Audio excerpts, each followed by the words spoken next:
We're here in Chattanooga for the 8th stop of the BullShooter Tour. I am Nick Sera, joined by Gordon Dixon. And Gordon, it's a pleasure to have you back on my side once again. Oh, I'm excited to be in Tennessee, man. I used to live here, so this is some semi-old stomping grounds for me. Yeah, do you prefer Tennessee or Ohio? Oh my gosh. No state income tax. I would live, if it wasn't for my son, I would still live in Tennessee. Well, there you go. Also, the great dart community. How about that? The crowd out there, it is a packed room. And let me tell you, Chattanooga is turning out, and a lot of out-of-towners as well. A lot of out-of-towners, a lot of heavy hitters. I'm excited to see these A brackets, or level 1, sorry, at this point. But no, it's exciting. There's going to be a lot of people vying for titles. Yeah, honestly, it's going to be anybody's game. I mean, you see Team USA participants, Gavvara, George Daniels here. You see Jason Brandon, a man who does not join this side of the dart game very often. Total interest there. And then you have some of your dark horses like your Jimmy Jones of the world and some of the others that have been the high to low fours that are going to try to prove their name. But of course, on the women's side of the bracket, a little bit more open. You have tough competitors like Stacey Tulloch, Carolyn Googie, and a few others. It's going to be tough. Yeah, no, I mean, that's the thing. Like, there's a lot of parity in that room, no matter what level you're at. And I think the rest of the stops have kind of bore that out with Ram being kind of a standout. He is here this weekend. Can he continue that supreme reign? We'll see. He's 2 for 3 on regional MVPs. Mike Porterfield besting him out last stop in PA. So George Daniels said he wants the MVP medal. He said that was his goal. That's a claim, isn't it? Yeah. That's really big. Also stating early on that he wants the ring in Chicago too. Wow. So yeah, the gauntlet has been laid. Well, let's go ahead. I think I hear some music playing. Gordon, do you hear that? I do. I do hear that. Well, here we go. It's jazz. I heard you could be a good jazz musician if you just played Black Keys. That's it? Black Keys, great band, by the way. And we'll be into the booth right now.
Well, here we go, everybody. Welcome back to Chattanooga, Tennessee, and it's a pleasure to be out here. Nick Sera, Gordon and Dixon on the call, and we got a great first-round matchup here of Patrick Gibson and Joe Cheney, Chainsaw, taking it on level 1. Gordon, it's a pleasure to be back with you once again, my friend. Yeah, it took us a little longer to get back to the booth after the opener out there. You know, it's far away. Yeah, no. A little bit of a hike. Whew, happy to be here. Excited for this this first one. I believe Cheney only up 1-0. Yeah, just 1-0. Just 1-0.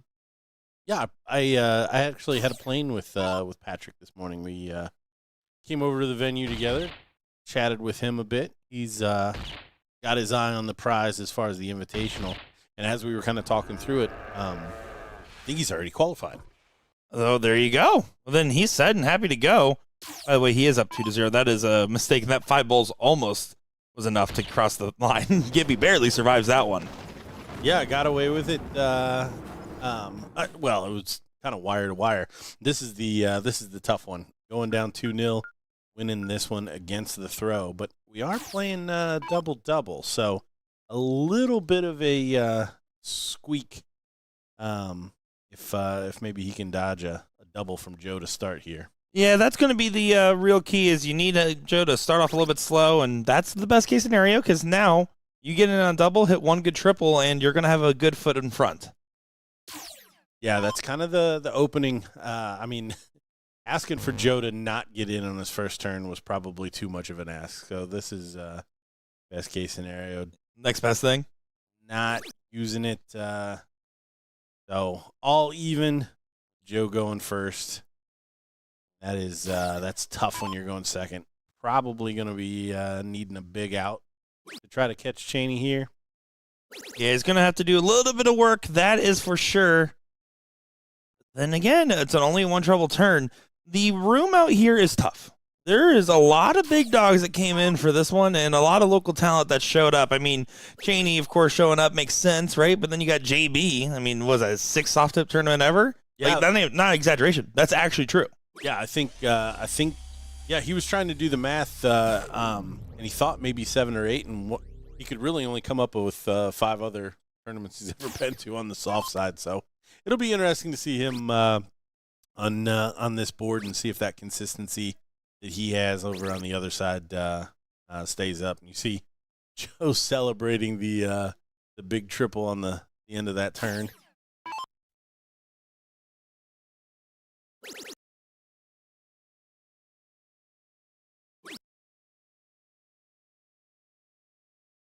Whitney in the chat, cheering on her husband. Yeah, I appreciate all you guys tuning in here.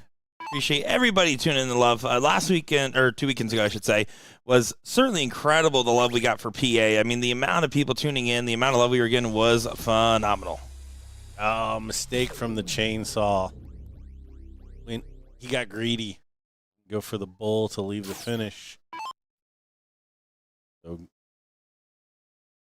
he might have an opportunity here to be the first one to a finish. He said he's probably going to have to take something big here. 2 treble 20s, though. 140 behind Chainsaw. Yeah, Give him 81 to do. You're going to have to get to something. You can see that full step off the line. He's been holding that dart by his face for a little bit longer than normal the last couple times we've seen him. He's been having trouble getting the flow of the dart going, but when it goes, it looks just fine. I think it just gets stuck there sometimes. A single treble finish for Gibby when he comes back. Nothing Joe can do about that, and he may be a little farther away than he expected as well. Stephen Hillary, appreciate the love. Rockford Open 2026 champion. It was a blind draw, and I drew Curtis Witherby. But, hey, thank you, everybody. I appreciate that I was there. Oh, good shot. 11. Yeah, bull. Take us to a decider. Oh, just a 25. It's not a bad attempt at it, but it might be his last attempt in this one. 115 eligible to go. Don't have the go-ahead yet. Trip 19. Oh, for Bull himself. Oh, same hole, I think. Same hole. Well, now Gibby, a lot more manageable of an opportunity here. Try to move into that last leg decider, as you mentioned. Taking on one of the Goliaths early on here. Double 8 is the double of choice. It does go, so we will be getting that distance. I've never noticed this. Is Gibby, are those house darts? I don't think so.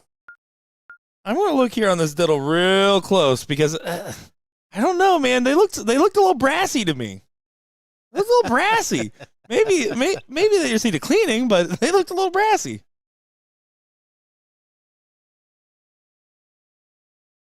You show first.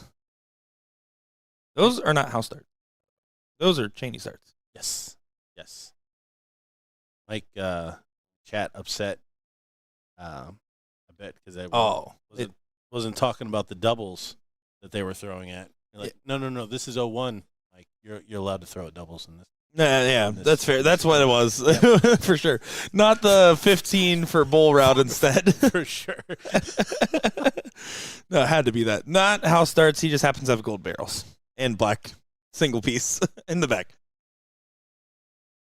All right. So from 2-0 down, Patrick Gibson with the darts here in the decider. See if he can keep up this momentum. Currently going on our other stream board. Mike Bent taking on Michael Puzelski. Winner of that will play Pablo Escobar in the next round. That's Ram Gavvara Jr. By the way, if you're curious. It's almost not a nickname. It is a name. Again, thank you all for the love and support. Walter saying hi from Brunswick, Canada. Well, hello. Yeah, Canada in the house. You know, they say Chattanooga is a lot like Brunswick, Canada. I hadn't heard that. Neither is anybody else, I think. Hadn't heard that. So, chance here for Cheney. Early doors. Take the lead here. On at least another triple. Doesn't do it. Does get the lead, but still with an option here. 180 will leave a finish.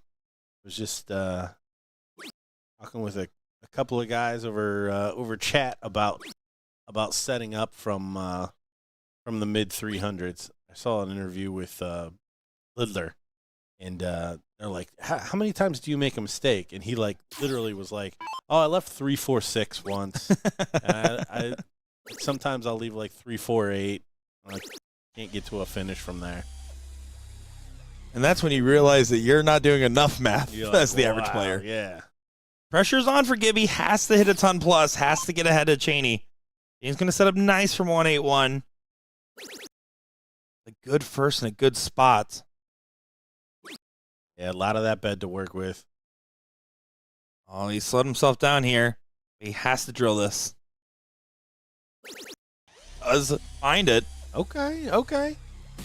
Yeah, the only thing better would have been a 180 to leave 101, but how much pressure is that 141 going to be under? How far down is Cheney going to get? He's going to be one dart away. He is. He is definitely going to be one dart away. Beautiful 165. 141 or nothing for Gibby here. And what a way to do it. Second round, I think, for these guys. That is correct. Winner of this will play George Daniels, who bested Timmy Bagley 3-1. Wow.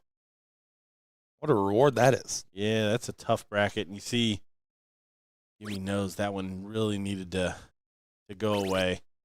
Slides into the 5, unfortunately, on the third. So the chainsaw coming to chop down 16. There it is. Yeah, he will get it done there. And we'll go ahead and move on to their match. Real quick, though, you see that bald gentleman down in the bottom right corner, Gordon? I do. That's Kelly Thornton. Do you know why he is famous in BullShooter history? I do not know why Thornton is. I lost to him throwing a 5 and a 5-5 at the Florida Amateur bracket on the 38th Tour. And right after I lost, 2 minutes later, That's when they asked if I wanted to get hired, by the way. If I beat that guy, no, I'm still playing the tournament. Don't talk to me now. I might not be sitting here with you, Gordon. So you can blame Kelly Thornton for beating me when I threw a 5 and a 5-5 in the amateur bracket. Thank you very much. Well, let's go on over here. This is Michael taking on Mike. Oh, the humble brag was strong with that one. I don't miss the old amateur system. I'm going to be honest. That was brutal. Brutal. Here we go. Mr. Nobody making an appearance on live stream. Saw him earlier. He said, if I play on the stream, everyone calls me Mr. Nobody. I can't forget it if it's your nickname on the dartboard. Yeah, no, that's an easy one. I see another Canadian in the chat, Terry Hayhurst. Good to see you joining us there, Terry. Hey, Hurst. That was a bit of a push for me. Opportunity to get a 2-0 advantage for Mr. Nobody. Trying to become Mr. Somebody. Would be a good time to do it. Needs to find a double. Not going to get the dart. But does take the risk and says, I'm going to hope that you miss. Opponent's on a 3-8-5. It's not a bad gamble. Oh, I love that shot. I mean, you need your opponent to miss once anyways. Why leave him the ability to put you out of it? Because this happens. Oh, it does deflect. That happens. That's the reason you shoot it that way. No, I'm aligned with you on that one. Guys, let us know who you're looking forward to seeing on the live stream. We don't put them up there. Take it personally.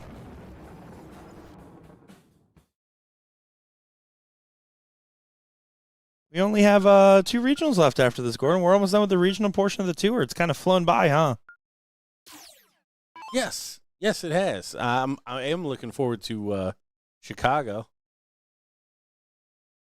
Yeah, I get, this is your last regional of the before Chicago, huh? Have the updates been dropped? So I got confirmation that on Thursday next week, there's going to be the announcement of Pro List V2 and Chicago updates. Okay, I love putting you on the spot. Yeah, no, we I know you do.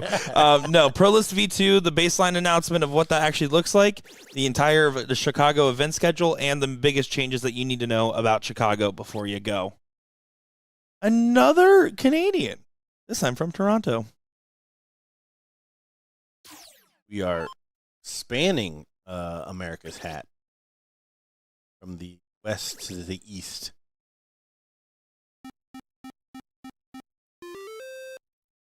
We do appreciate all you guys hanging out with us here, having some good times, and watching some great darts. We got 4 levels of main action, 2 levels in the women's as well going on. A couple of good names in there. Danny Warmarmac taking on Carolyn Googie on the winner's side here in just a moment's time. Got a couple of other familiar faces. Sandra Hos, another notable dart player for sure. And I don't know who Figgy King is, but that's quite the name.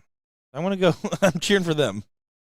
Biggie King is. If that's actually your name too, like, that's awesome. Props. And winner of this match does get Pablo Escobar in that next round.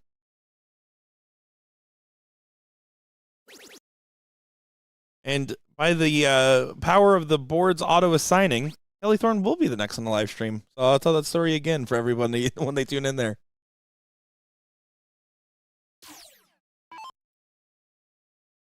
Can't wait for the Chicago. Chicago is, unlike our regional, is the finals.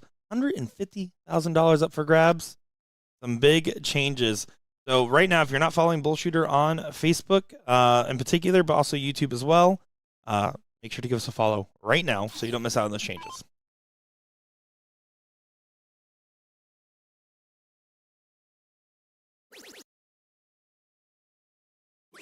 I'll try to be a last start heroes. The right move. Get rid of the 20 with the point leads going into the corner pockets segment of the game. Yeah, especially up 2-0 here. Can take a few more chances after that bullseye comeback. Second leg. Mike feeling it a little bit. Just not finding the consistent darts. You can see starting to get frustrated.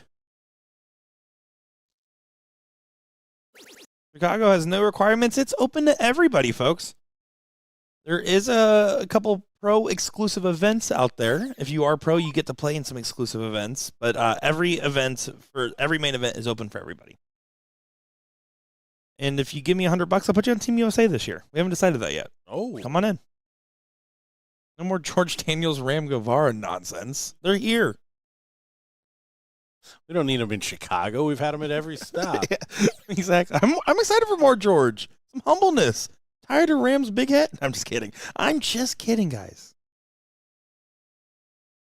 George is a sweetheart. He really is nice, though. That part's true. Yeah.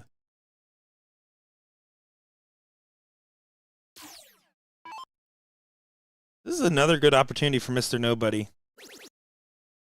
Good find. Would have loved that second art at the 16, if I'm being completely honest. Triple does get you the point lead and a second house online. Lets you shoot that 20 with free cash in your pocket. Right into the dark gods, Michael is. Yeah, he really needs to find something here. Surprisingly, still has that 20 to score. Short arms. Yeah, that stroke. That stroke from Michael, from MP. Just a little lacking in follow through. I heard his long-term consistency. And there he did the switch on the second dart. Single closes the 20 with the point lead. Again, some clerical errors that are happening here and stuff you have to tighten up if you want to continue to go into a deep run, especially in facing Ram in the next round. Yeah, not loving the board management. I feel like this one could get sewed up fairly easy. He's letting him live on that 20. And fortunate for him, Michael just not able to really bring together two big shots.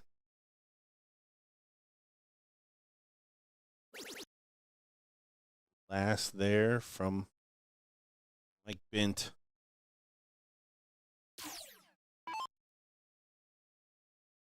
Bill Steiner. Good to see you. Thanks for checking in with us. Yeah, and you see almost like the exaggeration trying to place that dart into the 20.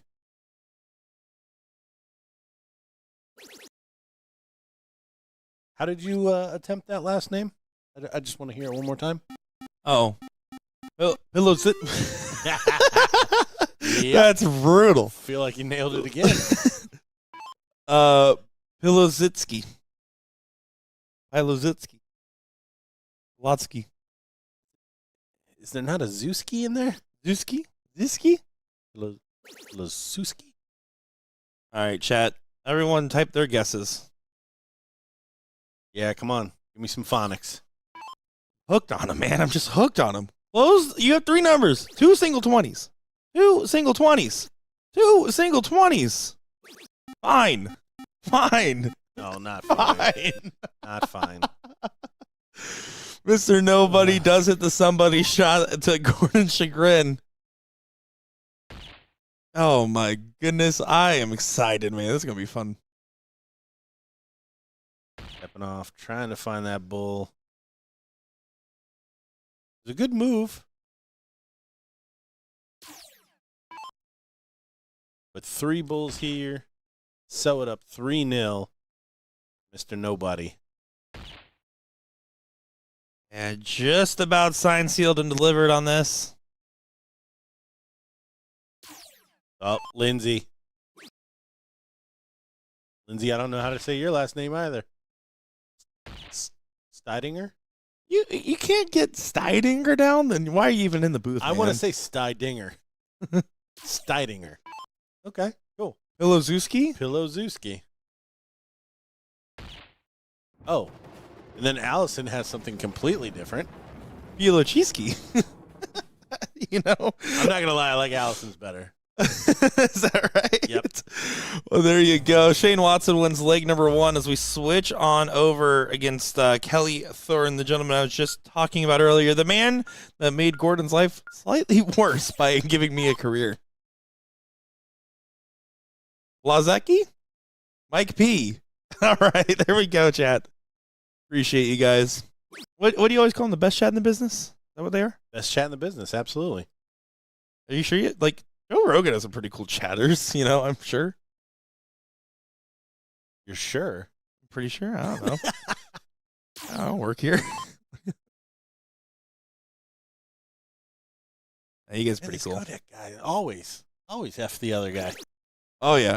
And my favorite is Will was running around the dart hall last week or 2 weeks ago. And I was like, hey, that's the guy that always says hi, Nick, and F the other guy. And Will's like, well, F him. And walked away.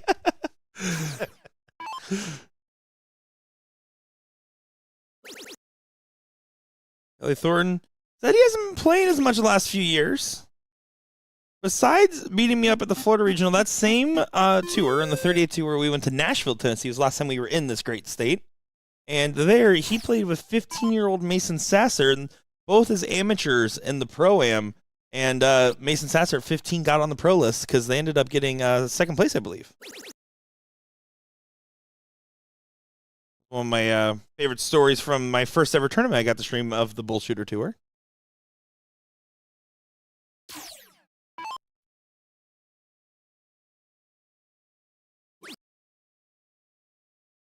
Kelly not quite taking advantage of that open first turn, but has since kind of brought it back around.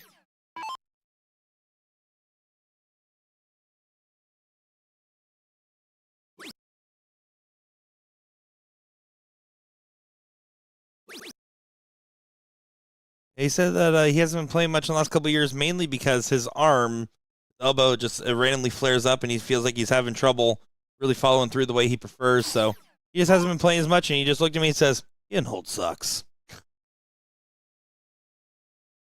Donnie Lassie, Jason Brandon, by the way, is another winner's side matchup. Jason Brandon surviving a last leg decider to James Eldridge Jr. JB saying, maybe I'll stick to Steele if he goes on the other side of that matchup. But Donnie Lassie, I'm sure, will give him a fun time. Yeah, there's not going to be any lack of excitement. Donnie Lassie on the board. We don't do boring here. We do excitement.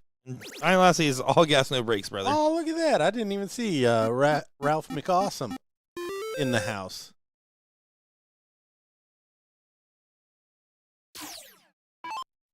Oh, Ralph Mcool? Ralph Mcool. Like,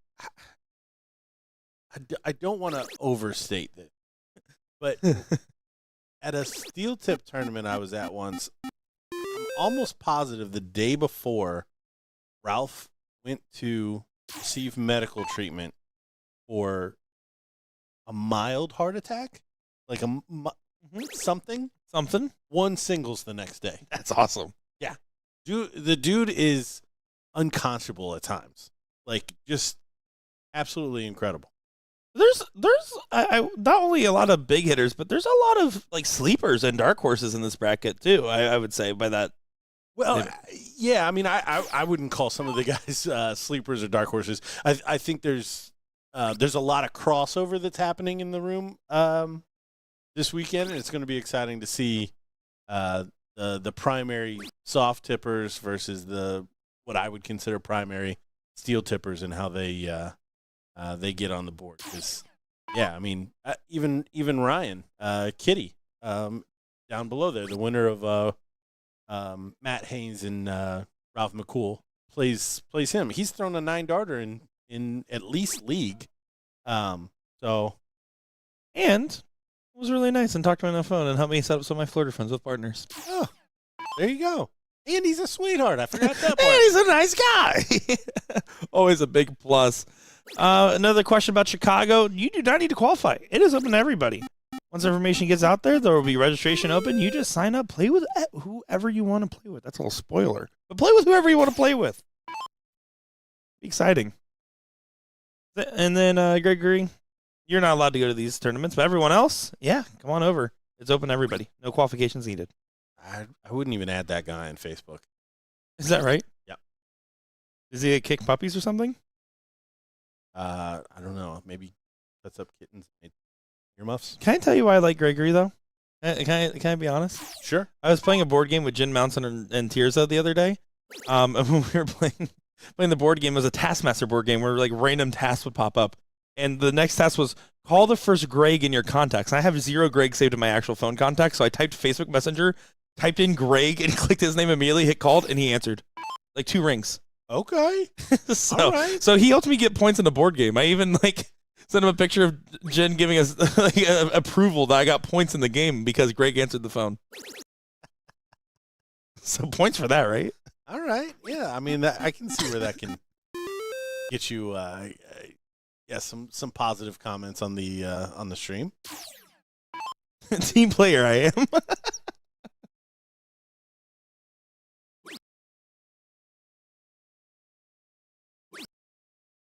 Kelly, Shane, was getting into medium gear. I would say, honestly, that's about where I would consider both their averages from the higher points of their game. Like, knowing Shane Watson and his previous attempts at the CSC was definitely right around that mid-4. One of those guys that got really good really quick and then struggled really quick.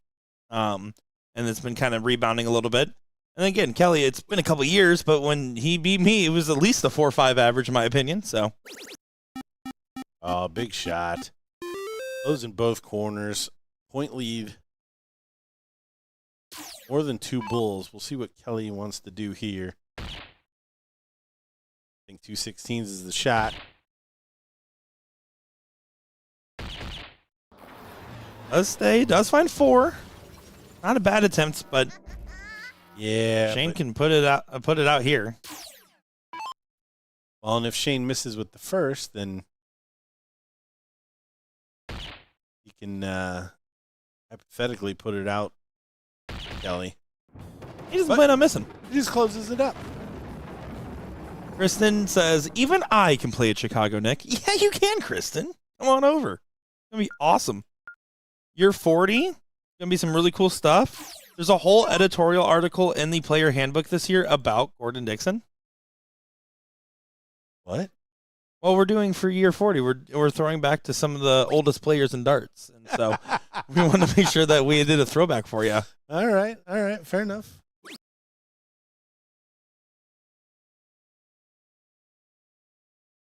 Green, appreciate the love. Thank you so much. It helps when I have Gordon here to balance out the nonsense that I say. Hammocks throwing around the pro word. Let's not get crazy now. There's no such thing as a low pro. Either you're first or you're last, Ricky Bobby. I'm just saying. Good 9 on the open for Watson, putting the pressure on Kelly.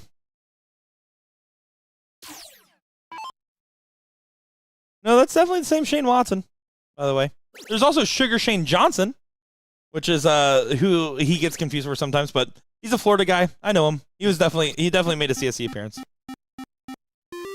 That real? Shane Watson and Sugar Shane Johnson get... Well, there was a one time Will got confused during a bracket show, said both, and like mixed the names together, and then it got confusing for a little bit. Oh, okay. They look nothing alike. Because visually that's that's a whoops-a-daisy. Kristen, there is no restrictions on any of our events. You don't have to play. You don't have to place in anything. The pro list does have requirements. Well, and Kristen might also be talking about the invitational. If that's the case, then yeah, it's going to be a top 4 finish in level 1, top 8 in average, top 4 for 01 averages for the weekend, top 4 in cricket. Find out all the information over on the BullShooter website if you want to find out more.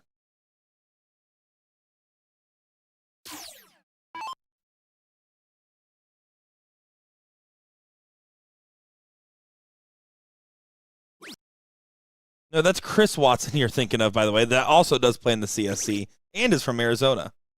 To answer your question, Keegan. I think, okay, we got Sugar Shane Johnson, Chris Watson, and Shane Watson. I think we've covered all of our bases. You got any others? No. We got Pablo Escobar. Well, we do have him as well. Gotta give credit to Kelly. After the weak start and the strong one from Shane, he is still fighting against the 7. The darts have been taken away, but he is fighting in this leg. Well, and a little unlucky because it sounds like these are both Florida guys. So a bit unlucky for them to I think think Kelly actually does live near the Tennessee area. He just went down to Florida to play. Oh, okay. Yeah. He definitely lives like Tennessee or Alabama, somewhere between the two.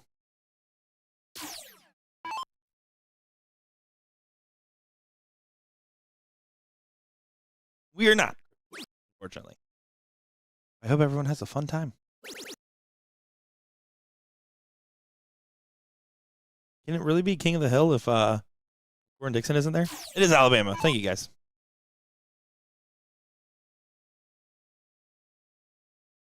Trevor, you can just play one event. You can play all the events. You can play just a pop-up blind draw. You don't even have to play any events. You should play all the events, though. We just said that Rams here. Pablo Escobar, by the way. That is his name on the bracket. No Nick. You ever seen that comedy? Mm. It's worth a Google. It's a good bit. Can you just play it out for me real quick? Or the internet wants to know. No. It's a guy. He said he went into the Army. And his sergeant started calling him No Nick, and it just stuck. And so every time they would yell at him, that would be his nickname that they would make fun of him about. I just think about that every time I see Gavvara. I love that. / Pablo Escobar. I just think of a bowling ball, personally. He's solid too. you put hands on Ram, he's solid. For sure he is. As right now, Kelly, a trip on the 15 would get a shot. Or the 16s. This would be a big swing. And it does go there for Kelly. Good shot. Coming down the stretch here. This is a good battle between these two. This is great. Yep. We've got another case where it's 2-0. And the comeback may be on, but it's the next leg. That's the one. Does close up. So 3 bulls. Gotta stay true. Gotta keep it clean. Don't mess with it, Kelly. In the middle. Good spot. What he wouldn't have given for a double right there. I'll take it there. On the second one. All right. They both did that. Well played. Now it's all about, hey, we just saw this. A little double trouble from Shane, a big hit from Kelly. Who knows what happens here? Up the averages, low 5s that time from both these guys. And again, double. Yeah, see the start here from Shane. That we will. Wait, can you find a big triple? I am so in love with the board management. Goes for the double 20 to try to play for the 9. Doesn't find it. Switches to a comfy double. Stays down and does the easy switch. No notes. Love that. Cheers. And Kelly is off. So we are running here. Perfect start for Kelly. Some might call it the Ram Gavvara. I would. I certainly would. Ram Gavvara's hit more 160 opens than I've called my mom this year. Sorry, Mom. Finds 2 big trebles. Look at these guys. Toe to toe. Kelly needs to stay hot on that treble. Does have a shot at the 9er if he can stay true. Oh, dives into the 1.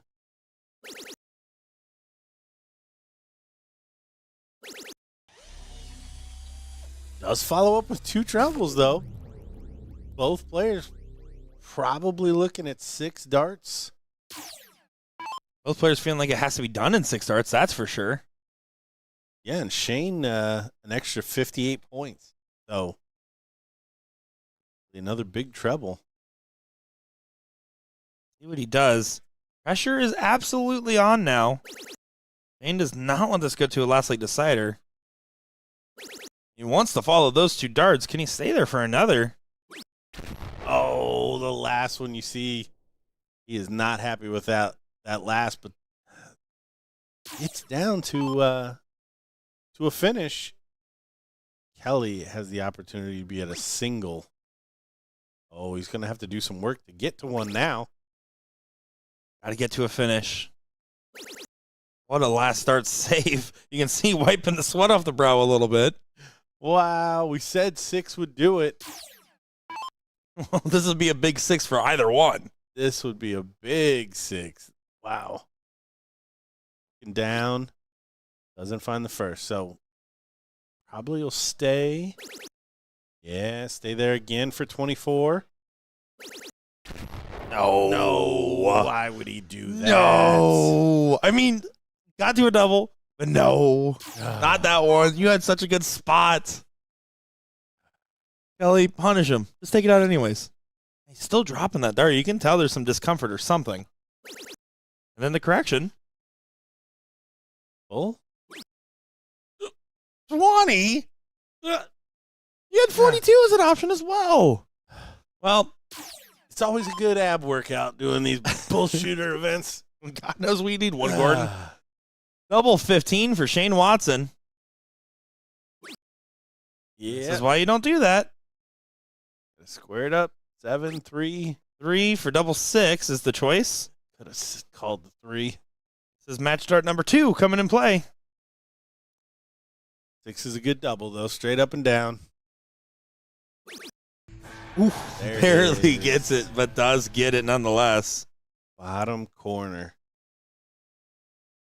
My, oh my. Well, we do have another matchup going on our other stream board here real quick. We do have one of the other names we have not mentioned yet is Brian Langley in the room. That's another notable player, I would say. Oh, 100%. He, out of Knoxville, I think, or in that area. I want to say I interviewed him one time, and he was talking about, Little Mark is no slouch either. Oh, McLaughlin, we've seen in South Carolina do pretty well this year, too. Yeah, he said in Knoxville, you can play like 6 or 7 nights a week. Like, there's multiple blind draws around the city in soft tip. Yeah, it's cool to see like these properly healthy dart communities and what they're like. Can you tell, by the way, guys, that I framed this player camera shot when George Daniels was playing earlier? Extra headroom. No offense, Brian. All offense, Little Mark. Brutal. Little Mark, opportunity now. Needs, of course, correct. Down 2-0 to Brian Langley in this matchup.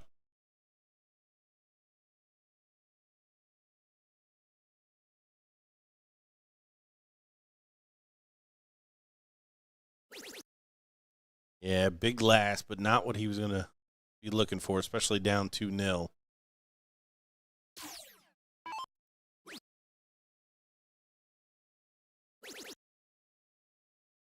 $18. Oh, and he falls short. Yeah, Langley not Happy about pushing that it one. through all the way. In this matchup, in this position, I should say. This better from Little Mark. He does the big close. Down 2-0, using that start. You've said it.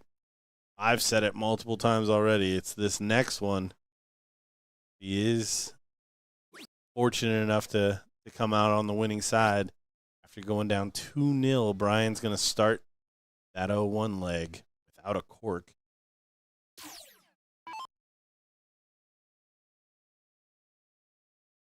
Coming up next on live stream, Joe Cheney, George Daniels, by the way. Who are those guys?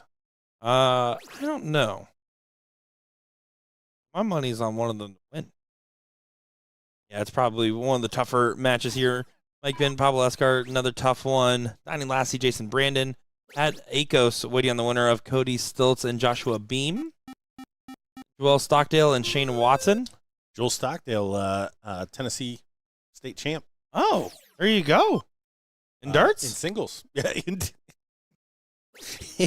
darts. Yes. I guess valid question. I don't know. Maybe he's sick of water polo. I didn't ask. I don't know.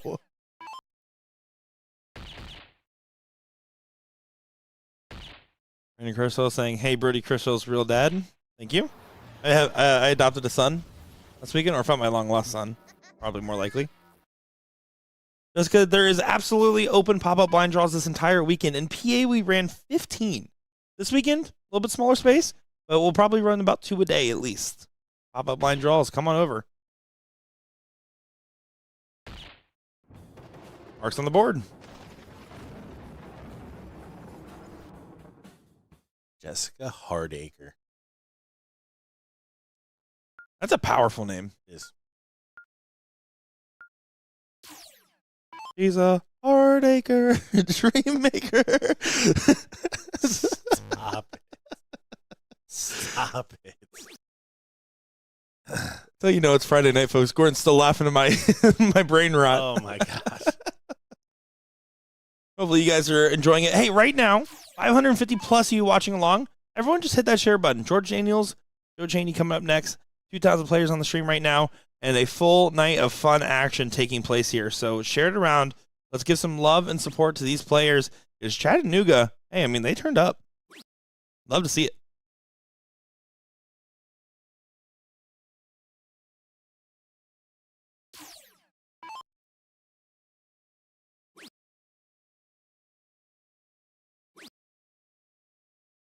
Kind of trouble. Good work there. Keeping them straight, just on top of there. Finding the trouble. Mark find a couple of triples to start to get his nose in front. 5 not doing it any favors. Still stays within touching distance. We got probably, if he could do it in 9, he would be ecstatic. Gonna probably have to. There, 6 stars from 260s, no gimme. Yeah, the second dart just seemed a little bit more promising and didn't quite get there. See what happens. Mark trying to make up for some lost ground. Oh, and he slides into the 1. So parity here in this 4th leg.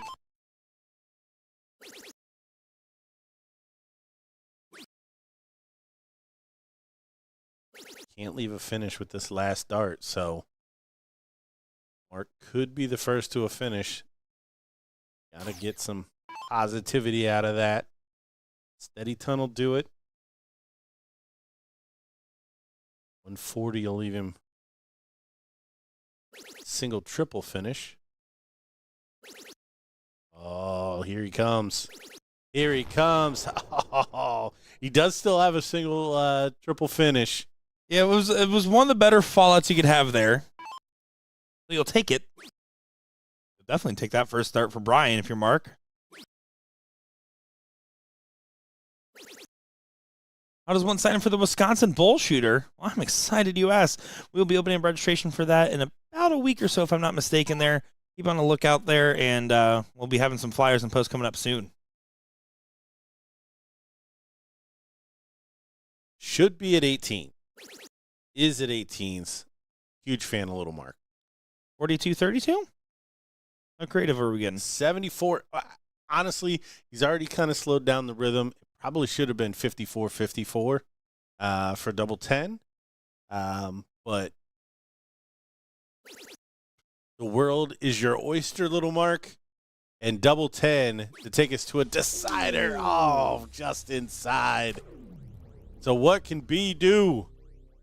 Should be 19s to get his shot started. It is. He finds a triple 2.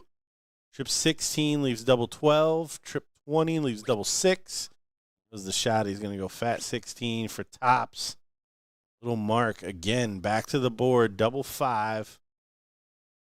Take us to a decider. Might be Little Mark, but he needs to go for the double way up high.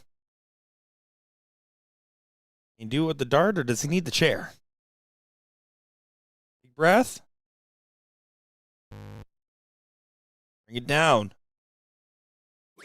Not that far. Oh, the frustration. Should be 11.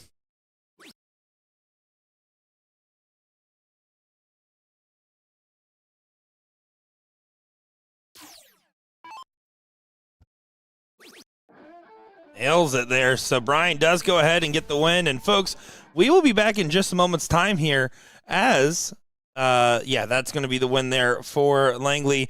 Coming up next is Joe Cheney, George Daniels. George Daniels currently probably parting the seas to try to get to his board, as it is a packed room, everybody. We have a lot of darting action going on, and that match will be up in just a moment's time. Give us a like, give us a follow. We'll be right back.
And this is going to be a great matchup right here. This is Joe Cheney, previous invitational shootout competitor, going up against last year's Team USA BullShooter participant, George Daniels.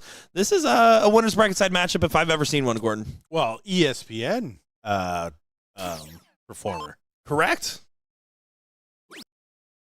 ESPN performer, showstopper. Trying to make his way back this year. On both the steel and soft side, Joe Cheney, a 2006 World Series of Darts qualifier from back in the day. If you're curious what I was doing in 2006, I probably just got Nintendo DS because I was 8 years old. Cool. Good 180 there from the chainsaw. I don't know which way I'm leaning. Honestly, so typically I think as of late, I would have preferred George Daniels in overall form, but I don't know. Something about Cheney being in his territory makes me like him a lot here. Yeah, it's funny. Last time I saw George, he was actually at my tournament on the Sunday event. He played on one of the All-Star teams, and he played like George. He's solid. Took all the outs. It's an all-01 event. Haven't seen Chainsaw in a while. 3 180s, by the way. 2 from Cheney, 1 from George right there. But I have a feeling that, yes, being close to home, probably sleeping in his own bed, is going to be a difference maker. You see the pressure that those back-to-back 180s put on lights out, not at a finish. Yeah, George is sleeping in his own bed of making right there. Not going to be happy with it. Good back and forth affair. But yeah, Cheney just looking solid, man. He's always a competitor. He's always a threat. And frankly, a person that's been a top-level talent for quite some time in the game, as you said, with his previous appearance in the World Series of Darts and a few other notable competitions. Daniels has done a good job, though, continuing to elevate himself a little bit. I think starting to try to consider maybe a little bit more travel might help get that exposure level up. And man, oh man, you don't need to always play in shorts. I'm just kidding. You can play in shorts here. No, he was part of the Team USA brigade of do we really need to not wear shorts? Porterfield, Ram, him. They were all together on that one. 26-38. Last 2 scores from George Daniels. Just not going to get it done. Joe Cheney checking out 60. But really, no harm, no foul. George going to get started here in the second leg. Muttering to himself. Don't usually get a whole lot out of George on that front.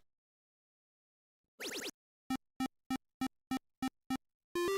do just love George's resting dart face every time he plays with it. Again, as you correctly mentioned, one of the nicest guys. But man, he has full resting dart face. For sure. And we didn't talk a whole lot about this, but Chainsaw playing cricket is you just don't know where he's going sometimes. Well, that would also require him to know where he's going. He likes to keep himself guessing too. He's very much I'm just gonna hit triples, like in whatever order that I deem fit. You know who, the player that I love that does that kind of play as well as Chris Lim. He's one of those, like, he will kind of shoot the order, jump around where he needs to go, do what he thinks is going to throw you off and what he feels like he is most likely to hit.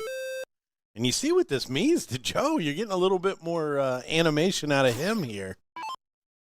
You heard us mention in the opener, George Daniels saying that I want to be the MVP of this regional. I want to be the MVP at Chicago. That was actually the other George Daniels. Oh, that Ram? Yeah. Is that what you actually threw me off with that? Well, if that's the case, that's going to be hard because all I see is Pablo Escobar in the bracket, so I have no clue.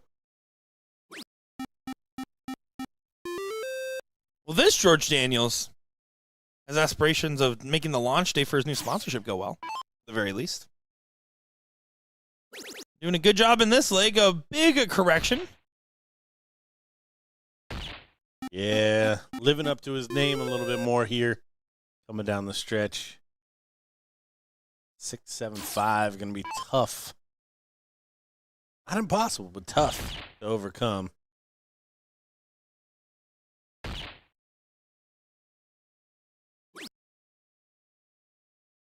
You can see the frustration on that deflection, but it won't change the cards even if it did go. Daniels to go ahead and get a leg on the board. Keep this chalk at 1-1. There it is. So it'll reset the board. JC will get us started here.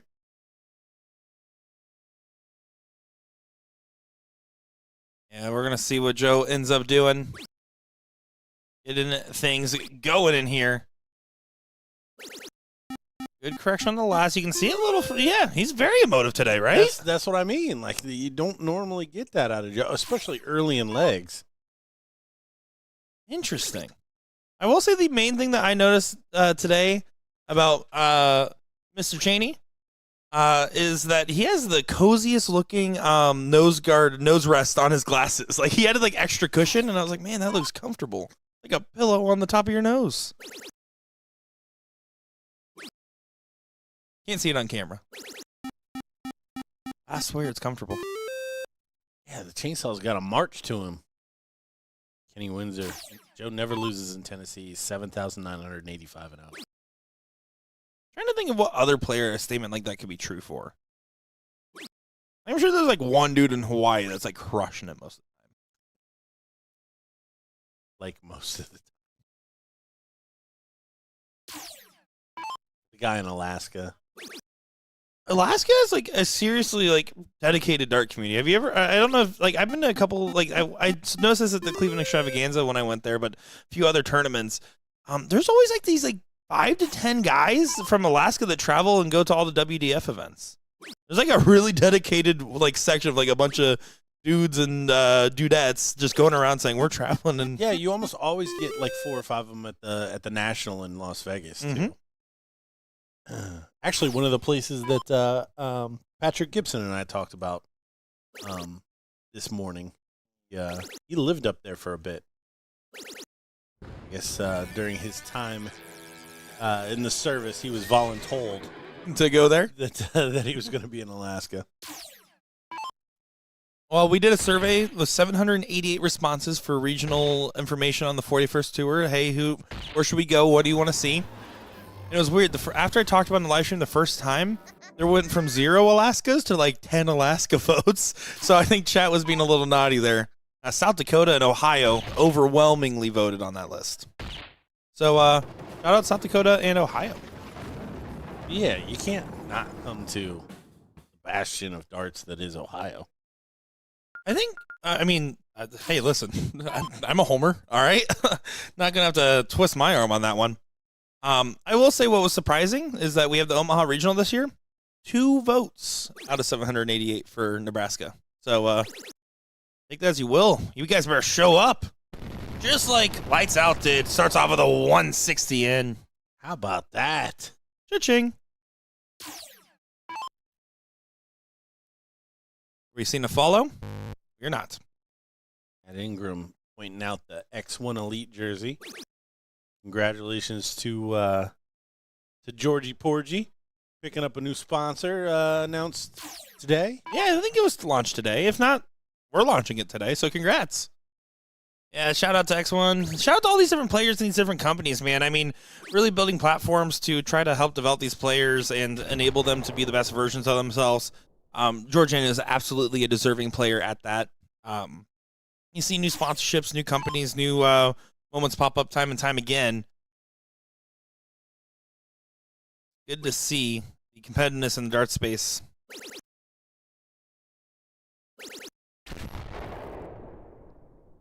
Nice 140 from Chainsaw, but the early work from George.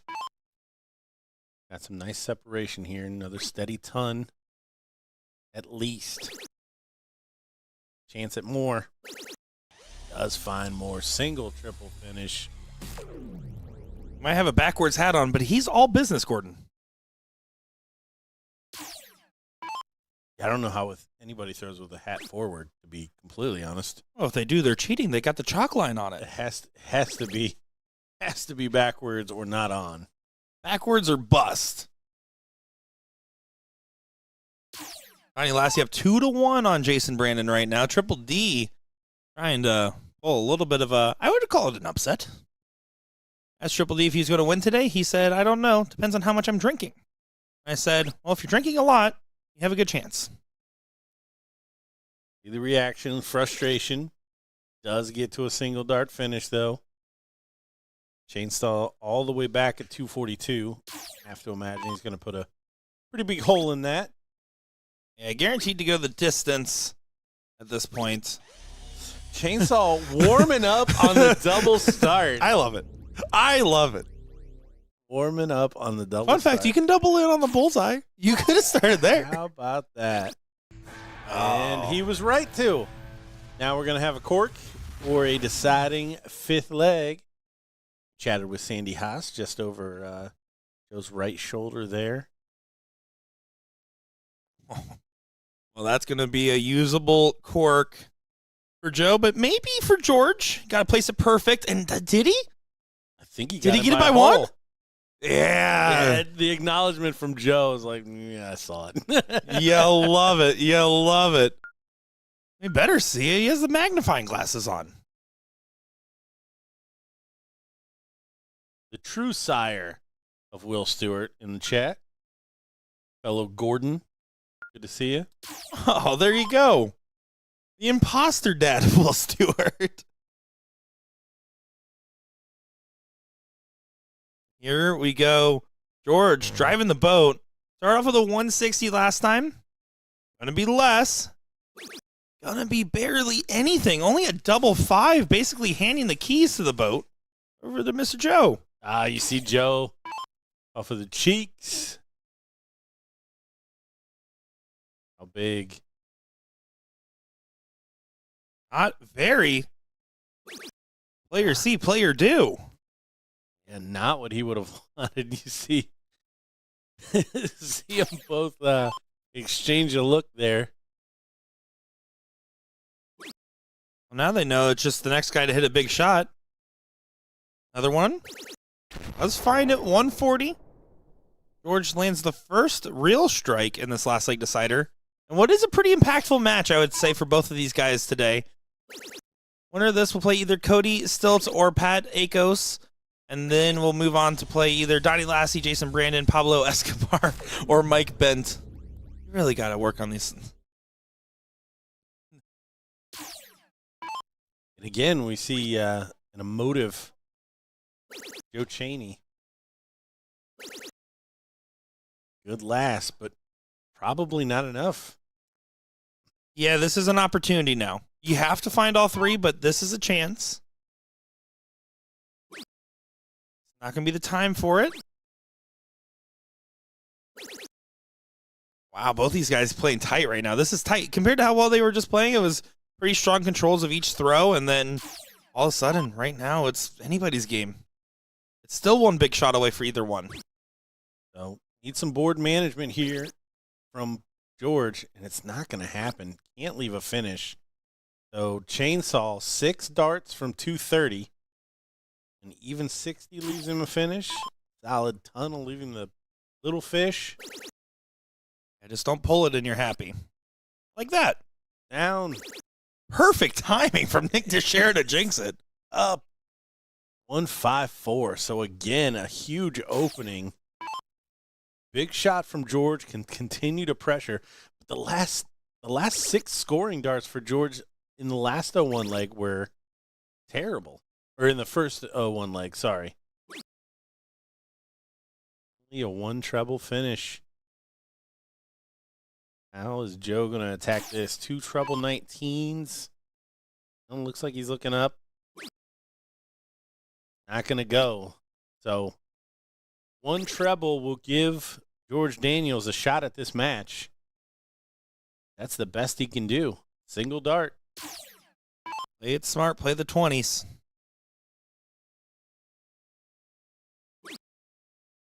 Stay there for 38. Does get a dart. George Daniels takes it. Wow. Wow. Battle down to the end. A tight game that both of them are kind of laughing about, saying that's not exactly what we had in mind, as that was not what they would typically draft up there for that last league performance, right? Yeah, no, I mean, yeah, you just get those legs sometimes in those kind of matches where everybody plays a little tight coming down the stretch. This is the last league decider. Jesse Faulkner up at the line, taking on Shane at Nobles. Winner of this will go on the loser side of the record to play James Eldridge Jr., the guy who took Jason Brandon to a last league decider. Jason Brandon, by the way, still 2-1 down currently in his battle. Donnie Lassie.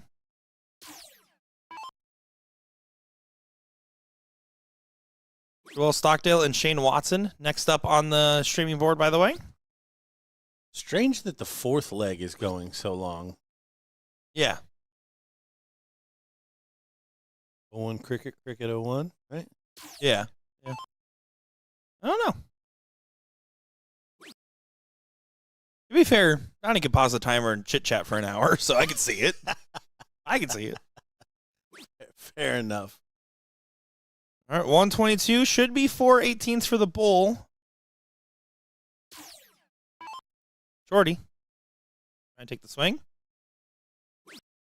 Don't like that. First start doesn't matter. You have to find a triple or else you won't have a look at a finish. Why you play the 18s there? 151. Chance. Oh, yeah, the scoring broke, by the way. So Jason Brandon did that match, it looks like. There was a reason for that, it looks like. Fair enough. All right.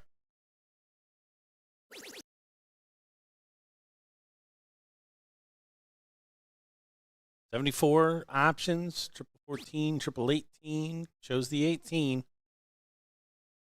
Looking like a must go. Nobody wants their day to end here. Not in the third rounds, basically. Want to keep playing.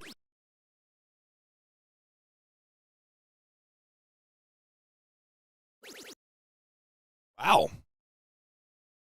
What? I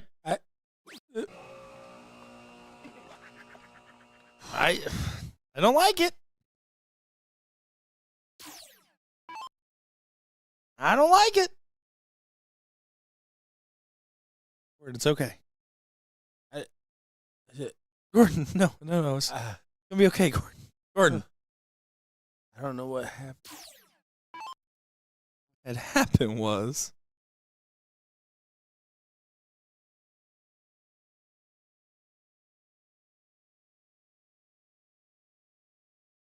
What? That's not right. What? Wait. What's happening? No. The 48 should have counted. Yeah, the 48 definitely counted. What? Either did or didn't bust. Like that's the question. Single 50. What is happening? Is this like one of those things where like the scoreboard isn't right? Like they're seeing different scores out there. What is happening? Now, do we run out there and Yeah, no, someone's saying in the background. Someone's called it. I don't. What?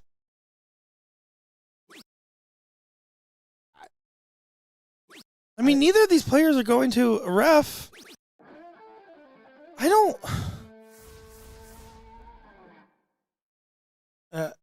What?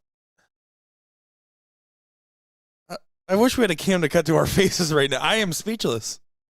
Was it? Shane Watson coming up to diddle here against Joel Stockdale. We'll let the tournament desk know about it and go from there. That was strange. I mean, it seems like both players agreed to what happened. I don't understand what happened there. I don't understand the single 15. I don't understand the extra backup dart. I don't understand the route decisions. Yeah, on 56, he definitely went fat 15. Or was he? No, yeah, he must have. That part must have been a misread based off the earlier confusion. I don't understand how we backed up 2 darts though. But he definitely should have had 10 left, right? He busted it when he went up there and like hit a segment. So it was either 10 or 78. Right? Yeah. It was 10 or 78. Because on 78 he shot the 20 and then trip 16. Which should have been an 18 the whole time. I don't know. Anyways, Hermandes has been informed. We'll let you guys know what happens. Well, it looks like Donnie Lassie, Jason Brandon's not concluded yet, by the way. It looks like there's maybe some type of board error going on over there. So, maybe updates on that. And winner of that matchup does. He gets Ram Escobar next round. Ram Escobar. This is a winner side matchup.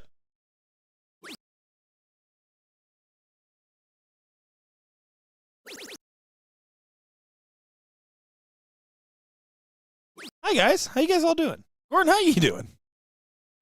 Hey, I'm gonna go get a drink. So might be your first non-alcoholic drink of the weekend. Gonna be better. Here we go. Let's talk about this a little bit. We talked about Shane Watson. We saw him earlier. You said you were familiar with Joel. Is that right? A little familiar on the Mr. Stockdale? Yep. Plays steel. In the Nashville area, I believe, or at least that's where I encountered him when I lived down here. How long ago was that? I want to say Tennessee State champ, probably 2021, 2022, something like that. Beating Cheney in the final in cricket. If I'm right on this stuff, I'm impressed. I'll be honest. Most days that I see you, you're impressed with yourself, Gordon.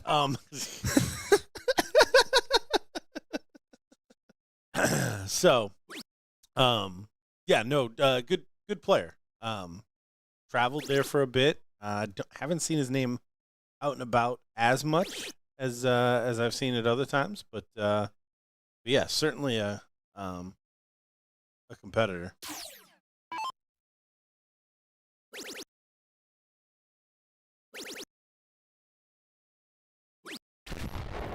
Nice 140 there. Putting some pressure on the throw here. Shane Watson. Yeah, Watson, honestly, especially in the cricket, was showing some real signs of life. Him and Kelly did have some weak patches together in that matchup. Joel not having too much struggles today. Off 6-0 start to get things going. Watson, a 6-1 start. How dare he?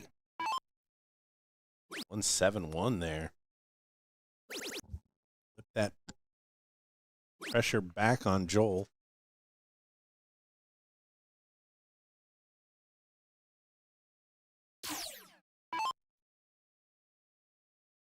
Shane should be looking at the 18s. Looks like he's down.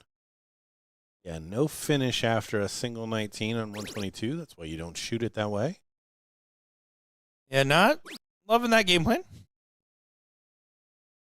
Maybe he was thinking trip 7, trip 17. Oh, bull. Either case, Stockdale, not going to make the same clerical error. 2-darter. Nice shot. A lot of resources out there to learn your outs. I will say, I was talking about this with a player the other day, Gordon, but not really any superb resources for. There is plenty for double out split bowl, but I would love to see more like. There's not really a lot of fat bowl master out resources. I feel like for like out routes and stuff. In open and master, I think once you get to open, it kind of becomes a little bit clearer. But I wonder, I would love to see some type of research. Maybe there's something that I'm bringing this up because I don't know if you know of any, but I would love to see some type of resource for that as well. No, I do not know of any. especially with the recent popularity in the online daily tournaments using a lot of master out Apple formats. Be curious to see. Wonder if you guys in chat, let us know if that's a resource that at some point, especially earlier on in your career, you would have wanted player. Matches are moving and cruising out here in all these different brackets. And probably take a look here in a little bit at this top 4 on the winner's side here in the level 1 singles for women. Lisa Keck, Sandra Haas on hold. Marilyn Googie and Sierra Grimm on the other side there. Yeah, things are absolutely grooving.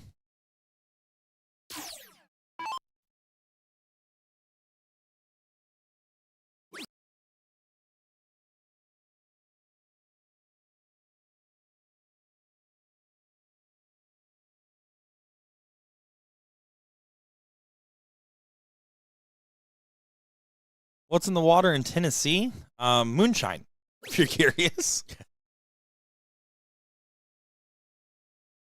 What's in the moonshine? Tennessee water. It goes both ways. We'll say I'm excited spending Monday, an extra day in town to go enjoy the scenic city. Go around Chattanooga. Excited. When I lived in Nashville, the executive director at the pharmacy that I worked with had an apartment in Nashville and had his home was in Lookout Mountain, I think is an area down here. It's right by. You can see 7 states from the top. And he spoke very highly of the town. Loved living down here. Yeah, I'm excited. Going to be checking out a couple different places. Honestly, it was funny because like the biggest thing I was debating about putting on my list is actually the Tennessee Aquarium, which rivals Atlanta, which is the number 1, or the Georgia. I don't know if it's specifically Atlanta, but that's the number 1 rated aquarium in the United States. But apparently this is number 2/number 1, depending on who you ask. Huh?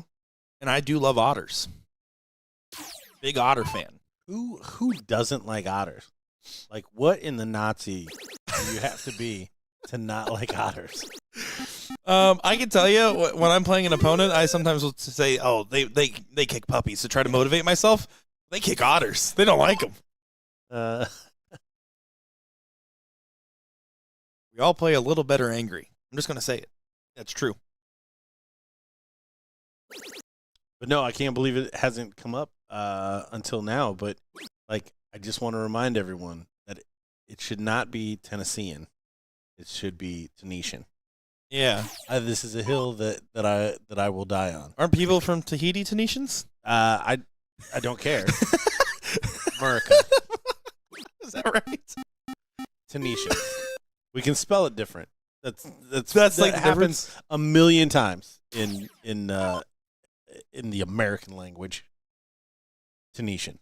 Well, so much better than I looked up Tennessee. like the 7 things you could like or like the names that you could call yourself as being someone from Illinois now, right? Because I moved there. I'm a transplant.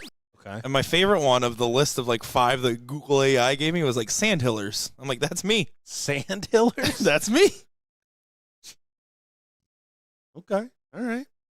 Like, what's the basis for I Sandhillers? used AI. You think I did research? Not fair play. Yeah. So Joel looking to go 2-0 up here. And Whitney, there is a way to look at the bracket. I'm so happy you asked. Go to the App Store right now if you don't already have it. Download the BullShooter app onto your Android or iOS smart device. Make an account. It's absolutely free. Once you make an account on there, you just go over to the Tournament Kings section, switch it from My Events to All Events, and you'll be able to follow along with all 4 levels of the open bracket and all 2 levels of the women's bracket as well. Download your app, absolutely free, from the iPhone or Android store today.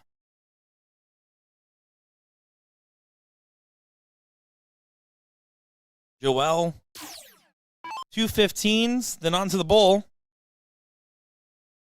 Not playing for the 2 15s. He went for the 16s first, then switched over there. Not bad play. It's a 44-point difference, so was trying to push the bowl.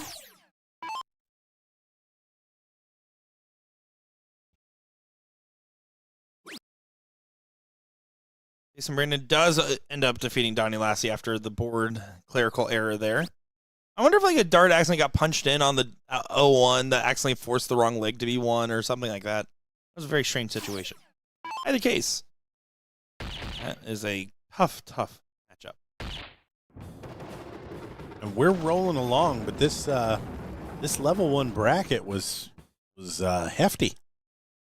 All these brackets were hefty. Admittedly, I mean, not to say we underestimated you guys in Chattanooga, but it's a tight room with about 10 extra boards would help out here. But these brackets, I mean, you guys showed up. That's the other thing. You guys just showed up. Love to see it. Love the support we've been getting. You guys have been tuning in online as well.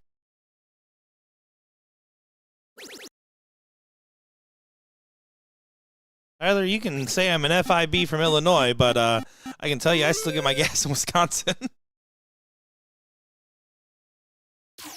I don't get it. What's an FIB? Freaking Illinois. Okay. All right. Can we get a bigger room? Well, you guys are clearly warranting an upgrade as Joel's warranting a 9 mark. Go on. It's just Joel. Yeah, but I know him a little better. It's our thing that we do. He calls me Nikolai. I call him Joel. It's a whole thing. Okay. All right. Fair enough.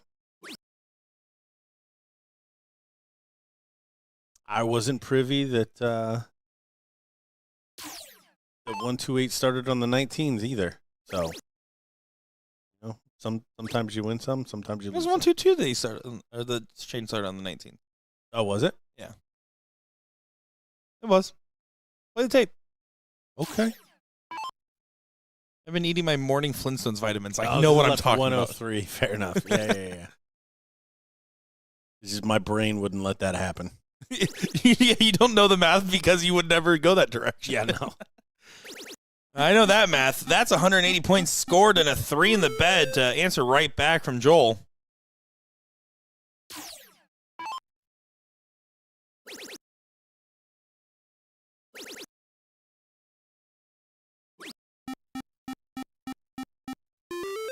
Nice 7 mark answered.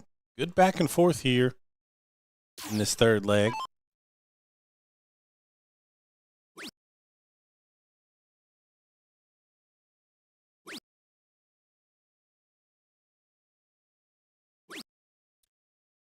You got some stat knowledge for us? Like what was the level 1 breakdown? I was just waiting for you to ask that question. Figured. Wouldn't do it on your own, and in walks Jackwagon. Jackwagon's here. Chat's saved. Coming at the highest average today, Mr. Gavvara Jr.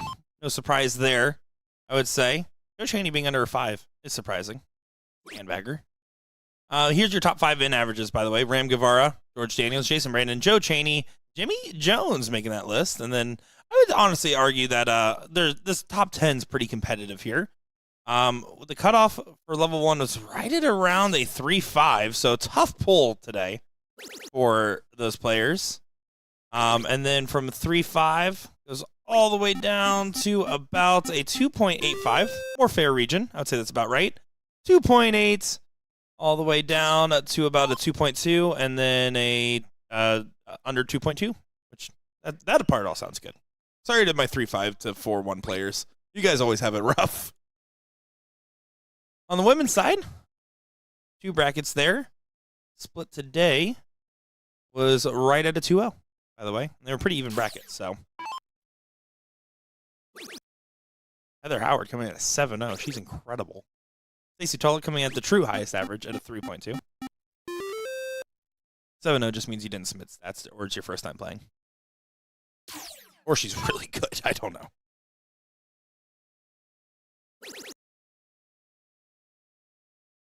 Where are the other sites we're live on? We are live over on Facebook for BullShooter World Tour and BullShooter Sports Network, and YouTube as well, Facebook and YouTube. And then USA Darts is Facebook and YouTube as well as twitch.tv/BullShooter World Tour. 5 different platforms of fun, and 600 plus of you guys tuning in across all the different platforms.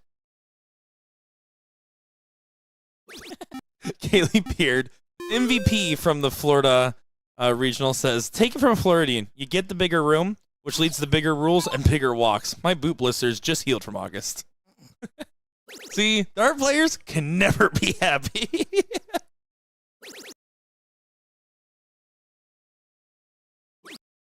Love you, Kaylee. Thank you for letting me steal those glasses.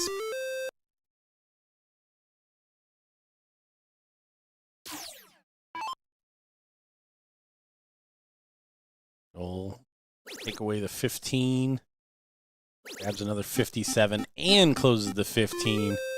Basically shutting the door here in this match.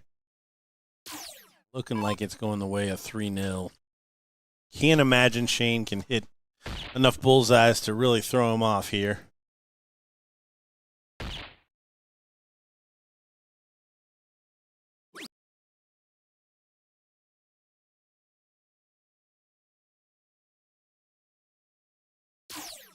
Three bulls now for Joel. Does it in 2 darts. Good W for Mr. Stockdale. Yeah, it does go ahead and get that one done. And will continue to fight on the want to say the back one more time. Heather Howard saying Heather Howard is not that good. She got stuck at work and missed singles, which makes sense why what happened there. And I'm sorry you got stuck at work. That's not fun. I wish you were here. I do call businesses and get people out of work. I am like the professional fake doctor's note, power off of the workplace type of person. Like, you call me, I'll make it happen. Anyways, folks, we do have another match coming up right here. You can see that getting going. This is Brian Langley taking on Wayne Harvey in this matchup. We'll begin them going. We will. I'm just going to give just kidding. I was going to give a fair warning about something that isn't true. Don't mind me. I was glad to see Heather jump into the chat. Because when you said Heather Howard, I was like, man, I know Heather Howard. And I go to my Facebook. Somewhere along the lines, I was dumped as a Facebook friend. By Heather Howard? By Heather Howard. Well, yeah, she's a 7-0 NPR, Gordon. Yeah. Do you think she has time for you? She can't talk with the likes of me. You little normal person. That's hi, fair. person waving in the background. We see you. That's fair. It's not very many times Adding a speed dial now. you get to see when you were removed. You know what I mean? Yeah, it's pretty rough. Pretty rough. Like in real time, like she like saw you on the live stream and it's like, oh no, it's about time. I've been meaning to cut this one off. Vaughn saying Holy Smokes Division 1 should never go down to 3.5. Oros aren't going to compete in Division 1. Fun fact, in the old system, Oros competed in the in all the time in Division 1 or the Pro Division. So it is a bell curve. That is literally how the average distribution works. That's why a majority of the players are in Division 2 to 3. And if you looked at the Division 2, 3, and 4 costs, you're like, no, those ranges make about sense. It's about the total number of players. This one, it's unfortunately just there's a couple of really big guys bringing that way up, right? And that's just the way it goes. No matter what, a 3.5 to a 4.3 average player is one of the most awkward growing pains that you can have, where you're just good enough to not be in the little leagues, but not quite good enough to win in the big leagues. And as someone that played in that range for years, let me tell you, take your lumps, get good. That's what I will always say. I would rather that than to try to play down one level and be the top of level 2. Now Heather Howard is talking in the third person in the chat, which is exactly what you would expect from somebody that would delete you. 7-0 and delete you from Facebook. An absolute icon. I want you to show up tomorrow. I want red carpets. I want trumpets. I want the full 9. Have you ever seen that group? I don't know if it's on Facebook or TikTok, where they like walk in front of like a woman that's walking down the and then street. like throw out the They red roll out carpet. the red carpet. Yeah.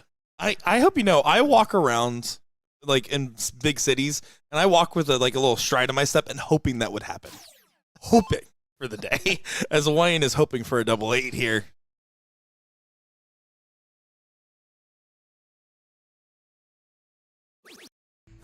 First dart, good. Got. Good shot indeed. Bracket is rolling. Bracket is cruising. Let us know who you're cheering for, everybody. Personally, I'm cheering for Heather Howard now. I'm a fan. Oh, Whitney laying the knowledge on us. Apparently, Wayne has been beating adults for some time. Throwing from a chair. There's a lot of youth players out in the room as well. I was playing with Colton Versi's son, CJ. Him and I played, and went up there, and I beat him in 0-1, and then he says, "Okay, my better game's cricket." He's like 6 years old, so maybe like 8 years old, I should say, probably about 8. He's like, "My better game's cricket." He's like, "Or I bet I'm going to beat you in cricket. It's my better game." And I said, "Okay." I went up there, trip 19, trip 17. I turned to him. I said, "How do you feel about your bet?" And he looks at me and says, "Bad." To be fair, I then missed the last start, and he went, "Ha ha." So, it balanced out. Nice. Love hanging out with the youth players where they will just say exactly how they feel, by the way.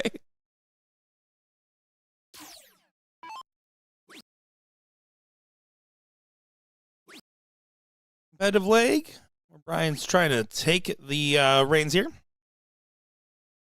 When is darts going to be in the Olympics, Gordon? Great question.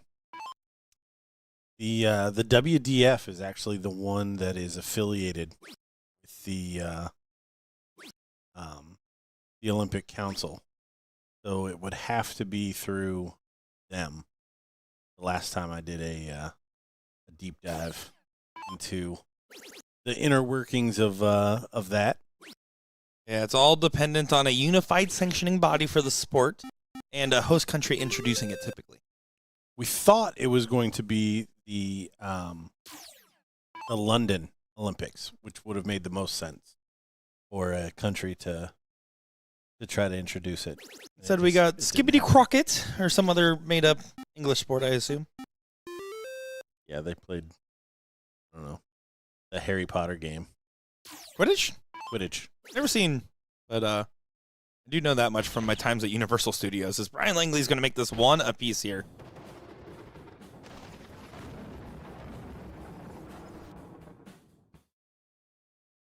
What I love winning that first leg because I love getting things rolling here early on. If I'm Wayne, I'm not worried about that second game of cricket. I get the opportunity to get to match points, and yes, you have to break in 0-1, but I like the position right now. I'm feeling confident if I'm either one of these guys, slightly leaning towards Mr. Harvey here.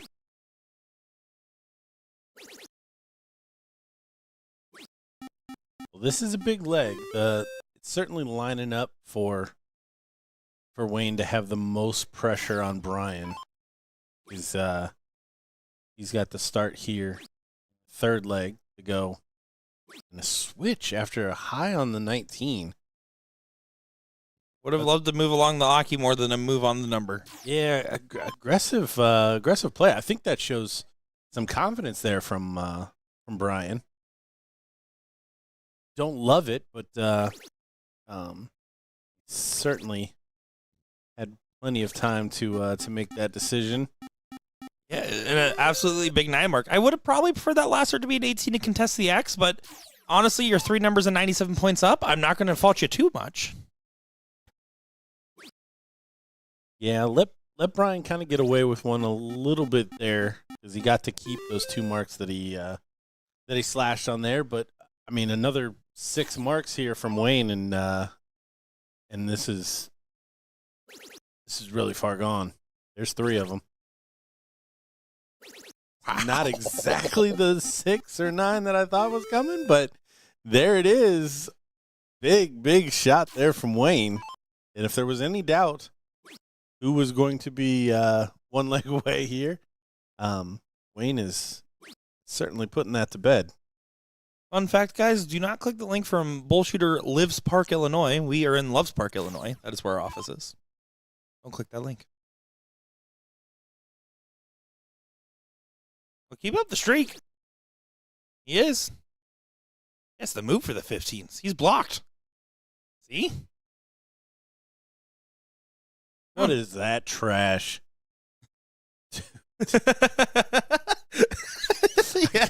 I couldn't even say it with a straight face. Incredible work. Wayne just not able to find the 15s after going 7 perfect. Takes a sip of aiming juice, coming back to the board.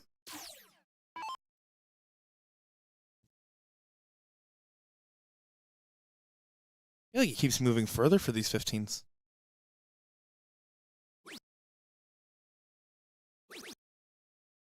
He's 100% on his doubles for the 15. There's one thing Gordon can't argue with. It's statistics. I'll do my damnedest, though. I know you will. That I know. Brian smooth stroking the 3 marks on the bull. I guess 4. I guess snagged the 17, but 3 will send Wayne Harvey to the hill.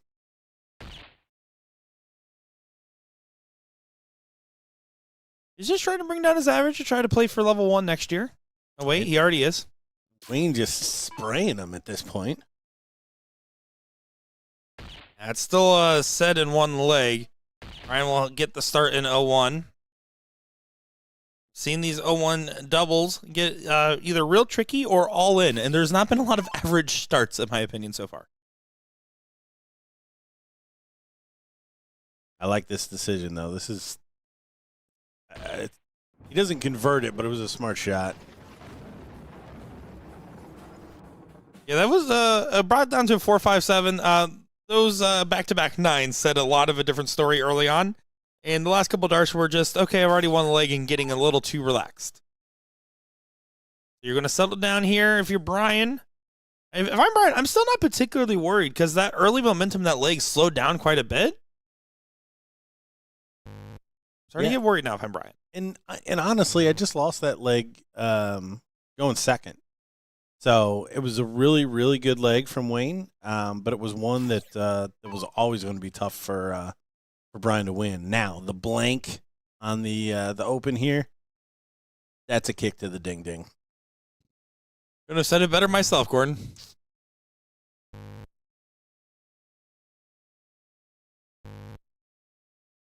Back-to-back blanks. Rainer, that's a great question. We'll answer that one in just a minute here.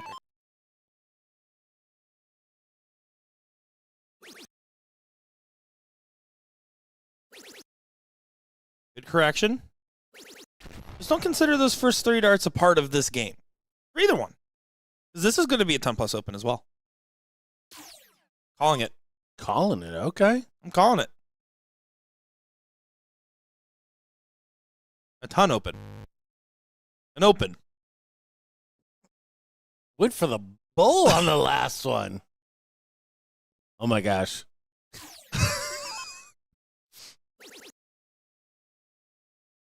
All right, well, Langley now on the runaway. So I will take a moment here. Speaking of Georgia, a bill has been presented to the legislature this week to remove darts and billiards from the Lottery Act. If it passes, will Georgia get a BullShooter tournament again? I will tell you, the Lottery Act is the reason you haven't had a Georgia BullShooter.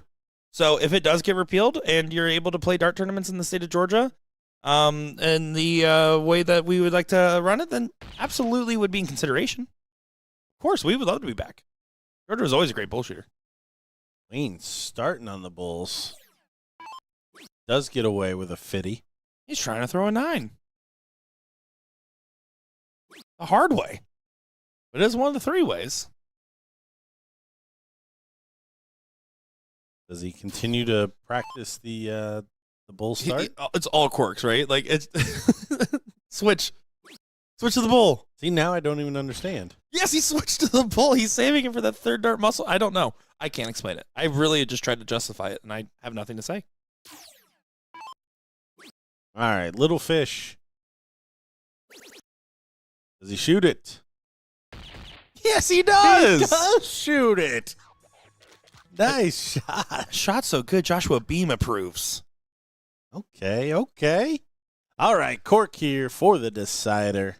But see, I actually wouldn't have shot the bull in that last dart because I feel like I just wasted my cork. See this one? I'm even going to hit the bull. Calling it.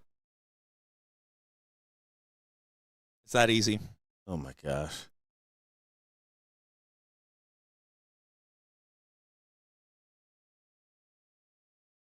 Harvey trying to reset. He definitely got himself all rattled after the back-to-back nines.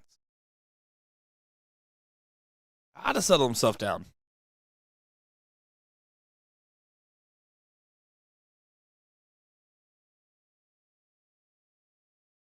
Yeah, see, everyone in chat's realizing I wasted the double ball. I'm just saying. Just saying. How it works, of course. Settle yourself down, Wayne. You played good earlier, and that's going to be enough to get it. Imagine if that was a double bull from Brian Langley there. Imagine. I'm done. All right, I'm done. Take it away, Gordon. All right, so Wayne wins the bull, and Brian walks up and sets up the board. Baller. Serious. I got people for that.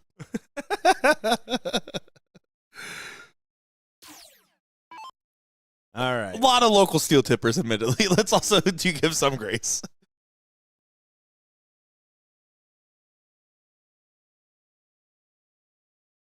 Board counting down. 15 seconds. Shouldn't be a thing, but Wayne needs to fire off this first one. Doesn't look like he's in a big hurry. Is this the whole turn if he doesn't get it off? 5 seconds. Okay. No, it's fine. The one thing is the beeping of the countdown can't affect you if you're rocking earbuds. Well, it also can't notify you that, hey, you need to throw this dart. Fair.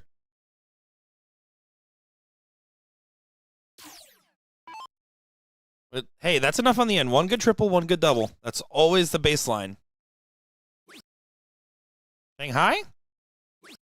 Shanghai, 41.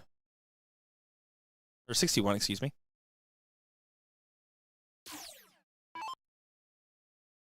Wayne's got some work to do. Has the advantage. You can tell he's changing his pacing here very intensely. And it seems to be working.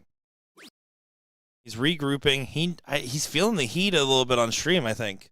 Because again, I think he was fine, and then all of a sudden got way out of whack.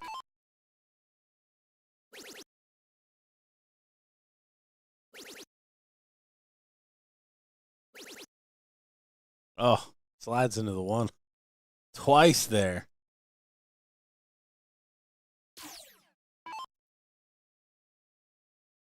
Chance for Wayne to extend the lead here.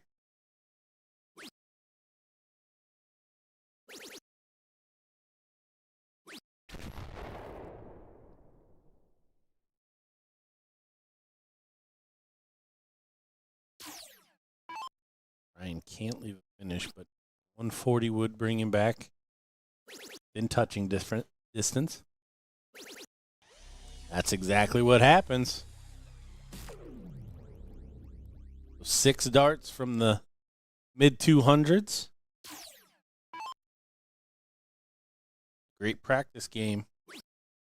Find yourself in this situation a lot. Good recovery after the first there for Wayne. First to a finish. Another 140 leaves a 1 triple out for Brian.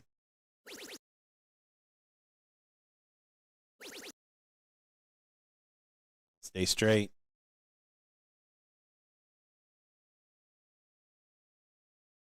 Well, here's the moment. 115. You might get 6 with Brian at 152. Decides to go. Should be 19s. Shot. Single 18 for tops.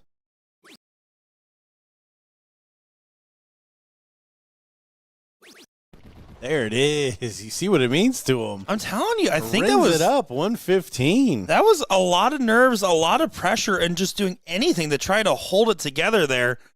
He does, in fact, hold it together just enough to get on through, doesn't he, Gordon? Yeah, that was wow, big finish. He was glad he did it there. Didn't want to leave the shot open for Brian at decider because 2 triple 20s. Anything could happen from there. Well, top 4 on women's level 1's up next. That's going to be Lisa Keck and Sandra Hos. Let's take a moment here and see what Gordon's doing on the go, folks. I'm excited for this one. It's going to be 13 minutes of Gordon Dixon being himself, folks. We'll be right back.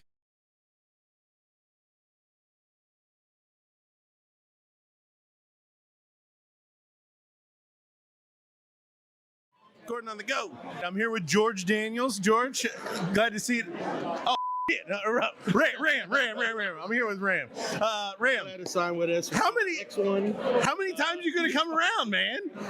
You just gonna try to win MVP anytime? I just get invited. Who you playing with this weekend? My buddy Chris Gammon. Chris Gammon? Houston. Yeah, it's a local Houston, so we're gonna see what we can do out here. That's awesome, man. It's good to see you. What are your goals for this season? I mean, obviously you're in the Invitational. It's to make top 4. Like, where can it go? Other than soft tip, my main focus is the CDC circuit, so I'm gonna be playing them, but still tip more often. Okay. So, other than that, I don't think this is the last one I'm coming to. So, for this until Chicago. Yeah, I was gonna say you'll be there definitely in Chicago. Sure enough. Try to get another one of those rings. I deserve like 3 of them the past 3 years. You've been playing hot, man. You've been playing hot. Good catching up with you. Good luck this weekend. We'll see you. Cheers, brother. I see George Daniels. Let's go talk to him. We got a packed room. Oh, we got Triple D over here. Mr. Lassie, how are you? Doing all right. Timmy, good to see you, brother. Cheers. Timmy Bagley. George Daniels. I just introduced Ram as George. Yeah, he took it on the chin. He said he was glad to be with X1. Yeah, I am. I signed up. Congratulations. New sponsorship announced today. Yeah, he just put it out today. Very cool. So how long's that been in the works? Just give us some background on like just getting sponsorships. Is that something that doesn't happen overnight, does it? No. I've been working, trying to get into sponsoring forever, so. And I finally did it. Got it across the finish line. Got him. Now, here's the real question. Why didn't I get invited to the breakfast table this morning? He was busy. No, I was working. He was on his game. He was on his phone playing his game. I was working this morning. Well, hey, what's the goal this weekend? I mean, tonight's the one that everybody wants, right? I want the MVP. Okay. All right. I'm going to shoot for the MVP. This is I shouldn't say surprising because Tennessee has a lot of really good players, but like when you see Ram, you see Cheney, you see Jason Brandon, yeah, some of those guys walking in the room, like, is it stay away from me or I hope I don't get them? I want to play him. You know, I want to play the best. You know? So anybody can get better. Hey man, you want the title? You want the? Gotta go through them to get it. Yep. You want to beat the best to be the best. I love it. Good catching up with you, man. Too, cheers. Good luck this weekend. Gordon on the go. Gordon on the go. All right. Who else do we see here? No, we're not live. But we are being recorded. This is a real This is a real interview. They're calling it Gordon on the go because I keep getting stopped by everybody. So. Okay. Yeah, so you're doing good. You've got another kid now. Yeah, I've got 3 So now total. 3, Yeah. Good. But what's the goals this year? Anything on the soft tip side? Probably not. Maybe make it to the BullShooter. I've never been.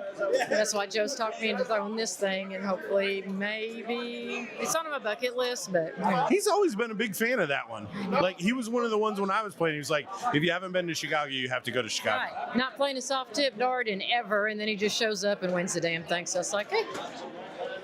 Wow, that's kind of Joe, right? Like even the World Series when he qualified for that, it was kind of. He was actually watching the last one that he shot 2 years ago, and you were commentating, and he was throwing so horrible. And I was sitting there, we were sitting on the couch, and I was like, "Why are you actually reliving this, Joe?" He's a glutton for punishment, or what? I was like, "Goddamn, this is like freaking paint. Watching paint dry, watching you throw this match, and how in the hell you pulled it off? I don't know. I don't know with a 3-0. Come on now." Hey, and you were even like, well, I know he usually can just pull it out, and this is when he really gets the best of it, you know, when he just knows how to get those darts out of there, and you're like, chirp, chirp, chirp. Is it probably something about a shark smelling blood or something along those lines? That's how I've always pictured him. But yeah, he did kind of eke one out there, didn't he? Yeah, he did. He kind of did. But that's Joe for you. I think everybody kind of gets paranoid too because they know that he'll just be able to bring it on at any minute. Well, yeah, when the opponent's kind of expecting it or seeing it coming.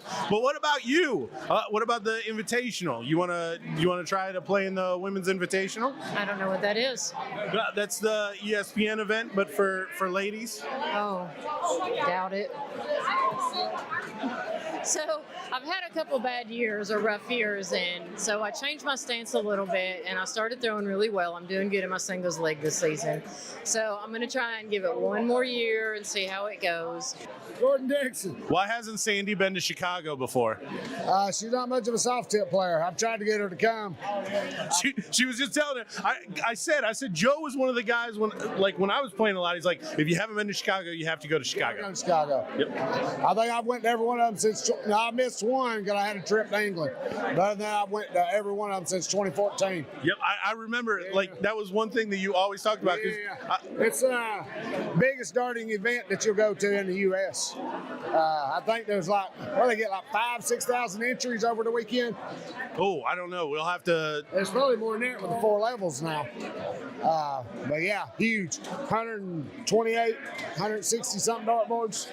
Now that sounds right, because they've always got that, or they used to have the pro room down below, and I think they're moving all the boards upstairs this year. Oh yeah. So even there's 32, 64, 96 in the room, and then some out in the hall. But yeah, there's no other tournament in the country that I've been to that has that many dartboards. Yeah, you've been singing that song for as long as I've known you. So what are your goals for BullShooter this year? Obviously, the Invitational, is that definitely on your list this year? Yeah, definitely. I mean, give it a go here in the singles, see what happens. But my ultimate goal is go back to Chicago here in a couple months, right?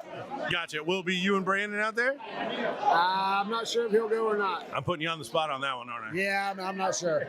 I gotcha. So you're not even set that far out. He had to skip last year, and I played with Thomas Ball, and we snuck into the pro level somehow. That's the only event I've ever not thrown in Pro AA. Was last year in the doubles. We ended up getting second. Ironically, the Gavvara, who was also not in Pro AA, in the finals of the pro event in the doubles. But oh, that's weird. All you guys weren't in the Pro AA and played in the finals? Yeah. That's weird. Yeah, right? Well, it's bad enough that I snuck in, but how the hell was he? Yeah. I've never played less in a AA event until last year. And Thomas had signed us up, I think the day before we played in the AA event. And then on the last event, Sunday, maybe Monday, I forget, Thomas signed us up. Somehow we got in that, just the pro event. So. Gotcha. Well, Joe, it's good catching up with you, man. Good luck this weekend. See you, man. We got somebody talking over our interview. Oh, yeah, that's all right. Damn tournament staff trying to run things. So what's going on, man? How you been? It's been a while. Going good, man. Everything's clicking right now, it seems like. I just come back from Vegas, had a good weekend. Of course, got my gold ticket, made WDF Lakeside, and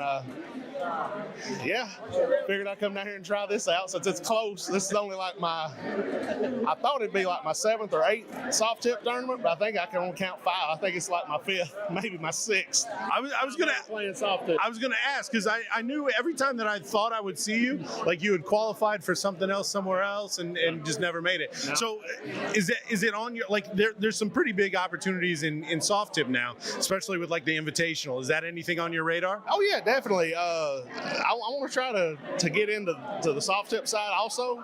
I've done a lot of steel, and I love the steel, obviously. But if I can break in and try to do more soft tip tournaments, I want to do all that. I want to try to do whatever I can. So yeah, while they're going straight, man, you got to take advantage. Yeah, I got to take advantage of it, right? 100%. So on the steel side, you're going to Lakeside. I know that was a big thing on your list. Yeah. Like what is there preparation? Because obviously that's a ways off. Like what's the preparation leading up to something like that? Well, actually now it's like I won't say the pressure's off and I don't have to do anything because I still do have to prep. But now that I've got that sewed up, I don't necessarily have to chase the points.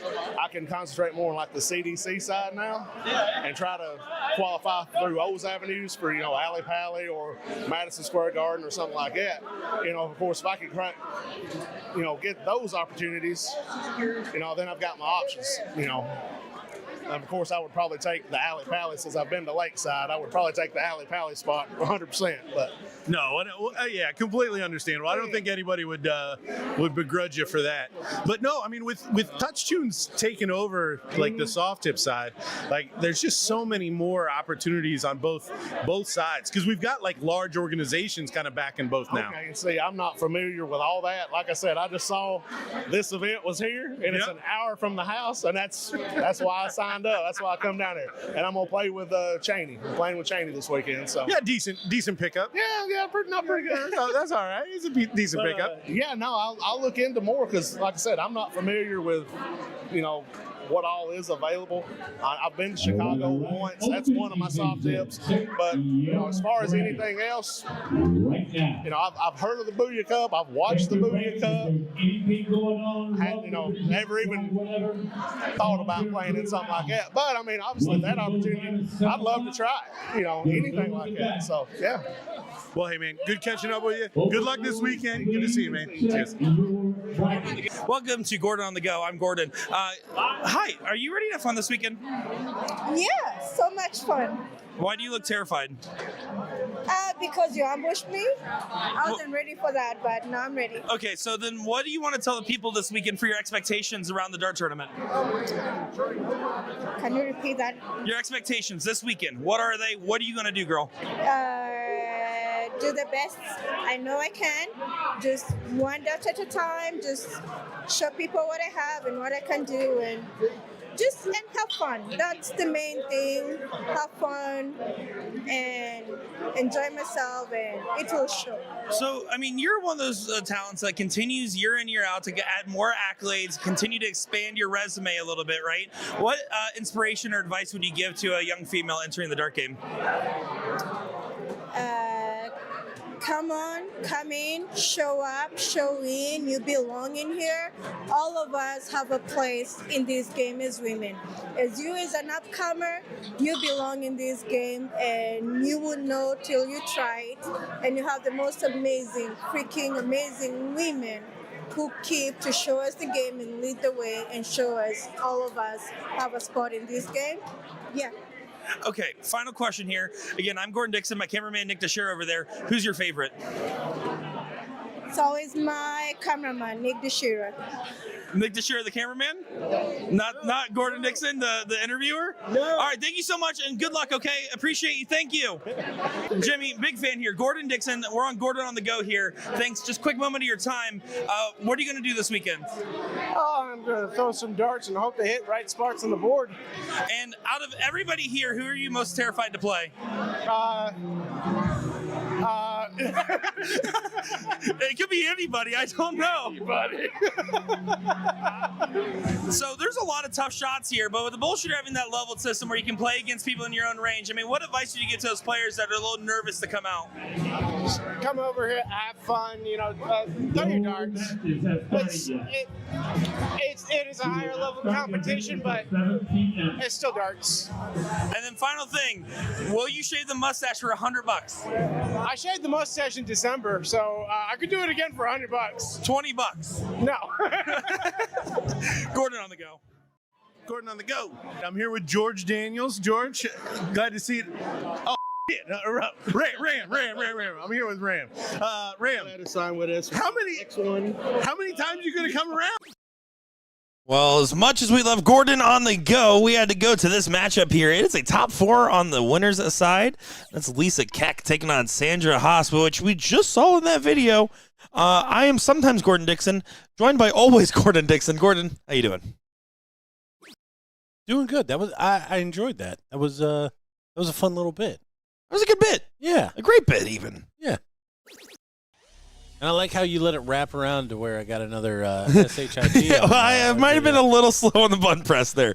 Might have been caught sleeping at the wheel. And we don't know what you said. There was a sensor there. Oh, that's true. Could have said anything. We need like a hooga horn or something. Ooga. Like that? Yeah. Just like that. You just want to like clip that real quick? And Yeah, we can no, I think that's the sound. that was the one right Yeah, there. Don't get like a formal one. Get that natural one. How about a natural double pull there for Sandy to get leg number 1 in this matchup?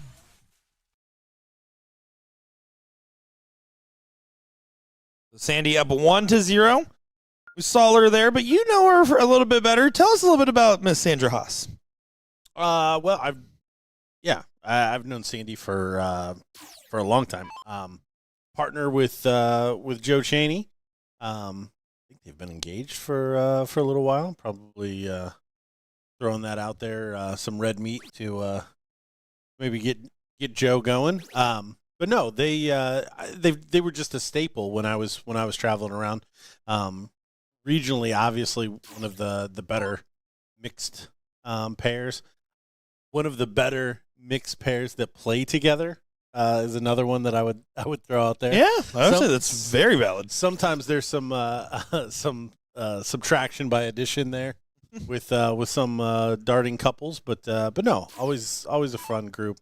She's always been nothing but sweet, and obviously one of the top players on the women's side, traveling in the Midwest. Now, Lisa, not as familiar with, but she has a good run to get to this point. Lisa besting out Melody Sommers, Alicia Alexander, and Figgy King on the way here. Sandra's run goes up against Kathy Bruns, Stacey Tulloch in the second round, which is a tough pull, and then Jennifer Cleveland to get here. So a little bit more battle-tested in today's bracket, I would say, just based off the top half averages and the matchups there or top half of the top half, I should say, with 2 levels of play. Other side here, again, Carolyn Googie and Sierra Grimm in that matchup. Did have an all-Sierra matchup in round 3. Sierra Bishop taking on Sierra Grimm. This is that women's level 1 that we're going to be looking at, folks. And we still have our open bracket, kind of playing a little bit of catch-up.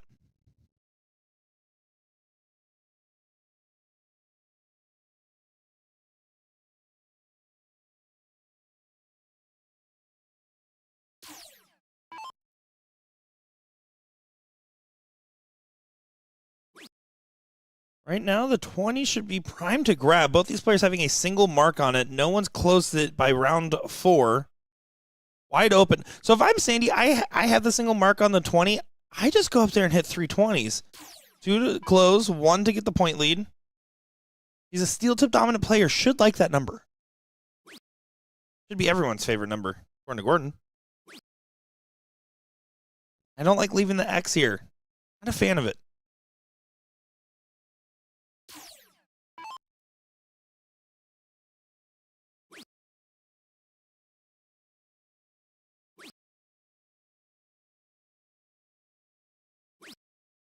Oh, I thought she was going to get another shot at it, but it does clean it up on the last start there.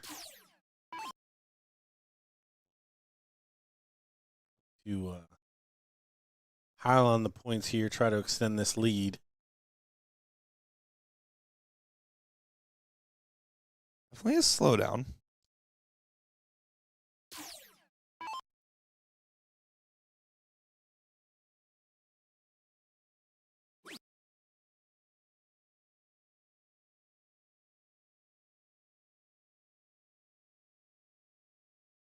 Like she was looking downstairs, trying to steal that 19 away, too. And he needs to find a first dart triple here. Something to settle her into a shot so she can take a shot. Yeah, she just looks a little uncomfortable at the moment. She mentioned in your guys' talk there that she's been having a slump and starting to get back. She just had a good singles league performance after a couple of years of not being on the expectation of what she would like to put herself at. And she's also, again, not particularly comfortable on the soft tip board. And Lisa looking real comfortable at the moment. It was a big 6. Doing a good job, taking advantage of this start. He's playing a little bit different format, too. This is only race to 2, so got to get off and running quickly here. Again, Sandy only able to find one big triple. Does not take the point lead. Lisa's going to grab some more points and then try to take that 17 away.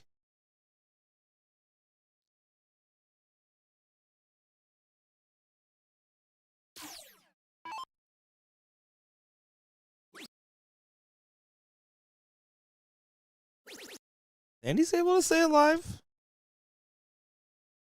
That last start would have helped her even thrive, I would argue. But instead, just alive. I'm Lisa. I'm thinking, okay, let's settle down. I got 20s and 18s in my pocket and only need a big single on the 17. I don't mind being a little bit more conservative down 1-0 and staying up for the points first. There's a debate. I think with the way this game's going, it's fine to leave the 5 mark. If Sandy goes up there and hits the 8 mark needed to get all 3 done, great. Good for her. Yeah, I didn't think she would even start there. Only a 2 mark, so probably see Lisa get those points back first. I'd love it if she threw for the 416s, but I figured she was going to use that bigger number to her advantage.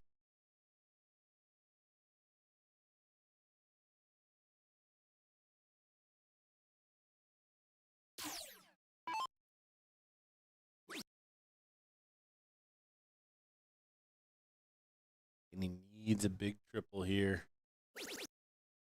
Does find it, so Every time the pulse starts to fade out, you feel like in this leg for Sandy, he just finds one of those trips. yeah, up 40. It's going to come down to maybe a blank from Lisa or a first start triple from Sandy to really change this leg. I don't know if 20 points is enough for Sandy to throw up. It does look like she's looking up. Wasn't a bad time to do it. Pulls the ripcord back down to the 16s.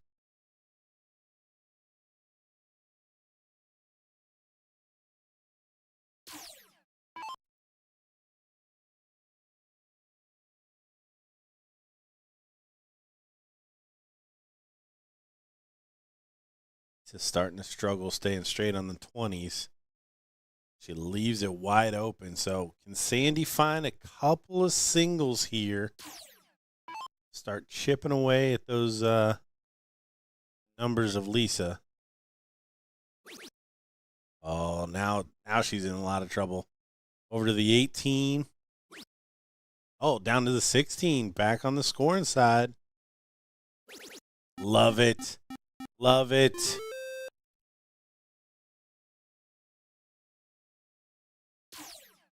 Lisa now down 100, pushed over to those 19s.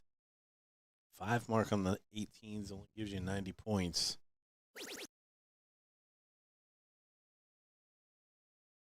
Does find 72.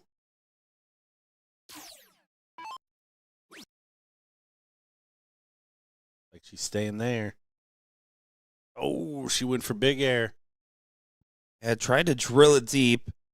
She's fighting back to try to get this 2-0 win in this leg right now.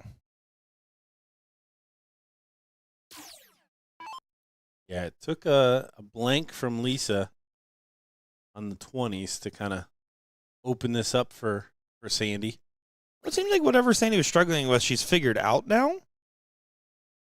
Lisa's done a good amount of early homework in the leg, so we'll see if the studying's been enough. That's a promising spot on that 16. Still a good spot. I don't mind the discipline there to stay down.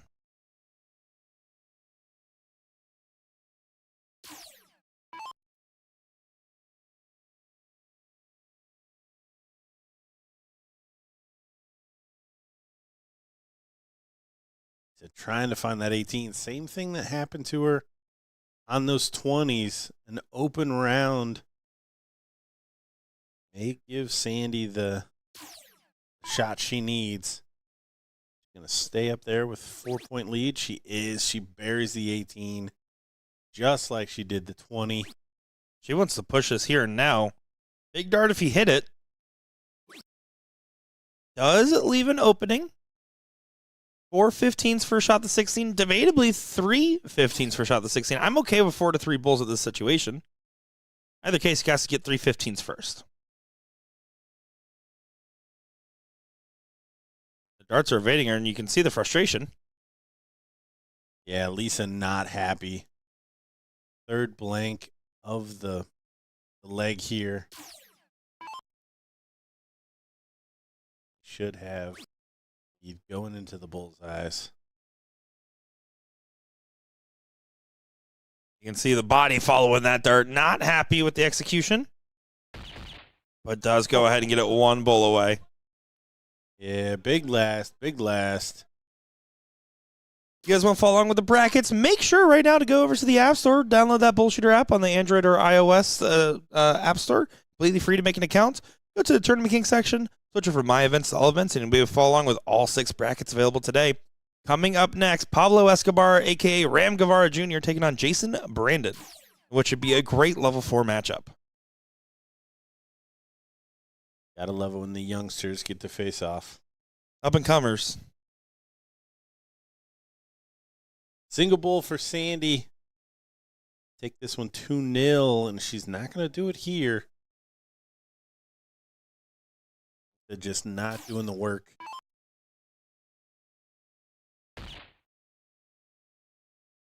It's been a good fight to this point. Double bull to make it interesting. Not going to happen.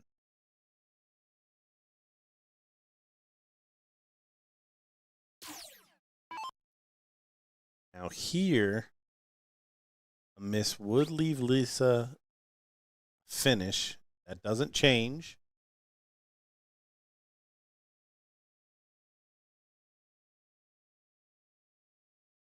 $25 takes Lisa to 417.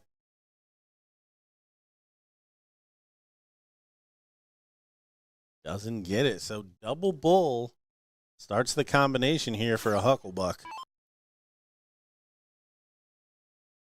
Not going to happen. Shake of the head from Lisa. 1 bull to at least keep the dreams alive. Oh, last one was right on the money. Or right near the money, I should say.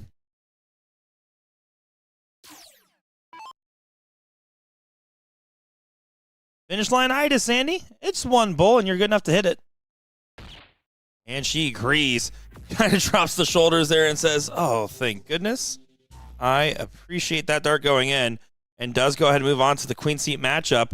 Currently in that level 1 ladies matchup, again, we mentioned it's Carolyn Googie, who is up 1-0 over Sera Grimm now. Taking a moment here. Looks like our losers bracket matchup of Shea Nobles and Cody Stilts will be up in just a second. And then, of course, we will be getting full coverage of that Ram Gavvara Jr. and Jason Brandon winners side matchup. Nick, Sher, Gordon, Dixon, don't go far, folks. We'll be back in just a moment's time.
How about this matchup here? Ram Gavvara Jr. on the dartboard. 2 out of 3 regional stops for MVPs.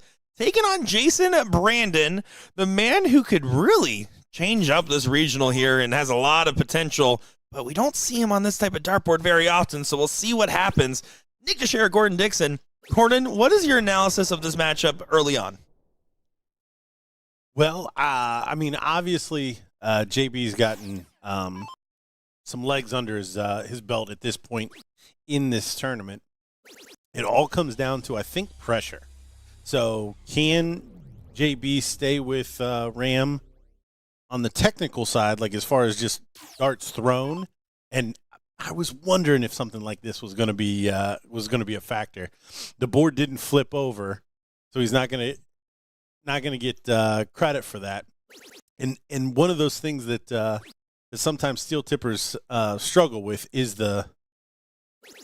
Ram said just take it. Okay. Good for him. He said just take it. These guys starting to become more familiar as they're both on the CDC too. Ram's really making a stride there too. Yep. Well, and he said when we were chatting that was one of his big goals for this year was to do something on the CDC side. But no, I mean, the analysis is how comfortable can Jason get on this board to stay with Ram, and then it becomes who's more consistent.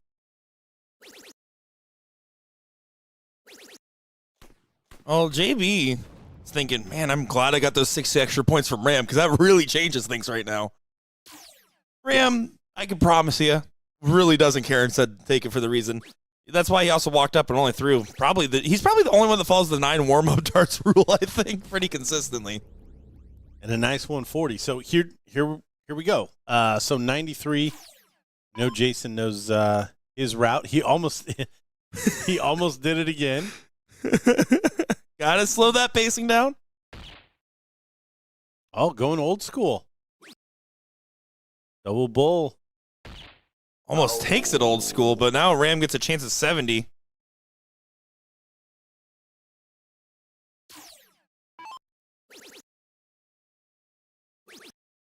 There it is. 2 darts. Jason Brandon, no shocker there.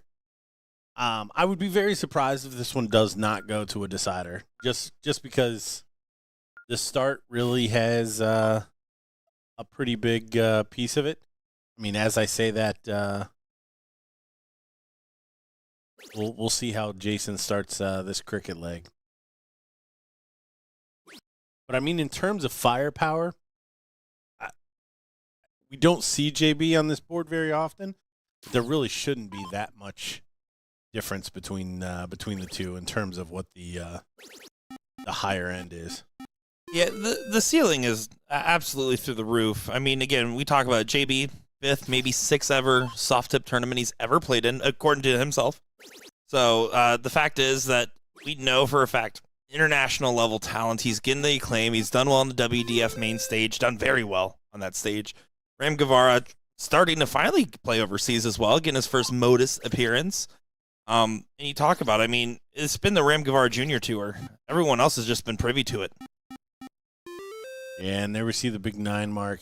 And that's really where can JB keep up with him? Finding those big trebles. Because in steel tip.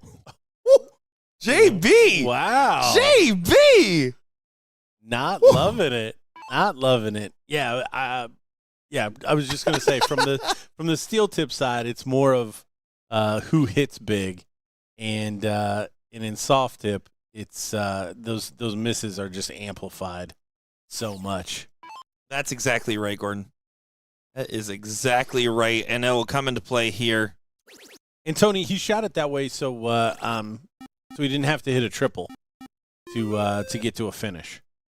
So anywhere from 91 to 95, the bullseye. If you start on the bullseye, you don't have to hit a triple in order to get to a double. And Ram running away with this one, feeling real good about that decision in the first leg to let Jason have the treble that he hit before the board flipped over.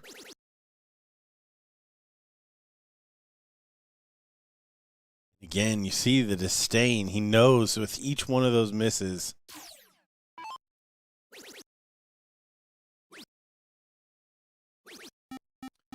Yeah, JB just not having fun with this leg. If anything, he's really starting to think, okay, let's just focus on this 0-1 and see, or focus on this next cricket, excuse me, and then see what happens from there.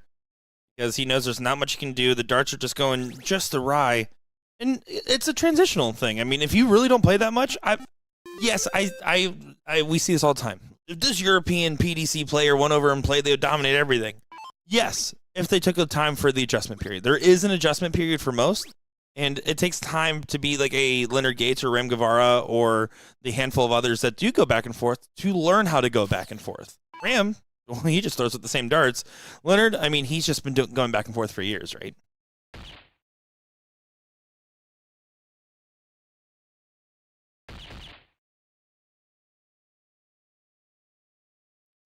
So even going first, Brandon still about a full set of darts behind Ram.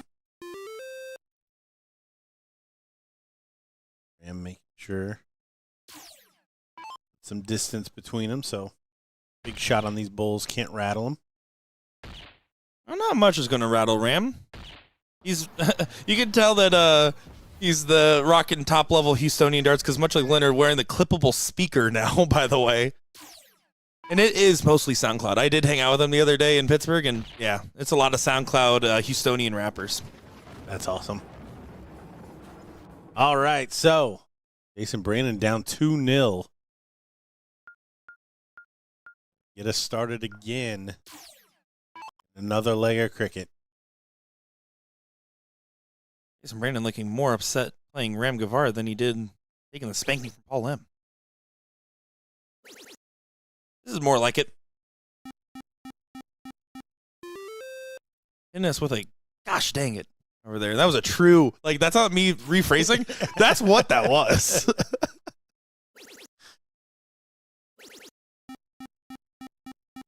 Taxes and Ram Gavvara on the 19s and 17s, man. You can see the pacing messing with Jason a little bit there. Had to step himself off the line again. Not just about stepping off the line. It's about resetting the focus once you do.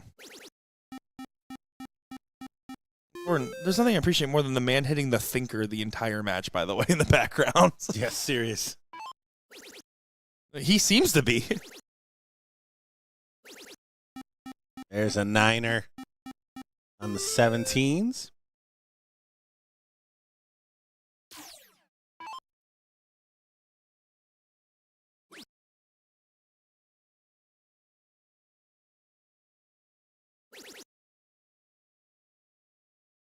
Ooh, and only a 4-mark return. So here sets up one of those big shots from Ram Gavvara. Know he's got it in him. Here it comes. And there it is. Shaking the head from Jason Brandon.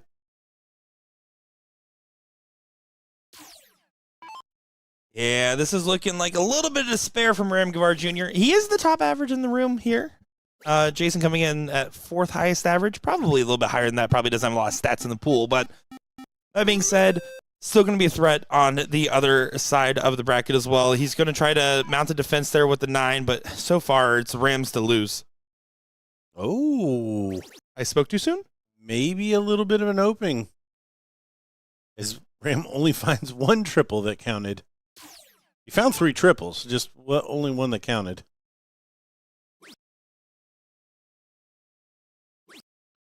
Jason does get aggressive, trying to take that 17 away. Again, another opportunity for a Ram 9 mark, 2 to get the point lead. Ooh, I feel like that was a decision in the middle of the throw. That was 17, 17, 18.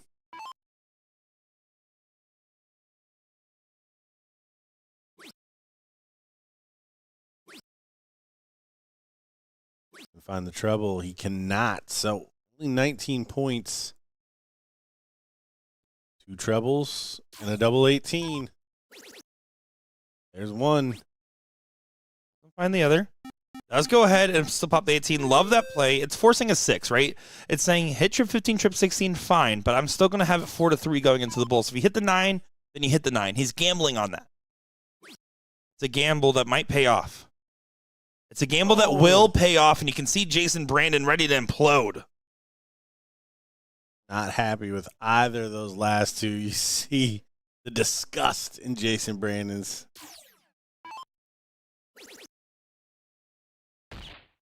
Double bull. Oh, can't believe it.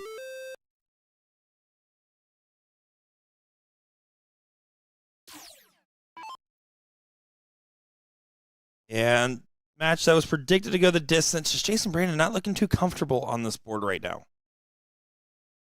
Yeah, a lot of uncharacteristic stuff from Jason, but yeah, the unknown here, I think, catching up to him. Plus, he's playing the top average in the room. Still a respectable loss, regardless of how that played up, right? I mean, it was going to be fine one way or another. But here we go. Leg number 1, loser side matchup. Shane Nobles, Cody Stilts. We're going to hang it on here for a second because we are going to switch to our women's seat match. That is actually going to be our next one here for level 1. That's Sandra Hos taking on Carolyn Googie. Carolyn, who I picked as my front runner today. I did say that her, Tulloch, a few others were on the short list of people I would say that have the run, and the Washingtonian coming all the way out here and doing some damage, it seems. So that will be the next one. We are going to hang out with these guys for a minute. Shorty we saw earlier, let me tell you, his darts, I can say, left us speechless. Yeah, that was an interesting match. That both players in that on an 0-1 match that kind of left us questioning, but came through it. Obviously, still running on the loser side. See a big 180 there from Stilts. We got Stilts playing Shorty. That is correct. That's actually very funny. Stilts being the last name of Cody, so he was not coming in here thinking, I got a funny joke to play. Hey, quick, change my button. I've definitely changed, like, because on the app it's so much easier. Like, I've definitely changed my name to mess with somebody. We were playing a company tournament. I was playing against Patrick Mulligan. My middle name is Patrick, so I will put the better Patrick as my name. But then I was testing the new version of the app, and it wouldn't let me change it after that. So for the next couple of online tournaments I played, I was better Patrick for a little bit too long, and I was like, okay, it's not as funny now. I feel comfortable saying this. The new BullShooter app is actually rolling out right now. Is currently hitting about 10 to 20% of smart devices. If you currently have the app, just delete it and re-download if you want to upgrade. This first version, all it is a facelift, and the G3 locator works again, by the way. So shout out to that. But it's a brand new infrastructure. There's going to be some really cool features in the next year or two on that app. We're talking friends list. We're talking live stream alerts. We're talking stuff I really can't talk about because it's really cool. Double bull for the fans. Oh, he's looking. No, he's not. I was looking at a 10. Yeah, I was like, what are you seeing? I was seeing hopes and dreams as Stilts goes ahead and takes that 12 dart and a 1-0 lead in this race to 2.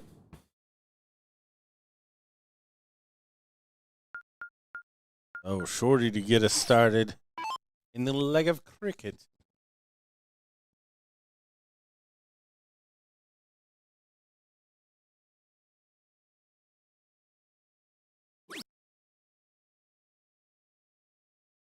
Looks like we've got both our ladies over on the other board, waiting for them to get set up.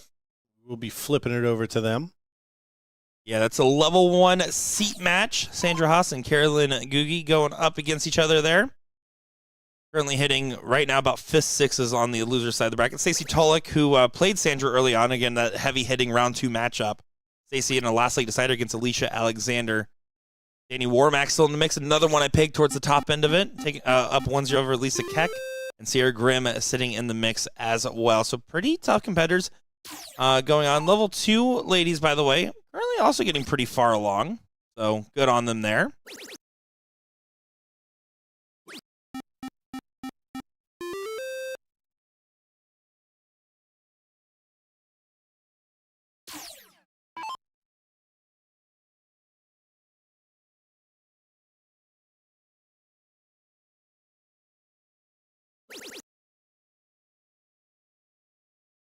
Big start to this round. Like he's going back up. Great find. So, big pressure on Shorty. Rough open. To find a couple of treble 19s. Good last, but probably not enough. Yeah, this is looking like the demise here so far for Shorty. Let's gotta keep it clean. Gotta hit the 219s here. Go back up to the 20. Have an X on it. Play some defense. I don't like that. I don't like two things about that. First off, I don't like that you didn't shoot the 20. Play some defense. You got an X on it. You're up 1-0. Make him do the hard work. But secondly, you saw his eyes look at the screen and move up with his hand. That is not a part of his normal movement. That was checking the score and mid-shot. If you do that and you catch yourself doing it, walk off the line and reset. Have the game plan before you go. Shorty does chip away with another 36. See how much pressure that does put on Stilts. It's like he was thrown at the 20. Should be back over to the 20. Well, we will keep you up to date. We are going to go ahead and switch on over as it is time now for the ladies queen seat matchup. That ladies. So here we go. It is going to be Carolyn Googie taking on Sandy Hos here, and what should be a good one to see who will guarantee their spot in the finals. Both these ladies already guaranteed to be in the invitational shootout. I believe Googie already got that honor from a previous stop. Maybe it was earlier in the tour, but yeah, absolutely tough competitor. Looking forward to seeing how she will play here. Yeah, it'll be fun to watch both these ladies face off. Sandy obviously just keeping it together there against Lisa in her last match. Her switching up to the 20. She's much more at home shooting this in a steel tip manner. And understandable enough considering the background experience. And again, she said that her game is like currently in a restoration phase, right? You're doing well in steel tip singles. You don't play soft tip very often. Honestly, now's not the time to learn the soft tip fundamentals, right? It's about getting comfortable, finding your own way, and digging deep there. Carolyn, on the other hand, going to be comfortable in this. We've seen her in the WCS. We've seen her at the women's CSI. We've seen her play these top-level competitions. And she's going to lean on that expertise as well, isn't she? Yeah, we've definitely got a little matchup of coming at the game in two different directions here. See a little bit more movement and less follow through from Carolyn. Sandy a little bit more stoic, more kind of formal as far as the throw is concerned. She will quickly move away from that bullseye if she's not finding it. So you go up at that 20 early and often. Only 12.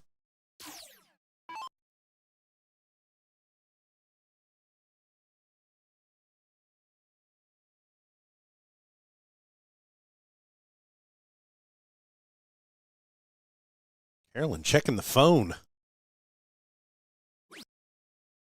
Making sure the tunes were right.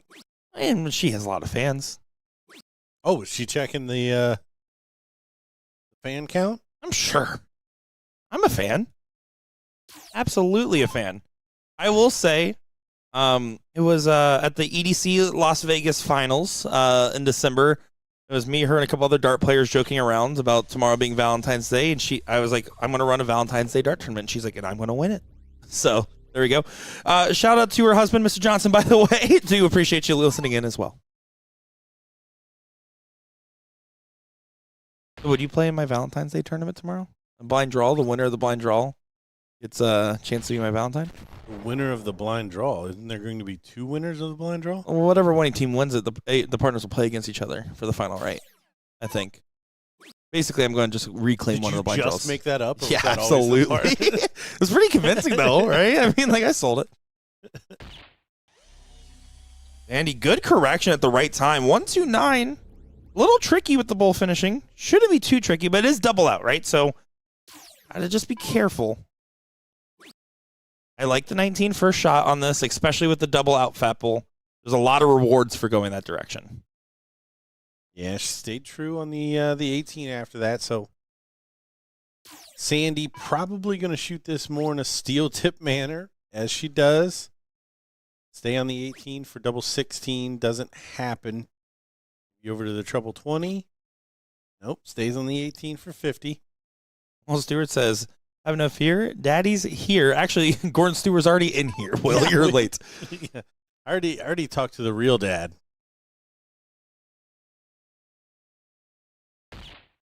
Bull for double 18. What a shot. Sweet little two-darter.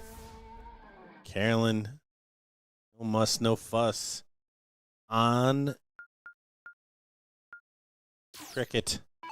Sandy getting us started. Again, ladies playing 2 out of 3, so blink and you'll miss it.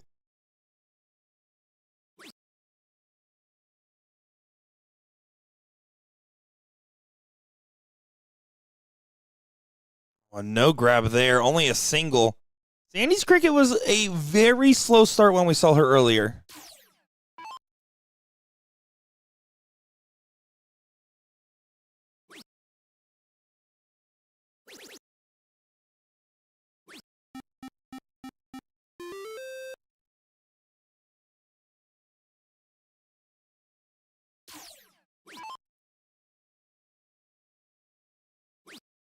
Can confirm Cody Stilts did take that match against Shorty on the other board as we came over here to watch our ladies seat match. Ladies.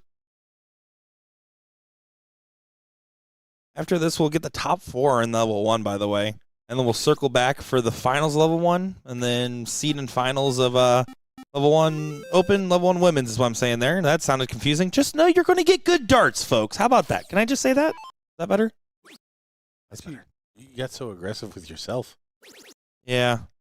Remember when you in Houston, you got your own math wrong and then started ridiculing yourself like you were one of the players on the live stream? I was scared. Oh yeah. No. No one is harder on me than me. No one is tougher on Gordon Dixon than Gordon Dixon. That is for sure. I did not say it in the third person. I would just like to point that out. What, Heather, was it Heather Norman? Who was in that? Yeah. I'm no 7 mark average. Such like, a fan. Heather Howard.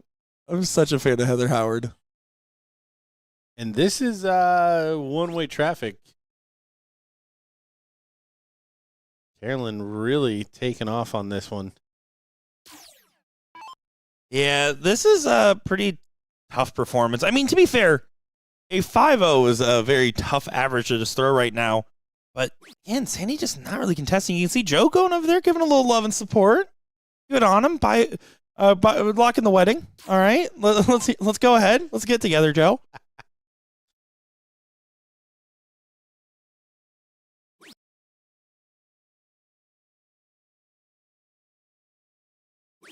I am ordained, but I don't think I'm allowed to in Tennessee. I don't think the power invested in me by the internet. I'll tell him you're good for it, though. Is not. It doesn't count in Tennessee. Gordon, I say this with my full heart. If I got married, would you be the minister of my wedding? Yeah, absolutely. I'm so excited. 100%. Every guest is going to have a nickname, all right? And we're not going to put on a T-shirt. Not one of them. Oh, my gosh. My worst nightmare. I have no idea what is. I'll have an hour-long speech where you have to sit there and listen to me ramble. What is that? Oh, no. That's, yeah, the priest, he comes in, he's gone by the toast. That's not how it works. No, you haven't read my vows, though. That's true, too. Well, Sandy's trying to mount the defense. With the 4 numbers, I would have preferred just to grab the 2 16s, but a wide open turn makes this interesting, right? Sandy needs to grab at least one number. I would love to see, honestly, a single 19 and 2 trip 16s here. Try to set for a clean sweep. Something like that. There's a trip 16. Yep, she agreed. I think you still have to say for the single 19. She almost absolutely nails exactly what she needed. It's still a great turn. Still makes this very interesting now. I have all the faith in the world in Sandy shooting the right shots. That doesn't. Oh, that's fair, but I just like to compliment it when it's good, whether it's faith or not. I don't want to say it's like a discredit, like I didn't have faith that she was going to hit it. I was happy she did. Oh, I've watched enough of the male competitors throw 01 that, no. I don't have any faith in most of them. 19? Okay, we're chipping away here. Carolyn needs a big shot here to reel all these points back. Yeah, this has gotten completely on its head. A 4-number advantage, I mean, you have to think that's a 90+% win position. And right now, the favor is absolutely in the other hand. Well, she's not out of the woods. Sandy continuing to pile on the points too.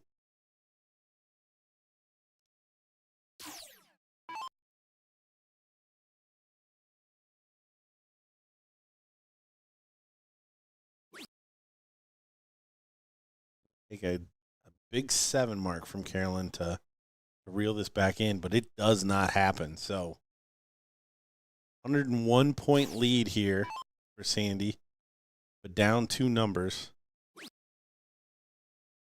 And keep it clean. Good close. Trip 16. Either way is fine. 101's a good amount to be up by because 2 trips on the 15 don't get you a shot with the point lead. So she was fine either way. I'll allow it. Feeling good. Well, she was up only a single mark last time we saw her shoot the 15s for the close on a 15-16 battle as well. So consistent with her play. Yugi snapping back to it, though. I was just going to say, with a little pace there. So 16-15 battle. Andy, 2 15s away. Uh-oh. Oh, look at this. She pulled the ripcord. She does. 42 points is a bad number to be up by. Yes. Treble 15 does give her the shot. The 16s, and there it is. Oh, Dalton shoot the 2 16s. She stays there and fires them in. So we'll see if Sandy 16s have been good. I don't want to leave her that number. Maybe the pressure works. We'll step off the line after the first start. Something didn't feel right. Recollect here. It's not going where she's looking now. Can she find it? She can't. She goes high. So Carolyn able to wrestle this back after being in a very tough spot, after being up 4 numbers, and she is not throwing the 2 16s. I guess she just didn't need the extra dart at it. I don't love it, but I do like the result. That was the cockiest thing I've ever seen. Like, I'll just throw this first one away and then find the 2 she 16s. purposely wanted that too as well. Like, in her heart of hearts. All right, we'll see how this works. 33 points means 2 15s is needed to push. If the first start's not a bull, I shoot 2 15s because I'm up 1-0 in the seat. Good math. Yeah, you got to go back to bull on that third dart, I think. So we'll see what Sandy does here.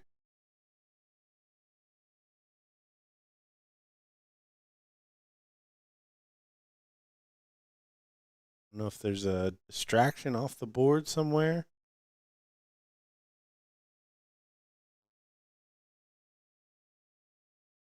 Looking left there for a little bit.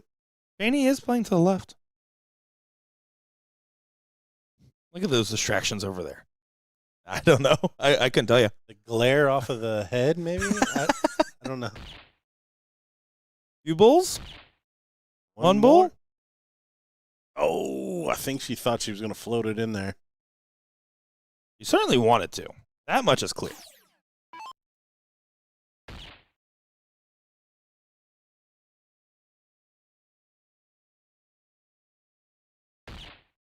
Still an outside chance, a couple of double bulls there, but it's not going to happen. Carolyn now, one bull to hold the queen seat. Andy do it the tough way. That loser's bracket. There it is as we flip over. And not quite logged in yet, but Ralph McCool, who you called out, taking on Joel Stockdale in a top 4 winner's side matchup. Real quick, I just want to take a look at this quarter here because not to discredit them. It just, again, if I looked, or not this quarter, this half, honestly, I mean, I guess this was, like, compared to the two halves, the top 5 averages were all on the top side. So I guess this was where I was going to battle, and I think the only person I would tip is maybe Brian Langley in this. So this is cool. McCool even.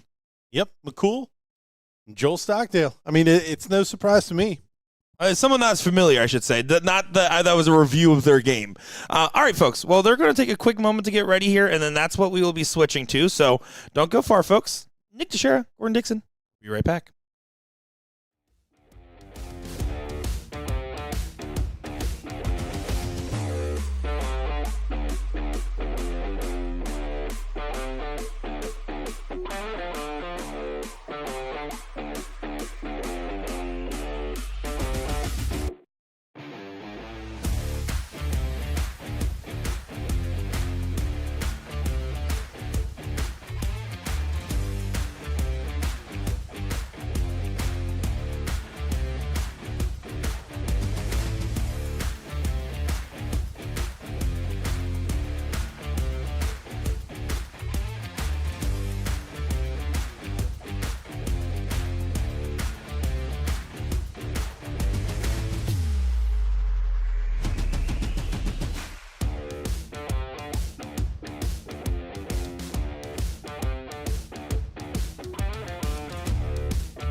Here we go. It's a top 4 matchup, and it is George Daniels taking on Pablo Escobar, a.k.a. Ram Gavvara Jr. Nick Teixeira and Gordon Dixon on the call here, and we just saw Ram give a very convincing performance against Jason Brandon, didn't we? We did. Yeah, frustrating, Jason Brandon, I would say, to a level that we don't normally see out of him. So we never see out of him. Yeah, I think that's probably a combination of his being uncomfortable and Ram kind of playing Ram darts here. The Mr. Daniels leaving the little fish. Ram still not at a finish. So George will get a shot at that 130. And will be a pretty good shot, too, with that last serve falling into the 1. It was not what Ram had in mind. And we did see George take out a nice finish against Cheney. And look at this. Double top. Double top. George of the dartboard. Oh, my. Did not shoot the 20 for the bull. Shot the trip 10 for double top. Takes it down.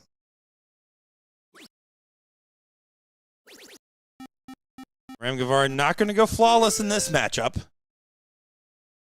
Ram did go to a, I want to say he went to a last leg decider. No, he did not. He's only dropped 1 leg on the day up until this point to Mike Bent. Dropped 2 legs on the entire day in his run of 12-2 so far. Pretty good record. George did survive a last leg decider against Joe Cheney that we saw on stream. That was very dicey.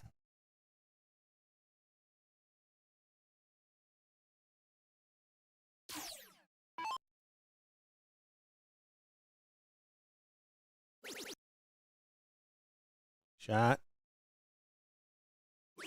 Not going to convert it. George thinks of that. Currently, level 4 has a fifth 6 match in the seat going on. Level 3 has a fifth 6 match in the seat going on. Those brackets nearing their end. Level 2, just a tad bit further back at 7th, 8th, basically. And then level 1, a little bit more work to go here with us in our longer format. Again, we will be switching back to that level 1 women's final once it gets there, currently in a fifth 6 match. And then level 2 women's, currently sitting a little bit further back as well. So some matches going on, some darts are flowing.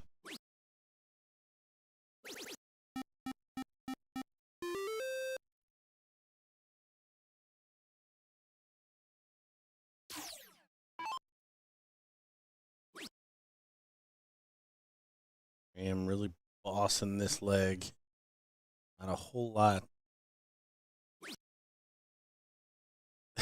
that George can do. You see him wave off the 2 mark. It's not what he stepped up there for. Bulls. This one looking to be 1 apiece very quickly. What George can do with the start in a layer cricket. He's going to have his opportunity. And I will say this about George Daniels' game. The one note I've always given since I started watching it is I've just not seen him do a lot of like 3-0 type performances. It's a lot of when he wins by a lot. And then the second leg, when it gets tight, it gets a little tighter. It goes back and forth a lot more with him. I don't know if that's just a little perception bias from this weekend, but in general, I've felt that way a little bit. Ram not really doubting the control he had this leg, and George Daniels going to throw a 5.83 or higher.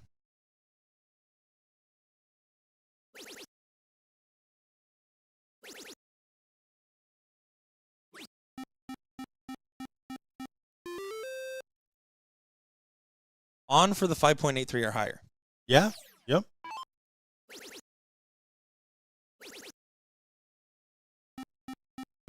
May need to. See, this is where I play Ram aggressive and hard, as you see Keith Galloway in the background waving to the mom and dad. I see, again, book says start 20. I think with Ram, I go 19-17 there. I do play that a little bit hotter. Does work out well, still gets the good result.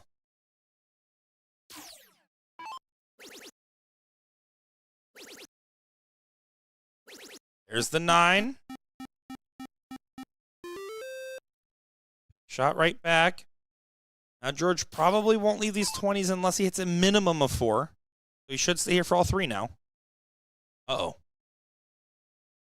Bad when you missed the juggle on the frustration. Yeah. Well, I mean, he missed everything else so far, so. Oh, it's an open round from George Daniels. Did not see that one coming. Under's looking good now.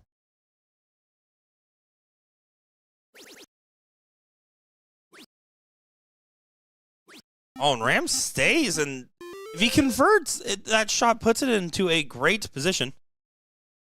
But instead doesn't, and leaves an opportunity for George to at least get a foot back in the door. Yeah, 9 mark here from George. He's right back in it. Oh, wow. Just not following it up. Saying to follow through, he feels like he's not following through.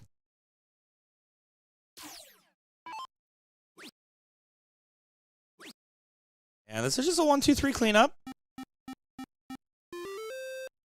Yeah, good last there. Find another 51. George just not having the firepower here. Stick with Ram. There's the 7 mark, but a little too late. Now, the good news is it is 1 apiece. So, even though he may lose this one going first, we'll go first in the next leg to send us to a decider. We'll say I'd love the discipline there from Ram as well. Staying there for the 7, making George do the work.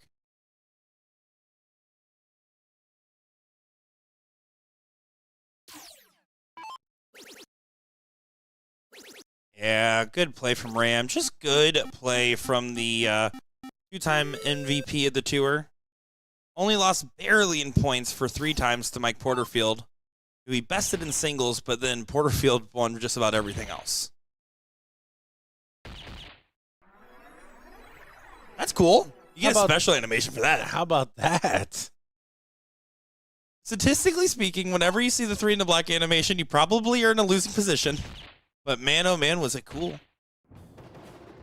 Yeah, not a great shot in cricket. 6 bulls, unless it's the winning shot, because chances are you were not in a good way. Or you're playing reverse cricket and trying to like really get on somebody. Then it's the best opening. But George, gonna have to be of short memory.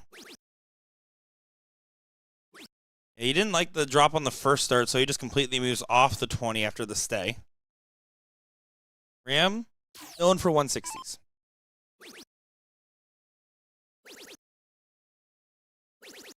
Oh, I thought it was there. Thought it was going to be a marquee shot. He's also known for 115s. The Ram winning the first round of this battle, and George just slowing down to a different gear.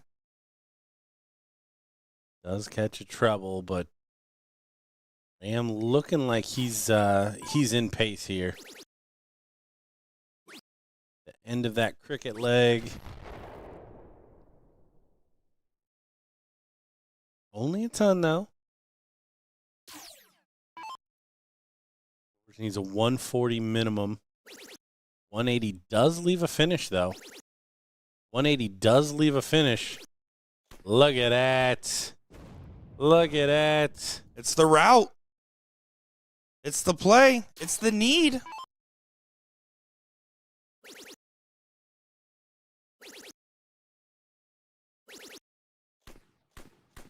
Yeah, fires right back. 167, you would argue, has to go, especially in this 2-1 position. It's now or never, it feels like. Oh, my. Oh, it's on. My. Oh, and he clicks it high. Gave it a swing, but 106 now gets a chance. Almost 347 and 6. Good looking shot. 106 for the match. Taps. There it is. Rock and roll. Pablo Escobar into the finals of level 1. Here we go. Leg number 1 here of our other top 4 matchup. This is going to be, I said Joe McCool. Ralph McCool, Joel Stockdale, Joel Stockdale. I keep doing that one. I just know him that well. Looking forward to this one as McCool has the McCoolest hat in the room, for sure. At least. Right? Oh, the Peaky Blinder? Like the light gray Peaky Blinder? Big fan. He's got razor blades in there, for sure. Big fan. Yeah. Because he chews on them because he's just that strong and cool. It should be an interesting matchup, right? I mean, what these guys are thinking, okay, we've got to this point. I'm not scared of anything except what I have to do next. And then after that, we'll worry about playing Gavvara, which they just saw conclude next to him here. You got some darts to throw. You got some stuff to do. And it's all about getting it done here. Convincing manner. 1-5-6 for Joel. This be a nice finish. To get a dart at it. Does find it. Actually, really good third. Somehow making it in between there. McAwesome, 138.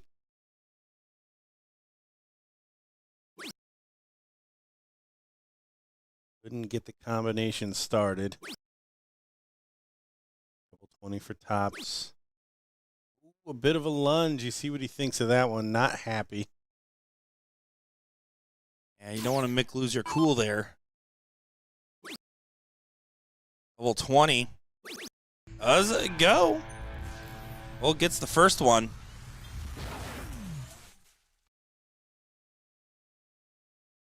So you're both of these guys, right? I mean, what's your mindset, right? You're not one of the... You're one of the tough shots. You are. Both these guys know they're tough shots. I was going to say, you can just stop right there. Neither one of these guys walked in the room not thinking that they could win this. Correct. Like, oh, no, Ram, or oh, no. Yeah. That's not a thing. No, my question was, these guys are self-confident players. They know what they're capable of. Okay. But they're not the people that the outside world is saying, oh, that's one of my picks for this, right? The outside of the circles.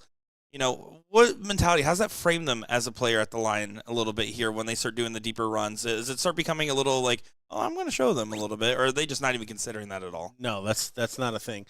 Like one thing that we don't deal with is like the only people that talk about that kind of stuff is us. And unless they're listening to us, then like there's nowhere else is feeding that to them. Now, if you're a PDC player or something where people are betting, like there's literally odds on you winning a tournament, right, or you winning a match.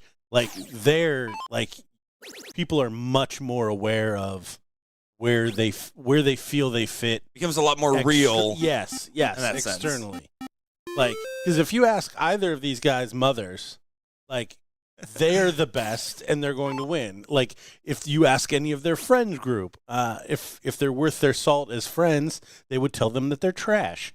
Like, that's the only input that you're getting as far as that stuff's concerned at this level in this type of a tournament. I love it. Love it. Joel's loving this position. I am sorry, man. Take a shot every time I say that. Big white horse, and McCool just not off to the races. 2.67 in this leg. Setting up for a potential 2-0 jump, which is terrifying in this format with game 4 being 0-1. Yeah, haven't seen him really get to the levels that I'm sure he's played at to get here. This is not something that I don't care if the top shots were or the top averages were in the top half of the bracket. This will not get you through a level 1. So have to imagine that that he's played better.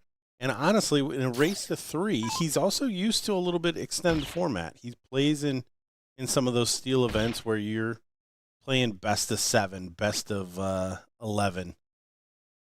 So wouldn't be surprised if we do see a comeback if he gets settled in. The most important question, the one that we've really failed to address, is what is Mr. Stockdale listening to in those big cans he's got rocking right now? Oh, that's a great question. I'm saying 90s rap. Oh, see, I was going like early 2000s boy band. Okay, completely possible. Completely possible. Look at him. He has like an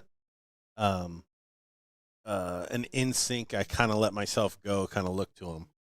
Yeah, like that's what I'm saying. You could see like a couple of sit-ups, and that's a handsome devil right there. Just one good dart pickup away from really converting. You know why McCool's McCool, by the way? Game starts. He goes to walk up. Yeah, I'm going to go take a sip of my beverage, roll the arm out a little bit, walk the timer, and then slow stroll to the line. That's the type of guy that doesn't look at explosions. I'm a fan of both these players.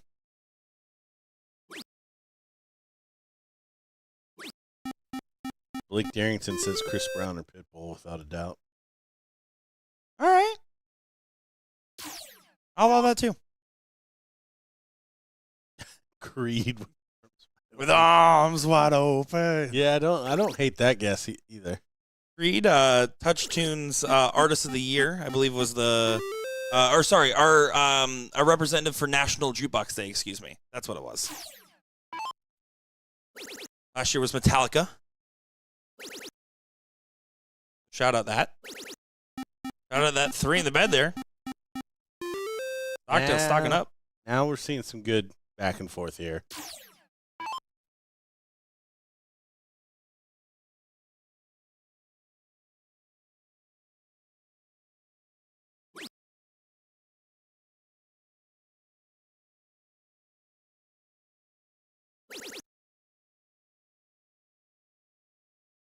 Ralph getting away with one.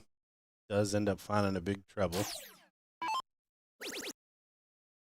Billy Grove Sr. says Katy Perry, the astronaut. Her greatest hits. See Joel again. Continuing to pile on the marks here. Ralph really needing to dig deep here. Whatever he's listening to, it's the equivocal of eating Wheaties, it seems, because he is certainly playing quite well. The equivocal of eating Wheaties is definitely not on my bingo cards of sentences I thought I would say this year, though. I like to play this game with my friends on road trips where it's like, when someone says something like that, say, is that the first time that sentence has ever been said? Today, I got one.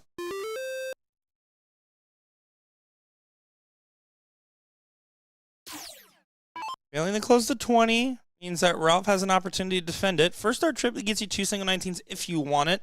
Personally, in this position, you have to defend a little bit.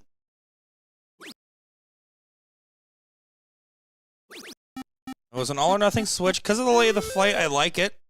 And a good execution.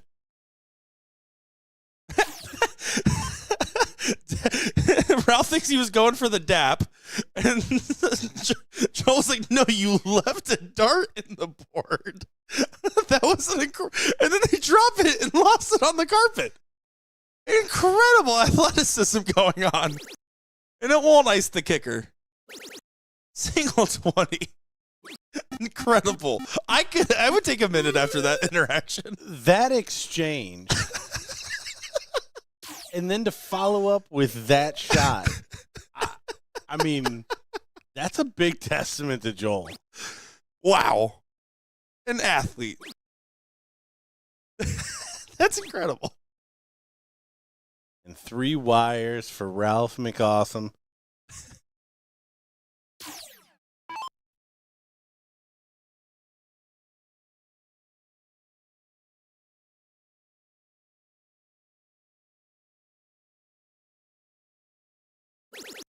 Oh, wow. Bold switch.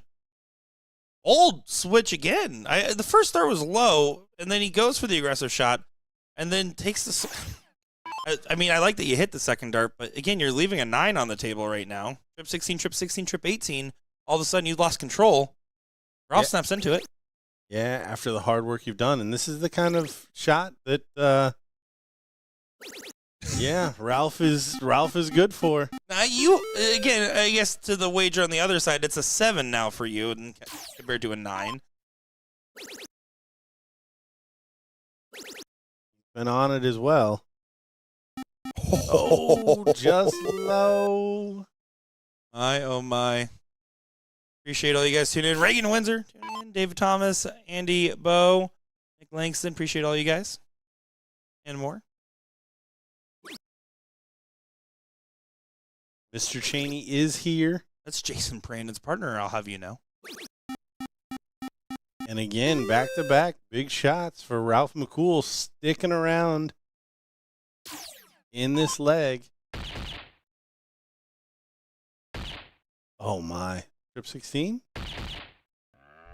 No, he finds the double bull. Okay. He had it in his back pocket. I like it. I mean, it really needed to be one or the other. I like that Ralph took the minute to do the math here on the shot, decide exactly what he wants to do. Stay there. That's an inviting dart. Never mind. That's an inviting dart.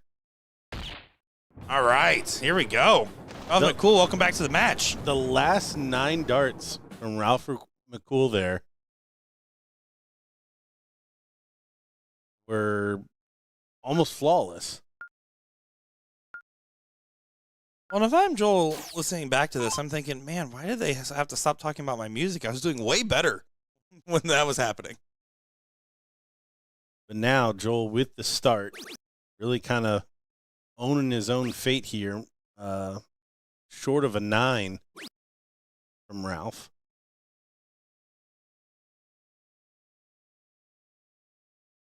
It was just a minimum on the open.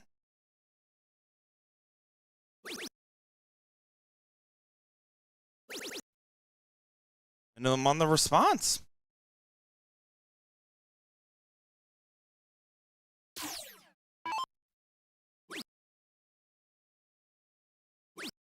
Jordan Meyer jumping in chat, rooting on Ralph McAwesome. This is the second time JJ Crosby has wanted to let us know he's watching. We should. I don't know if our chat's just acting weird, but it just keeps saying JJ Crosby's watching. Shout out you. Oh, does he feel it? Just high. Not in position to break. So far, does get slightly ahead. Still needs a 180 here on the other side. Splits the difference again. Really good third darts from Joel. Finding a way through.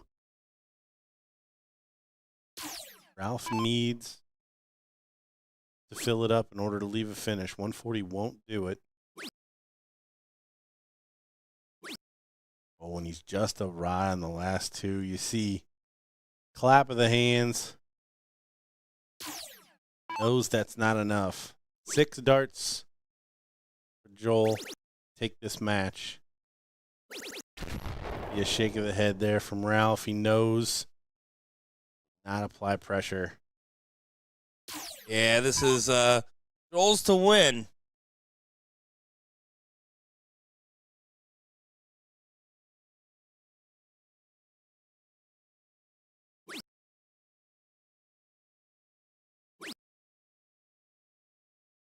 And McCool did click it together for a little bit, but got away from him here. 56, no pressure.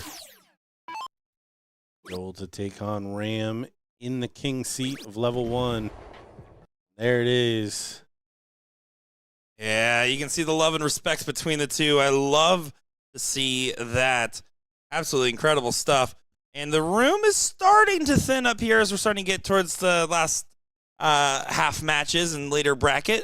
We got Ram Gavvara, Joel Stockdale coming up next. Level 1 seat match. Then we will switch back to the level 1 women's final. Then back to the level 1 final over here. We'll try our best to sneak in level 3 or 4 final, depending on timing. These are going to be ready around the same time. So no promises there, folks, but we will try to spread the love if we can. Everything's kind of coming down to an end here. Nick DeShera, Gordon Dixon, we're going to take a minute to go on the go. Gordon on the go here for a little bit, as these players probably going to need an extra minute or 2 to refresh. So here's Gordon getting censored one more time. Gordon on the go.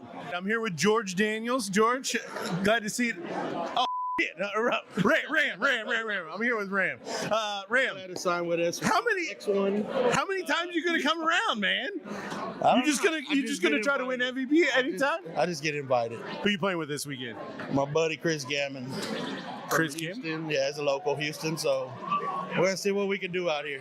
That's awesome, man. It's good to see you. What are your goals for this season? I mean, obviously you're in the Invitational. It's to make top 4. Like, where can it go? Other than soft tip, my main focus is the CDC circuit. So I'm gonna be playing them, but still tip more often. Okay. So, other than that, I don't think this is the last one I'm coming to. So for this until Chicago. Yeah, I was gonna say you'll be there definitely in Chicago. Sure enough. Try to get another one of those rings. I deserve like 3 of them the past 3 years. You've been playing hot, man. You've been playing hot. Good catching up with you. Good luck this weekend. We'll see you. Cheers, brother. I see George Daniels. Let's go talk to him. We got a packed room. Oh, we got Triple D over here. Mr. Lassie, how are you? Doing all right. Timmy, good to see you, brother. Cheers. Timmy Bagley. George Daniels. I just introduced Ram as George. Yeah, he took it on the chin. He said he was glad to be with X1. Yeah, I am. I signed up. Congratulations. New sponsorship announced today. Yeah, he just put it out today. Very cool. So how long's that been in the works? Just give us some background on like just getting sponsorships. Is that something that doesn't happen overnight, does it? No, I've been working, trying to get into sponsorship forever. So, and I finally did it. Got it across the finish line. Now here's the real question: why didn't I get invited to the breakfast table this morning? He was busy. No, I was working. He was on his game. He was on his phone playing this game. I was working this morning. Well, hey, what's the goal this weekend? I mean, tonight's the one that everybody wants, right? I want the MVP. Okay. All right. I'm going to shoot for the MVP. This is I shouldn't say surprising because Tennessee has a lot of really good players, but like when you see Ram, you see Cheney, you see Jason Brandon, some of those guys walk in the room, like, is it stay away from me or I hope I don't get them? I want to play them. I want to play the best. So anybody can get better. Hey man, you want the title? You want the? Gotta go through them to get it. Yep. You want to beat the best to be the best. I love it. Good catching up with you, man. Cheers. Good luck this weekend. Gordon on the go. Gordon on the go. All right. Who else do we see here? No, we're not live. But we are being recorded. This is a real This is a real interview. They're calling it Gordon on the go because I keep getting stopped by everybody. Okay. Yeah. So you're doing good. You've got another kid now. Yeah, I've got 3 So now total. 3, Yeah. Good. But what's the goals this year? Anything on the soft tip side? Probably not. Maybe make it to the BullShooter. I've never been. That's why Joe's talked me into throwing this thing, and hopefully, maybe it's on my bucket list. But he's always been a big fan of that one. Like he was one of the ones when I was playing. He was like, if you haven't been to Chicago, you have to go to Chicago. right. Not playing a soft tip dart in ever, and then he just shows up and wins the damn thing. So it's like, hey. Wow, that's kind of Joe, right? Like even the World Series when he qualified for that, it was kind of. He was actually watching the last one that he shot 2 years ago, when you were commentating, and he was throwing so horrible. And I was sitting there, we were sitting on the couch, and I was like, "Why are you actually reliving this, Joe?" He's a glutton for punishment, or what? I was like, "God damn, this is like freaking paint. Watching paint dry, watching you throw this match, and how in the hell you pulled it off? I don't know. I don't know, with a 3-0. Come on now." Hey, you were even like, well, I know he usually can just pull it out, and this is when he really gets the best of it, when he just knows how to get those darts out of there, and you're like, chirp, chirp, chirp. Is it probably something about a shark smelling blood or something along those lines? That's how I've always pictured him, but yeah, he did kind of eke one out there, didn't he? Yeah, he did. He kind of did. But that's Joe for you. I think everybody kind of gets paranoid too, because they know that he'll just be be able to bring it on at any minute. Well, yeah, when the opponent's kind of expecting it or seeing it coming. But what about you? What about the Invitational? You wanna try to play in the Women's Invitational? I don't know what that is. That's the ESPN event, but for ladies. Oh, doubt it. So I've had a couple bad years or rough years, and so I changed my stance a little bit, and I started throwing really well. I'm doing good in my singles leg this season. So I'm going to try and give it one more year and see how it goes. Gordon Dixon. Why hasn't Sandy been to Chicago before? She's not much of a soft tip player. I've tried to get her to come. She was just telling her. I said Joe was one of the guys when I was playing a lot. He's like, if you haven't been to Chicago, you have to go to Chicago. Go to Chicago. Yep. I think I've went to every one of them since. I missed one because I had a trip to England. But other than that, I went to every one of them since 2014. Yep, I remember. That was one thing that you always talked about. It's the biggest darting event that you'll go to in the U.S. I think there's they get 5,000-6,000 entries over the weekend. Oh, I don't know. We'll have to. There's probably more than that with the 4 levels now. But yeah, huge. 128, 160 something dartboards. Now that sounds right, because they've always got that, or they used to have the pro room down below, and I think they're moving all the boards upstairs this year. Oh yeah. So even there's 32, 64, 96 in the room, and then some out in the hall. But yeah, there's no other tournament in the country that I've been to that has that many dartboards. Yeah, you've been singing that song for as long as I've known you. So what are your goals for BullShooter this year? Obviously, the Invitational, is that definitely on your list this year? Yeah, definitely. I mean, give it a go here in the singles, see what happens. But my ultimate goal is go back to Chicago here in a couple months, right? Gotcha. Will it be you and Brandon out there? I'm not sure if he'll go or not. I'm putting you on the spot on that one, aren't I? Yeah, I'm not sure. I gotcha. So you're not even set that far out. He had to skip last year, and I played with Thomas Ball, and we snuck into the pro level somehow. That's the only event I've ever not thrown in Pro AA was last year in the doubles. We ended up getting second. Ironically, the Gavvara. It is now time for the seat match here to see who will go to the finals.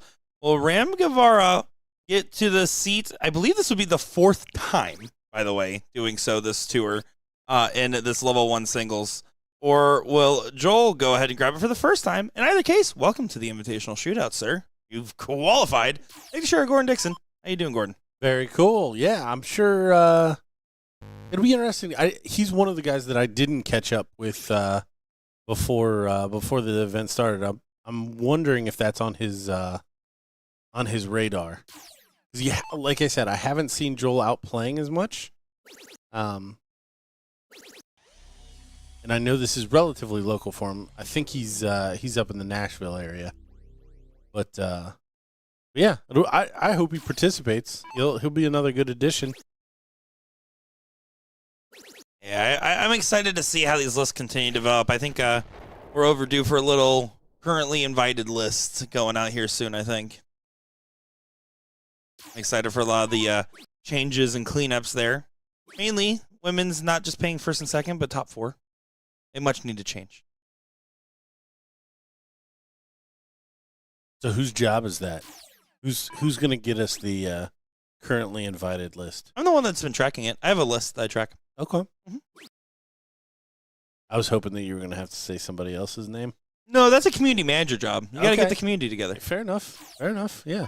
No, that's where I would have put it. Yeah, so if inside baseball here for a second, is Ram's going to go ahead and set this up perfectly, by the way. A reverse of his favorite open. There's one document that tracks every pro, every person that's cashed, and every invitational invite all in the same document that I run. I made a little all in one there. So that way we don't have 1,000 Facebook messengers going off during the invitational invite season this year. Here we go. Ram to take the first leg on the board. Gavvara will go ahead and take the first leg on the board. Jordan, Ram, again, boring. Go Joel. You know, well, I mean, Florida, he won the seat. Houston, he won the seat. I'm pretty sure in PA, he won the seat as well. So, yeah, this would be the 4th time in 4 attempts, by the way, this tour. Yeah, it's not surprising. He's throwing some of the best soft tip darts in the country right now. I mean, some of his matches with Maloney, I mean, they're averaging over 6 for, 17 legs, 19 legs, whatever the final is. Best of 17. Yeah, I mean, Ram and Maloney in that best of 17 literally threw, and Ram was down 8-4, brought it all the way back to an 8-8 tiebreaker in that match, and that was 53 9 marks thrown. The second closest for the next 2.5 years was 39, and then eventually Ram and Mike Maloney finally got the second place record at like 45. 53 9 marks in 17 legs is, in a competitive matchup for thousands of dollars, is one of the most insane things we'll ever see. Yeah, it's pretty bonkers. A statistical anomaly. My favorite of that match with Ram and Mike was halfway through. Sean Green says to Will Stewart, they're on pace for over 59 marks. And Will famously says, without skipping a beat, well, you might as well say he's on track for $1 million, Sean. And then they hit over 59 marks. One of my favorite Will Stewart being wrong moments of all time, because he probably was almost right. And then he wasn't. That's freaking hilarious.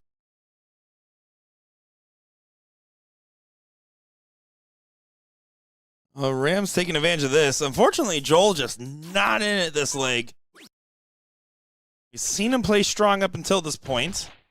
Yeah, Ram cleans it up. He needs 3 15s on his return. This is going to be a 2-0 lead for Ram Gavvara in double quick time.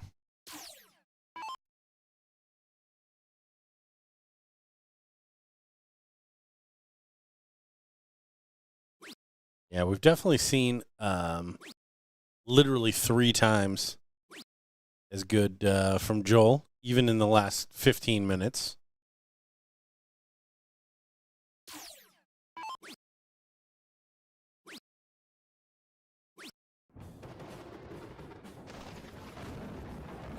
So 2-0 down now. Joel to start another leg of cricket. Yeah, is going to just have to get into pace, get into position, and get going here.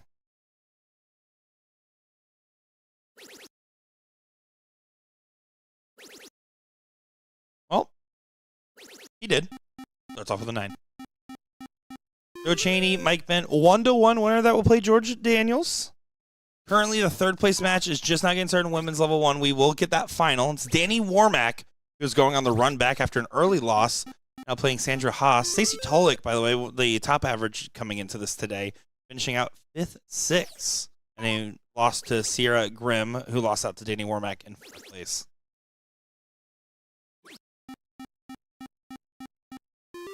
Joel staying hot, following up with another 7.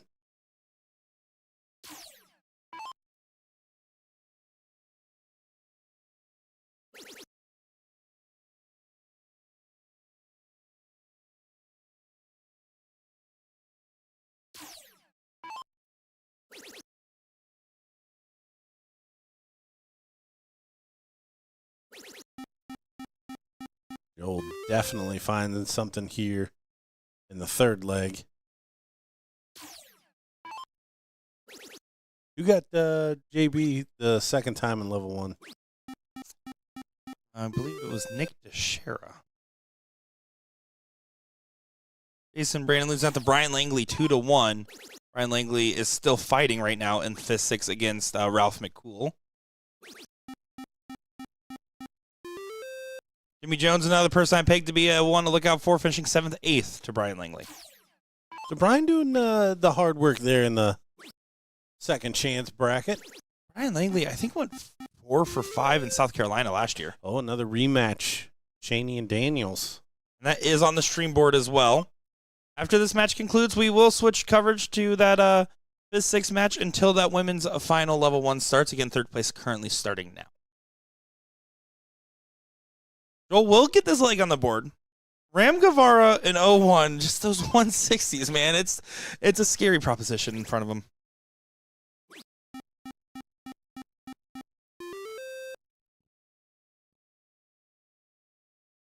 No proposition's too tall for any of these guys to handle.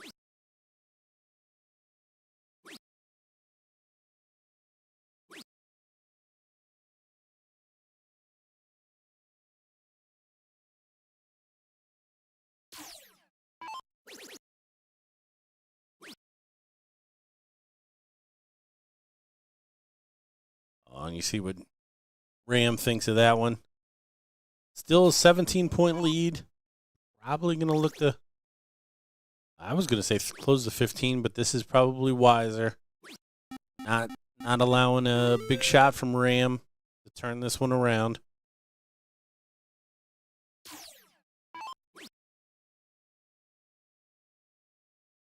And you can see Ram showing some frustration there towards the tail end of this leg. It won't stay for long.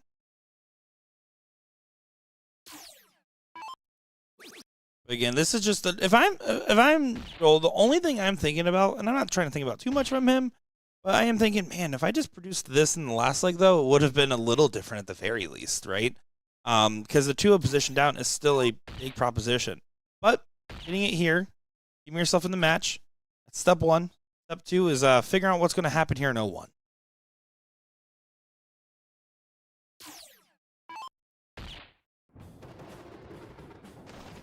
Good legged cricket there from Joel.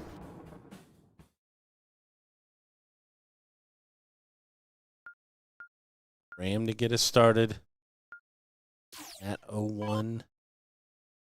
Joel going to try to pressure. Take us to a decider here. This is the king seat for level 1. And we see the marquee shots, the 160 in. Ram Gavvara. Joel following any type of a like or kind. He's on it. Good answer. On it. All right. This is what you have to do. There is no choice. Drill deep. Ram Gavvara's promised us a 9 on this tour. Last weekend, he got 6 darts, 7 darts, and 8 darts into one, by the way, on the stream. He wants one hecka bad. Joel stay hot. Oh, it's the wrong side of the wire there. Needs to find a big triple. Doesn't happen, so Ram lets off a little bit, and Joel follows suit.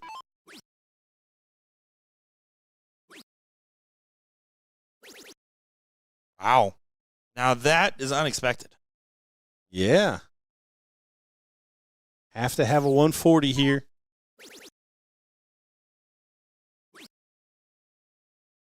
Find a treble. Not that one. So 6 darts for Ram Gavvara from 220.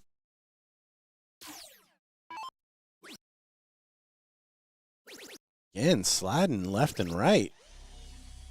Does find 2 treble 19s after that. How much pressure can Joel put on that 101? 101, not a gimme. He's only going to get 1 for the finish. Joel looking for the 171. Here we go. Ram. Does he take the 101? He's taking a 106. We'll get a dart. Double top.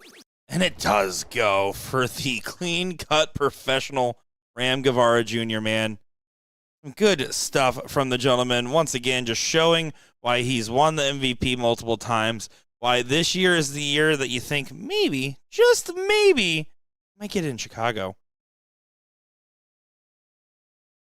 Oh, that was not the diddle. But this is the matchup, 5th-6 matchup. This is Joe Cheney, George Daniels. Currently, update here on the 3rd place matchup. Still 0-0, getting that first leg just about over here.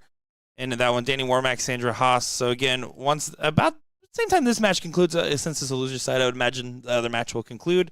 So again, we'll get level 1 finals, and then 3rd place finals of level 1 on the open side. Currently 1-1 in the 3rd place matchup of level 3. Raymond Dales, Marcus Sera. Level 2, 5th-6. Nick Weber taking on Rodney Evans. Winner of that will take Jake Godwin. Winner of that will take David Menard.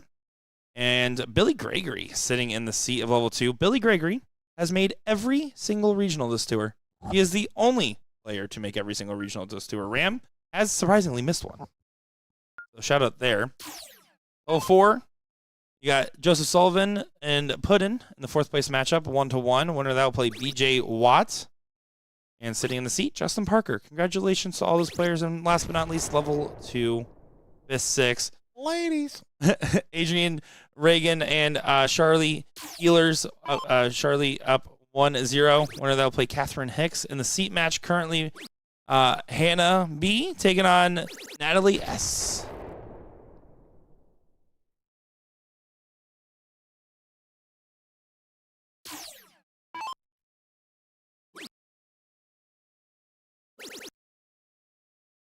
Gordon Dixon fans in the chat, love to see it. Love to see it.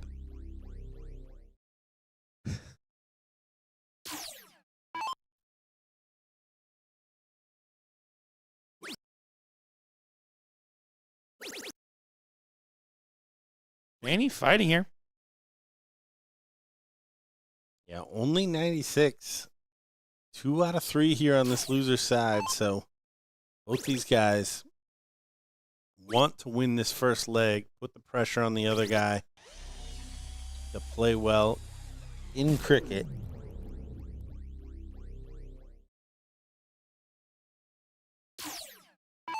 George with a big 118 finish to get Joe in a decider on the winner's side. Chainsaw fills it up, I believe 105. George break his heart again with a ton-plus finish. Oh, not going to this time. Breaks his own heart with how that dart felt.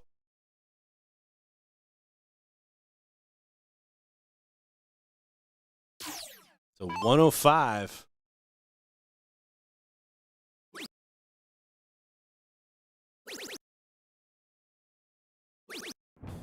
Look at that. 105 finish. Joe Cheney. Double 13.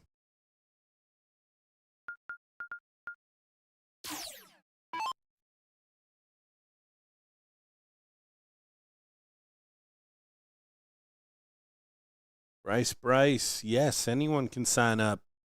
The Wisconsin sign-up should be, you said in about a week? About a week, yeah. They're just finalizing a couple of event details there.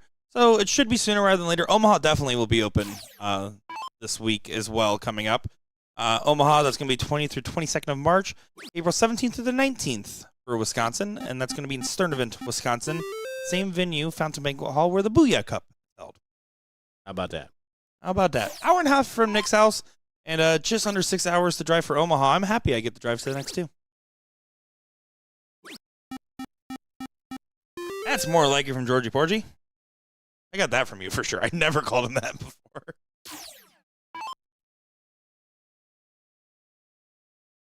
Comes the chainsaw. Looking to chop down some 18s. Let's take a whack at 20. Washington State was on this tour. We were already there. That was in September. If you're talking for the 41st tour, well, we haven't announced that yet.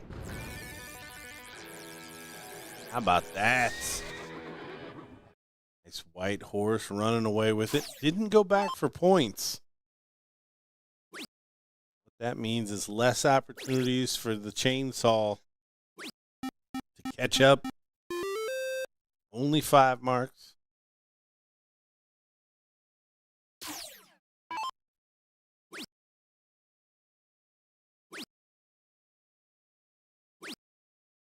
Nice and safe.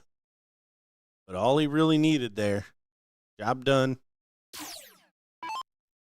Has a big enough lead. Oh, and the chainsaw trying to close him out. Don't hate that shot. Yeah, 5-3. I mean, you're playing for a Hail Mary and a miss, right? You hit it, hit the swing. Yeah, no, I love it. I mean, you're going to need your opponent to miss once anyways. Might as well make it only once he needs to miss. Very important asterisk. Love it at this level. If you're a not a 5+ shot doing that, your odds do go down. Just stay on the bowl, for the record. Love it at this level.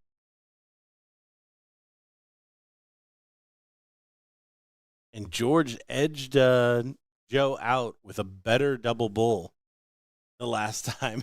He's going to find another double bull here to take the cork. This time less annoying. I said Joe Cheney wasted his double bowl last time. This time he didn't have one to waste. That was Langley. That was Langley. Never mind. Yeah, They're all the same to me.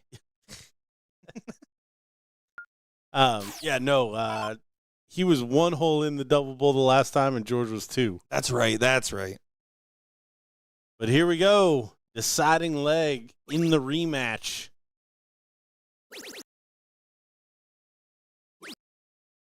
Joe pacing around back behind there. Joe really is playing hungry today, right? He is. He really is.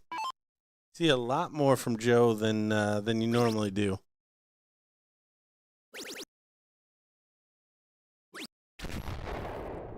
Oh, and you see he wants it. Already got a little bit of a lead here, starting to chip away at those darts. George trying to shut the door.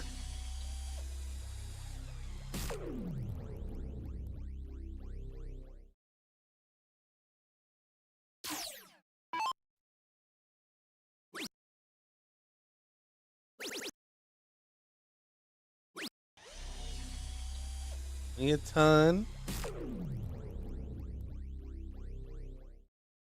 George needs 2 big trebles, 140, get to a finish. What either of these guys would do to finish in 6 from here. George gonna fill it up. Big 180, leaves him 1 triple to the finish. Joe Cheney acknowledging level of shot there. Yeah, this is an impressive play from these 2 competitors. Joe's not going to get there. And this is tough, right? Both these guys playing 5th, 6th, having played each other twice now, both these guys thinking that they were in the running to win it today. The fact that one of them's losing here is kind of just brutal. Tops. There it is. George Daniels getting away with it again.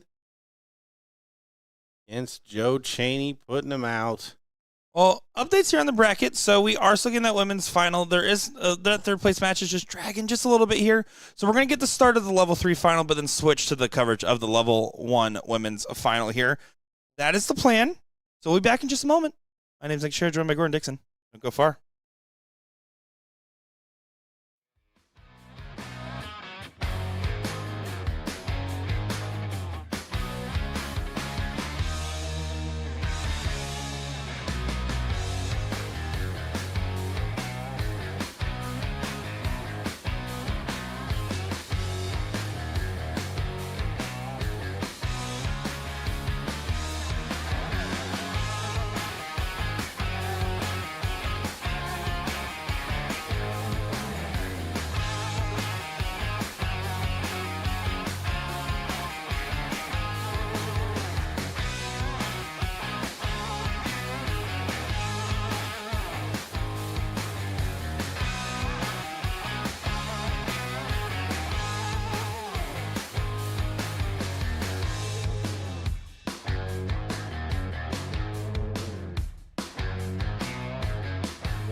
Well, here we go. This is not the ladies level 1 final, but this is the level 3 final here. Marcus Sera taking on Andy Stafford here, and I'm looking forward to seeing this one. We are going to cut off coverage once the women's level 1 final starts, but we saw this final up, and we're like, why not watch this for a little bit here? Nick DeShera, Gordon Dixon, how's it going?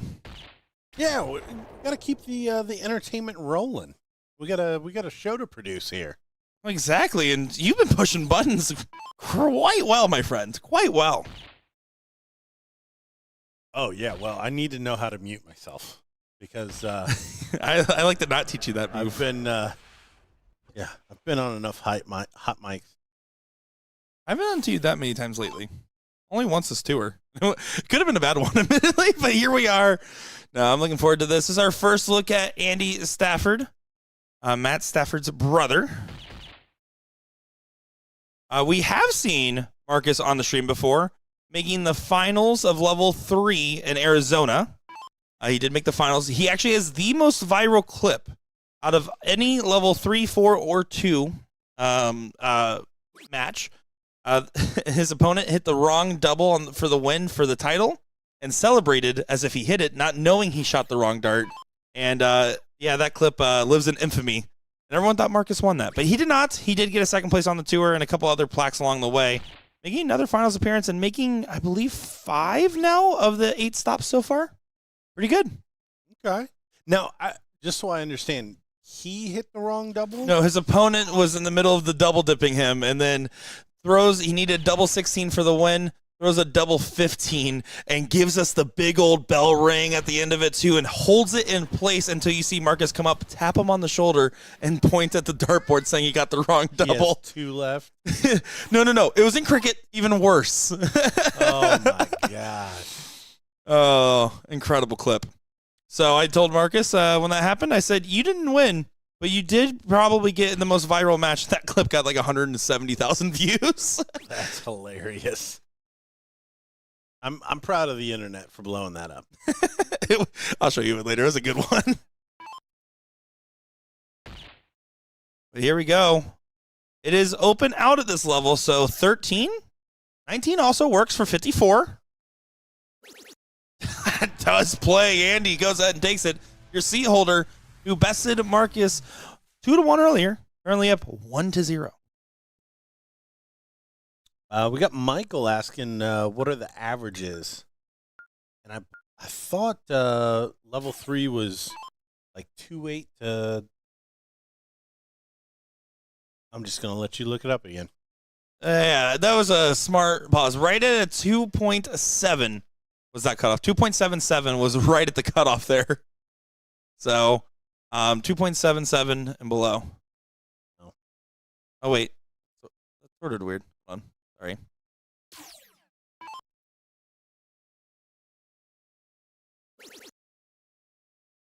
Yeah, so 2.8 to...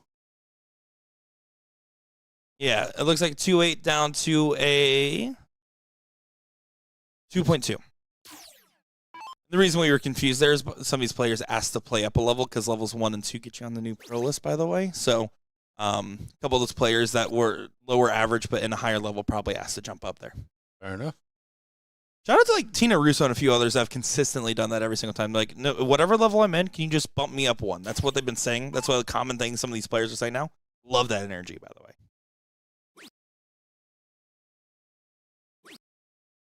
The final is called up to the stream board, by the way. We will be switching to Carolyn Googie taking on Danny Warmarmac, who does best Sandra and does fight back. Danny, by the way, I believe she lost to Carolyn in the 3rd round. So this is a long fight for revenge from her. Oh, wow. Okay. Love that. Yeah, blanked in the 3rd round. So she's going to be looking for some big get back here in this final. Carolyn hasn't lost a leg today. She's perfect on the day. So good on her. Okay. I wouldn't I told you my girl Googie can play. Okay. All right. I thought Sandy Hos definitely went to a 3rd leg, but remember she basically should have won that second leg. Well, she should have lost it big and then fought back and then ended up getting nixed. Yeah.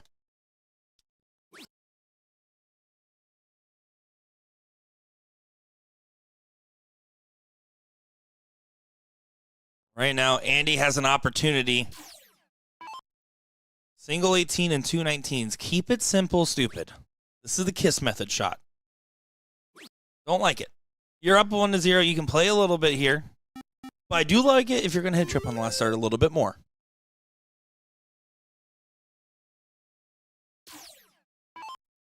Marcus, 2.75. To drill in these 19s. I'm going to say I'm going to make you regret not closing them here. Find 7. Wow. That will work. Big shot. Well, we talk about this with players like Marcus who have gotten to 5 regionals, have played a bunch of these different ones, right? And plaqued multiple times as Andy. Almost nails a 9. His average, I mean, he has more games in our system. Like, we're more confident in his leveling than any other player, right? Because he plays in all these tournaments in this tour, in this new system.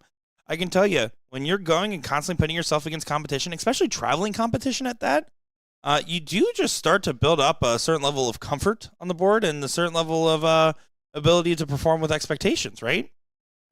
We see that as an important line of development for many, many players.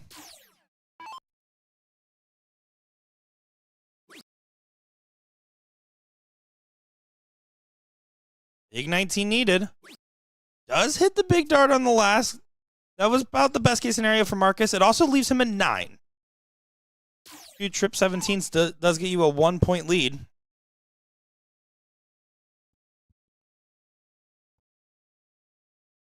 You know that I thought Gordon was taking like a selfie for the record, and then it turns out no, there was something in your eye and you had your camera there. I just want you to know, I thought you were like doing a super cute selfie for the like you had like a cute angle and everything, man. I was trying to figure out what is in my eye other than my finger right now. Oh, and Andy, he's looking likely to take this final here in level 3.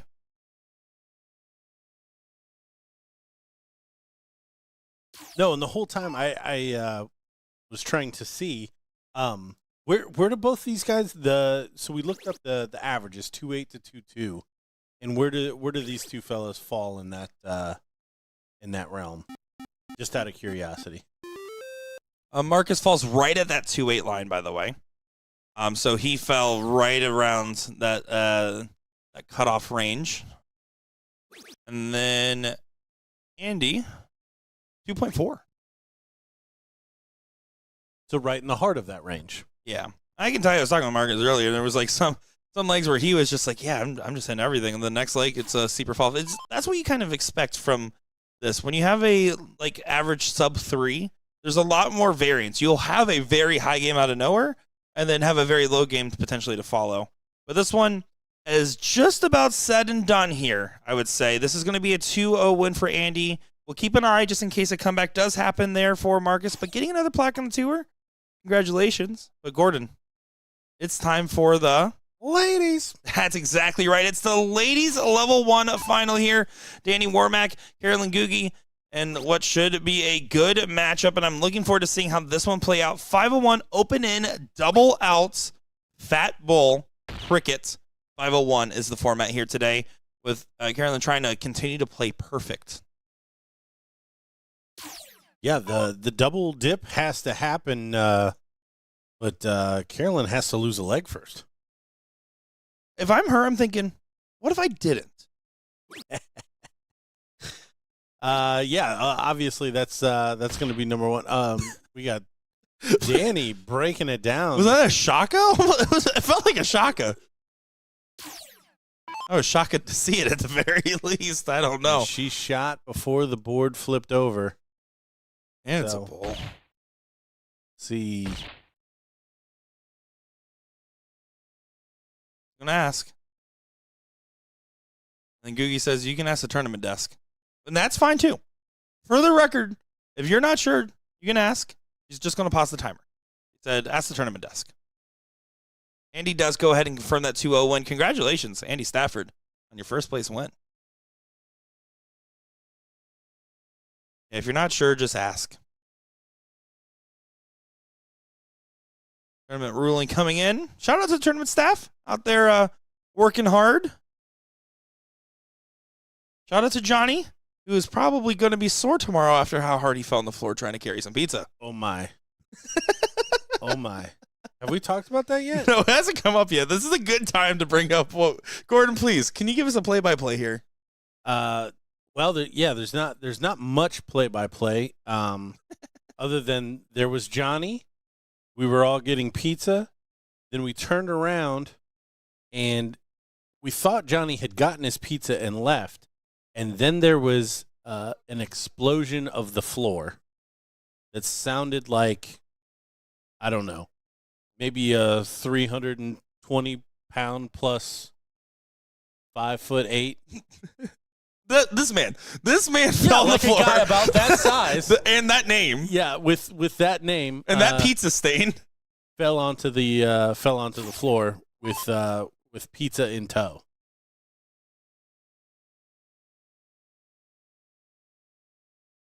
And then we turned around. Johnny, are you okay? I dropped my pizza. It was just the way he said it was so funny. Yeah, no, there was clearly that's all he was worried about. I don't know. I'm curious. This should be a pretty cut and dry. If you threw it before the turn start, the dart doesn't count. Yeah, I'm wondering if Johnny's getting all of the information here. He's saying this is the board state, and Johnny's saying no. Think. Okay, the ruling was correct. I think there was a little bit of confusion on the execution. Until the board changes, ineligible.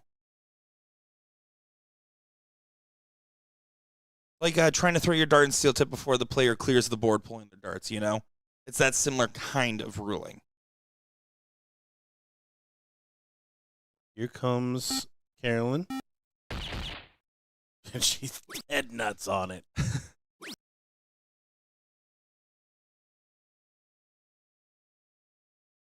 All right. Everybody reset. He said, fine, I'll hit it here. Drills it, by the way.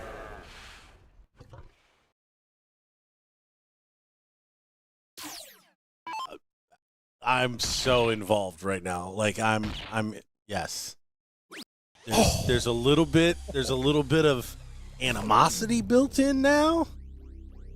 So 56 for Carolyn's first leg loss of the tournament.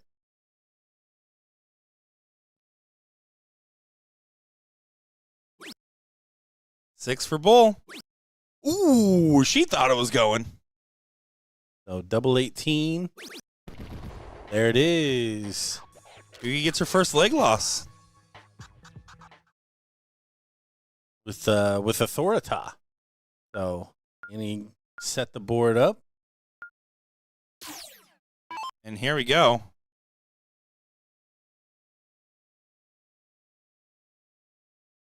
I'm going to get herself settled. No fist bumps between. There's definitely some intensity two? playing on the line right now.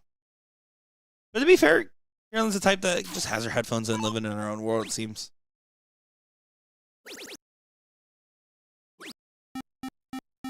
Definitely an extra pep in Danny's step, though. Yeah, and she's firing those darts in there.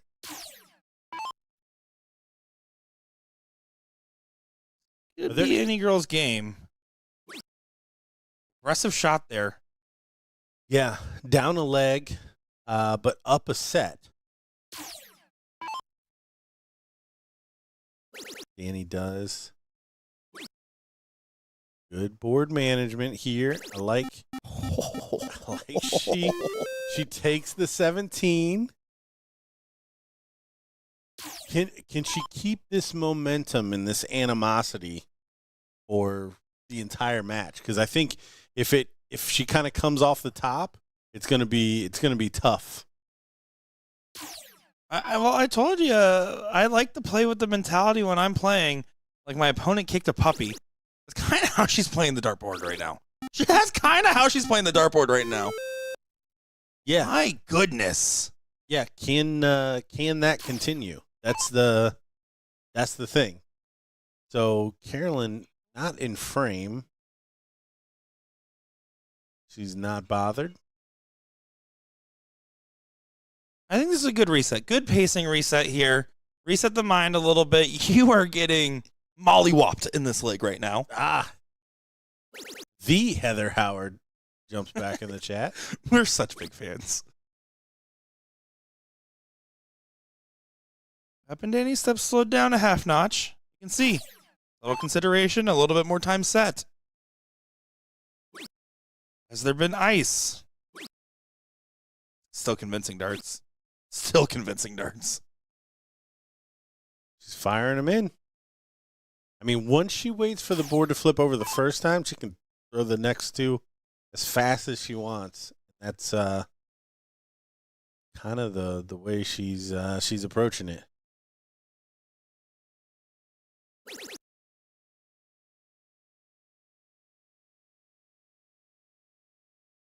So not much pushback here. Another easy close. And he's staying straight on the 15s. Great board management. You see, that third dart was the fattest 15 you've ever seen just to get the close. Carolyn kind of throwing him away here. I think she thinks this first set is done. I wouldn't say I disagree. I think I'm trying to play for a clean set too. That was a great performance there from Danny Warmarmac. Danny Warmarmac has beaten Carolyn McGoogie her first two legs, and it just so happens to mean that the double dip is on. They are going to have to exchange some type of conversation here. Carolyn shrugs off.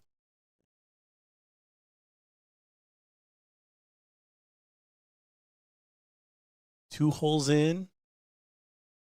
One hole in. Danny's got the start. Danny has the start. They do get a fist bump at the beginning. I was wondering if that was going to happen. The board has flipped over, so all of Danny's darts are going to count. That is true, Gordon. That is true. Yeah, this is... I like you kind of doing a little bit of pacing. You have to mentally reset after that, right? You didn't lose the leg the whole day. You got kind of bossed around on the board there. She didn't even get a chance to swing her 167. The cricket leg was extremely convincing. And to the girl who hasn't lost a leg and has already beaten Danny 2-0, she needs to start pulling out her best stuff now. Yeah, and you can see, like, with every throw, Danny continuing her pressure. It's going to make it tougher and tougher for Carolyn to mount a comeback. That's really the poorest shot that Danny's thrown in two legs. She still found a single bull.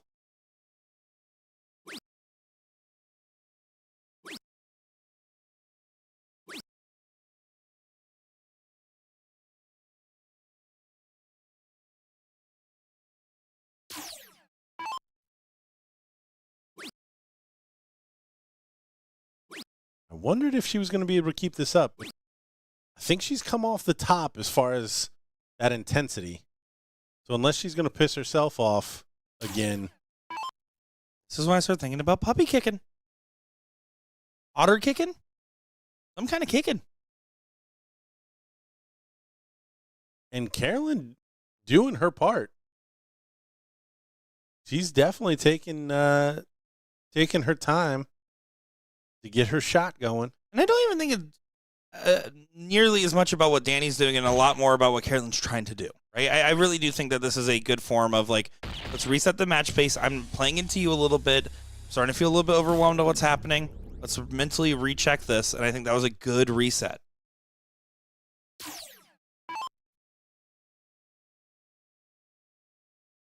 I've talked about Googie a lot today. Again, familiarity, seeing her a lot at soft tip events, but Danny Warmarmac, a very talented shot. I'm well familiar with her prior to this, especially at steel tip events I've seen her play at. It's not surprising to me to see this version of her form. In fact, I was just surprised she was on the loser side of the bracket until I realized that these two played against each other.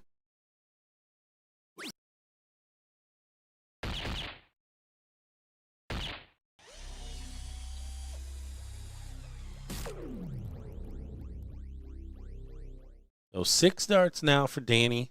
To go 1 a leg. Oh, she almost did it again. No. Good for her. Stopped herself. Look at her following it in. 1 hole out there on the 3rd.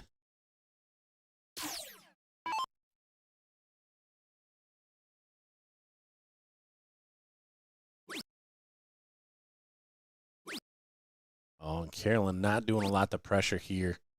Doesn't get to a finish. So Danny Warmarmac looking like she's going to go 1 away. Doesn't even have to do it here.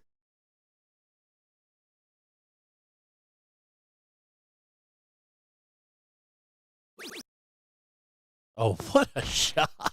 What a shot. I love that. What a shot. I love that shot selection so much as Danny is playing to win, and she's trying to get this win now.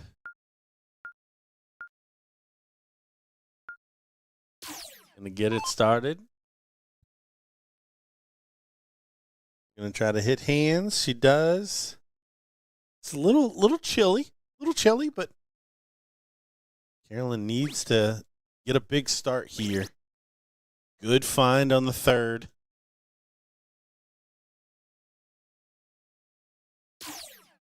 Danny doing a lot of her damage last time in cricket on those 19s.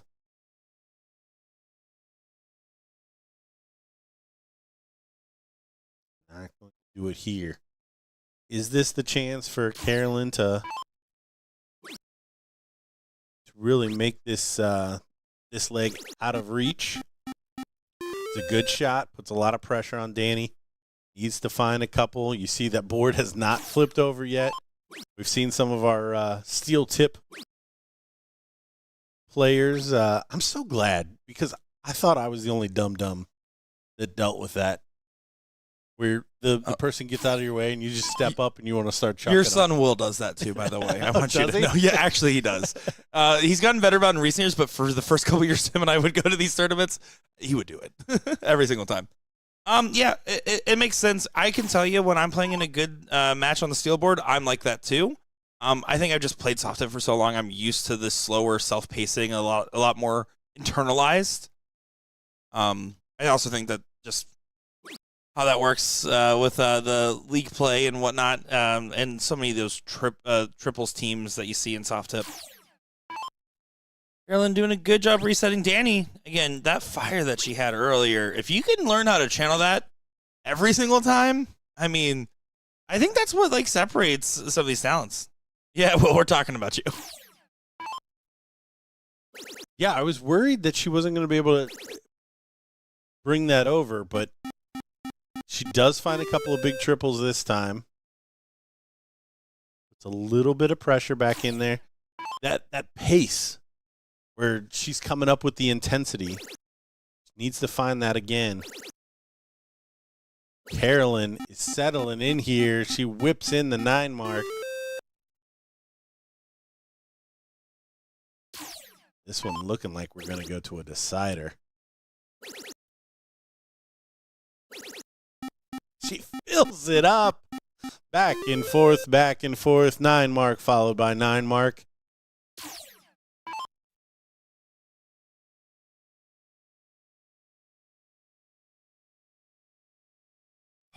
He wants it, but now Danny's in a position to do something about it. What kind of a big shot did she come up with here? Going to try to take that 20 away. Oh, how about now, Danny? How aggressive does she play? Oh, I like it. I think I like that. I don't know. I mean, shooting the 15 that way, I get it, because she can pull the ripcord and then over to the 16s. If she goes to the 19, she's going to feel obligated to stay there and close. What can Carolyn do? Needs another big shot. And has not answered again. So 4 marks is the shot for Danny. Keep it true. There's 2 of them. And a big fat 15. Yeah. This is going to feel frustrating for Carolyn how her run is ending. But, I mean, Danny just did what she needed to do, right? Yes, Carolyn also did not show up to the same standard of what she was at. But Danny just did what she needed to do, right? Yeah, she, I mean, there was a question of whether or not she was going to be able to keep up that intensity. And as soon as Carolyn poured it on, Danny answered, and Carolyn couldn't keep back up.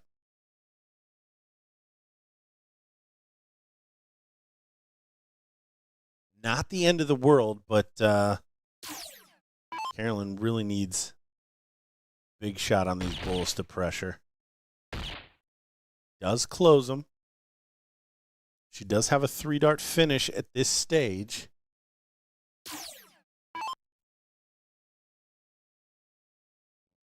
Least 3/16s. Double bull. Okay, she does have a finish. One time on the one time to bring it to the last league decider of the final set. 3 bulls and a trip 16. It's not going to do it. Danny's going to come back needing 1 bull for the title. 2 scoops, the double dip.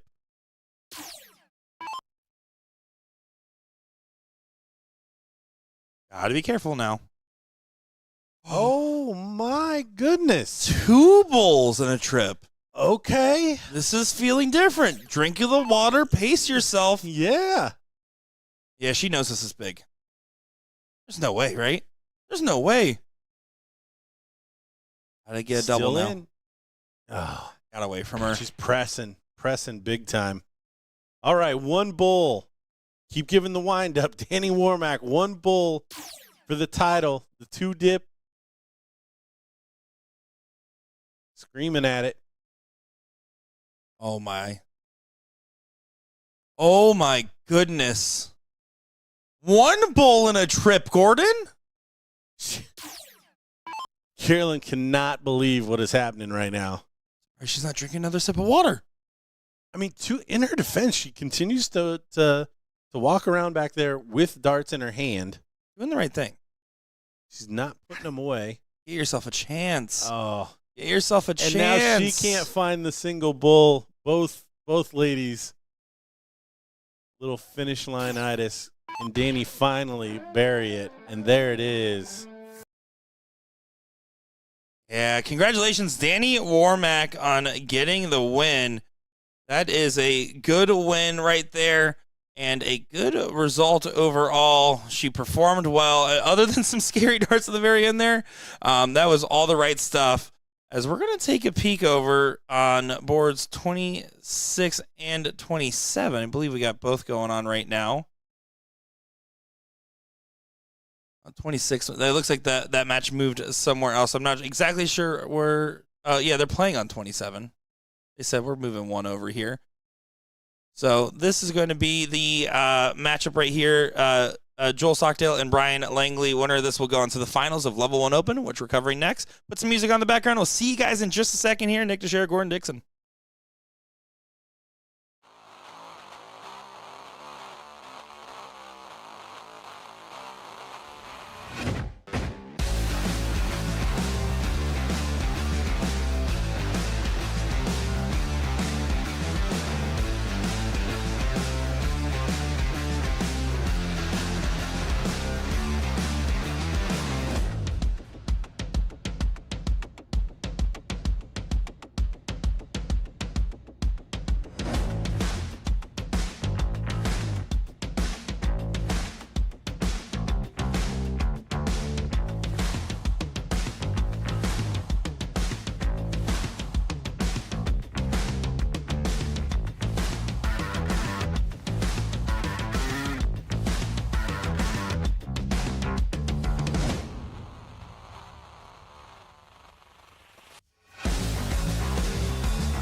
Well, wham, bam, here we am. It's Joel Stockdale taking on Pablo Escobar, Ram Gavvara Jr., the Level 1 Finals. A rematch of our seat and a great match in front of us. Nick Sera joined by Gordon Dixon on the call today. Gordon, one more time on the one time. How you doing, my friend? I am looking forward to this one because I don't think we got the full Joel Stockdale treatment the last time.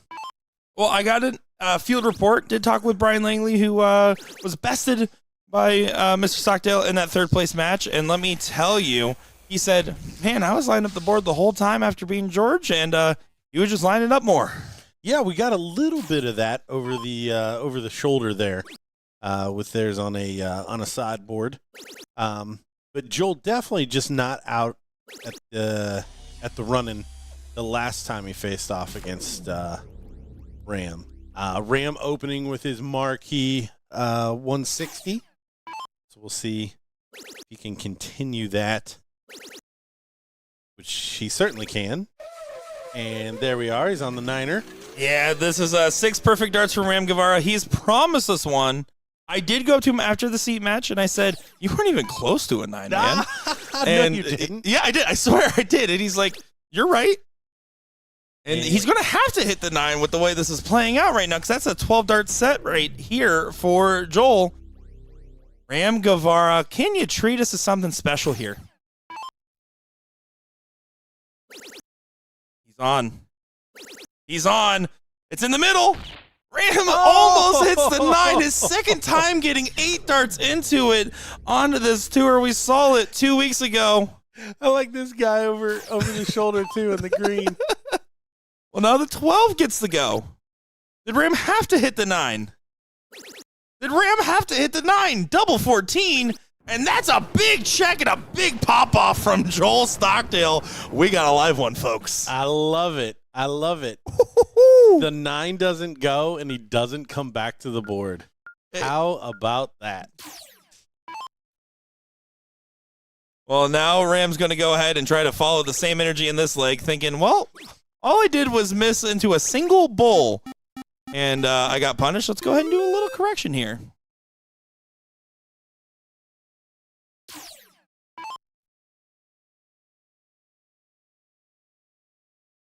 Going on to the stats for today, Ram, compared to his normal averages for the tour, right now today shooting a 5.29 cricket. Joel shooting a 5.05, right behind him with one more game played. Cheney with the highest cricket average today at 5.29. Ram Gavvara, though, 37.71, and he is 4 points ahead of the next person in 01. And then in third there, Joel at a 32.69. Again, this is split bull double-double we're talking about, folks. 37 means that he's averaging basically between 12 to 14 darts with more 12s than 14s. Yeah, that's good. That's pretty solid. Just like Ram Gavvara, you cannot push that man over. He is sturdy.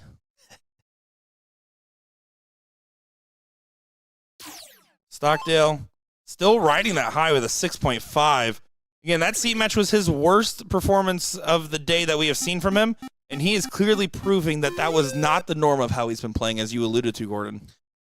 Yeah,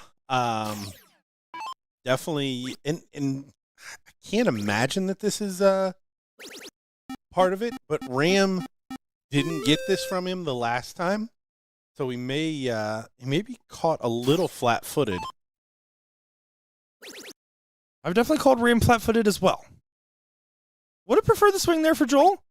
Would have loved to see the 2017. I don't like the frustration switch after the block nearly as much. Ram, if it was blocked, maybe the 15s, try to get another number. Correct. Good play there from Ram, not playing into it at all. 5.8 going first is enough to force a 6+ out of Joel. Joel will not be able to swing at these numbers. Gonna stay. Doesn't get the bed. He is playing with some energy. This was not. It's not that he wasn't energetic in that seat match, but definitely not this energetic. This is like Danny Warmarmac levels of energy. On the same board, I think it must be the board that brings it out of him here. You're saying the fire brings out the fire? Is that what you're alluding to, Gordon? The fire. That's exactly. Just making sure I'm following.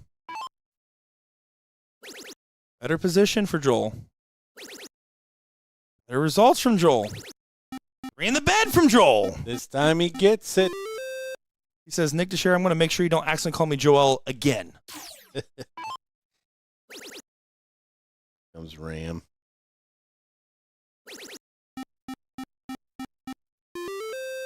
Does find 2 treble 20s. Continues to pressure the 16s.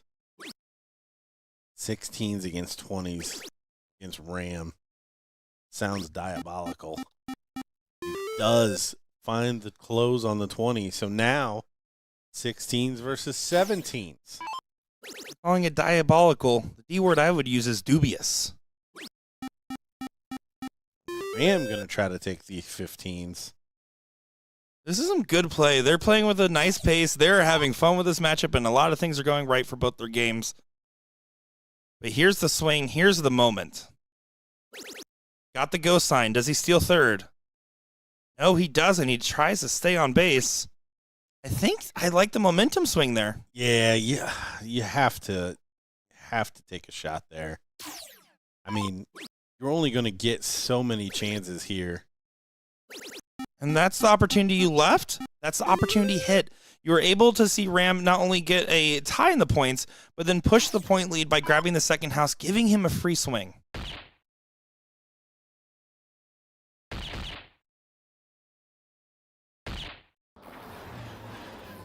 Joel does find 4 to take that point lead. But again, Ram can put this out of touch.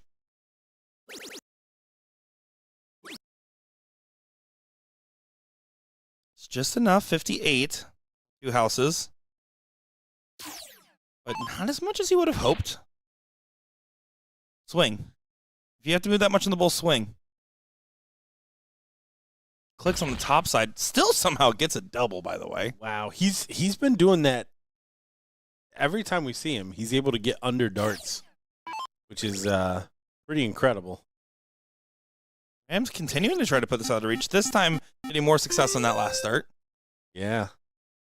Yeah, and this is what I mean. If you don't take those shots when you can, you may never actually be in a position to win the match again.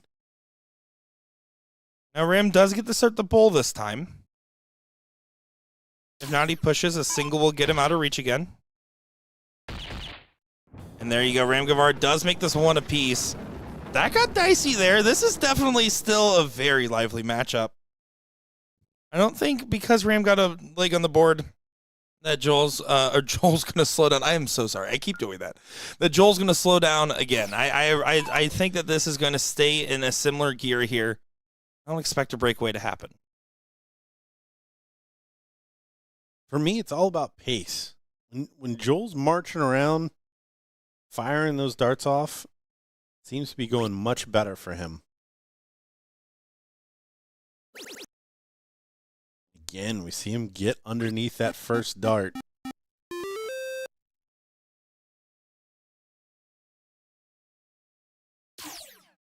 That's a par shot here to open. Only 3 from Ram. Well, if Joel's is a par. That was closer to a double bogey from the standard we expect from Ram.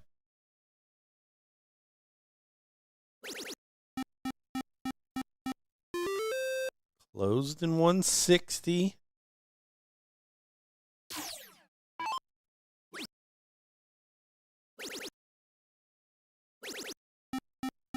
Ram grabs another one. Joel playing a very conservative game. Even the last time.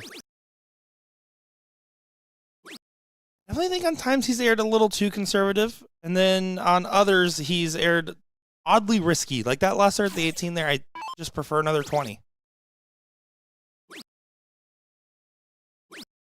But Ram tries to sneak it away, does not get the dart, so you are rewarded. Now you can start the 18, get that second house, push the points a little bit more. I feel like he's going to go 20s. That's the part that I don't understand. Now maybe to the 18s? Okay. I'll walk the dog. Yeah. We'll have to work. The direction's a little funny. It's a gear shift. He's gear shifting. Job done, though.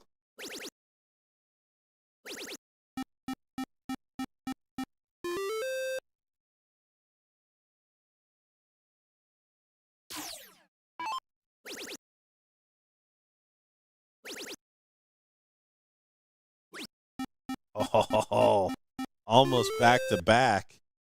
Ram getting a little bit of the Ram treatment here. Ram's thinking, man, this is why I'm not making friends on the dartboard. Yeah, this is some good play. 2 15s onto the bull. 30-point difference, so 2 singles would be needed to push. So it does pop the trip. Now you shoot the 215. Now you shoot the 2 15s. You knew you had it. Not advisable, but everything feels free when you're a 6+. Yeah, no, I mean, this is...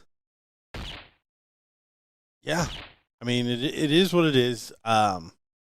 If you know you got a trip 15 in your back pocket, 3 bulls go up 2-1 in the first set. Trying to best Ram Gavvara here. I wonder if Joel's even on Ram's radar. I don't know. That's our second 3 in the bracket today. That's what I do know. Team USA, 100% of our 3 in the blacks. Wow. Bulls. Let's go ahead and still clean it up just fine. 2 bulls. The double bull feels free today, by the way, folks. There's a lot of doubles getting hit on that bull. There really is. This is good play. This is a good matchup. Ram did not get a chance to shoot a 10th, 11th, or 12th dart in that very first leg. He missed the 9.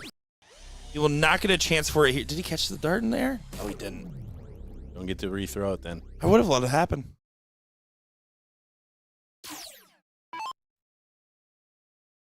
Joel has to really. He's thinking to have to throw 12.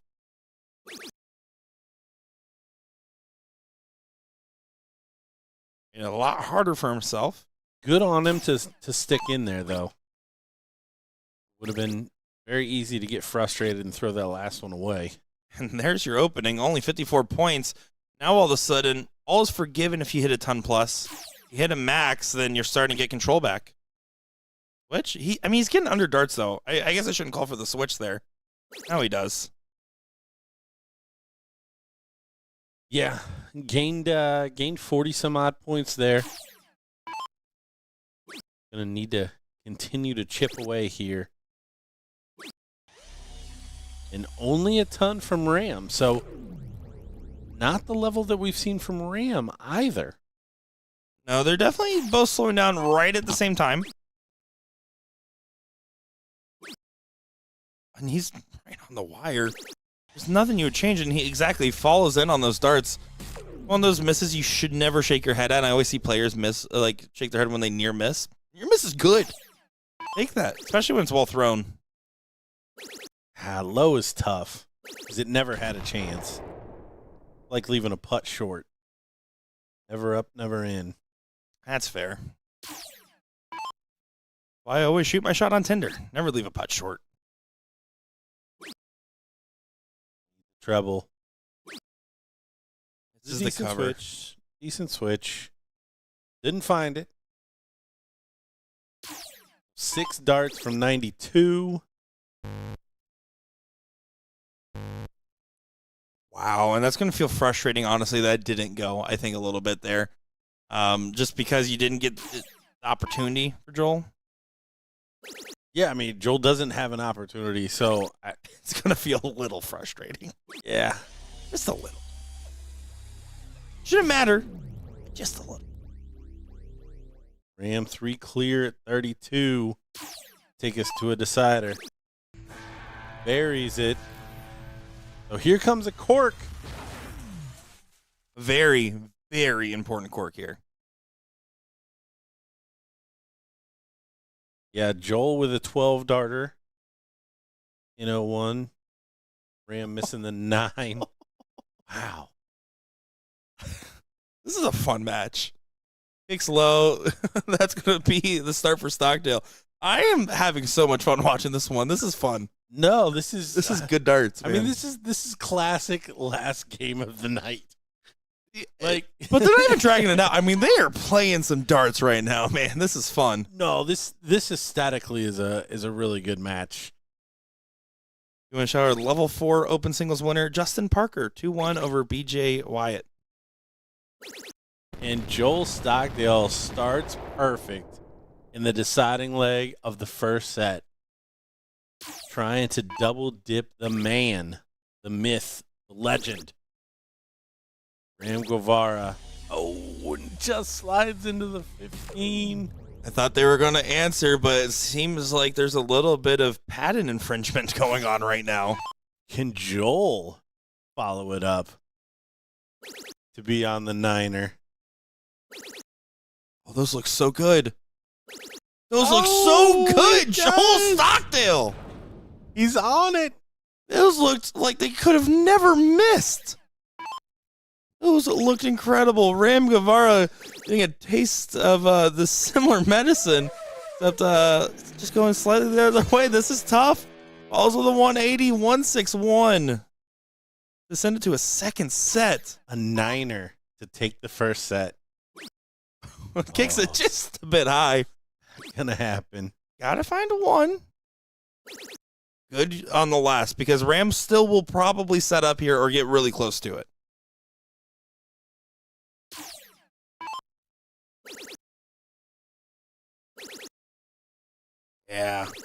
Yeah, Ram's going to put some heat on it.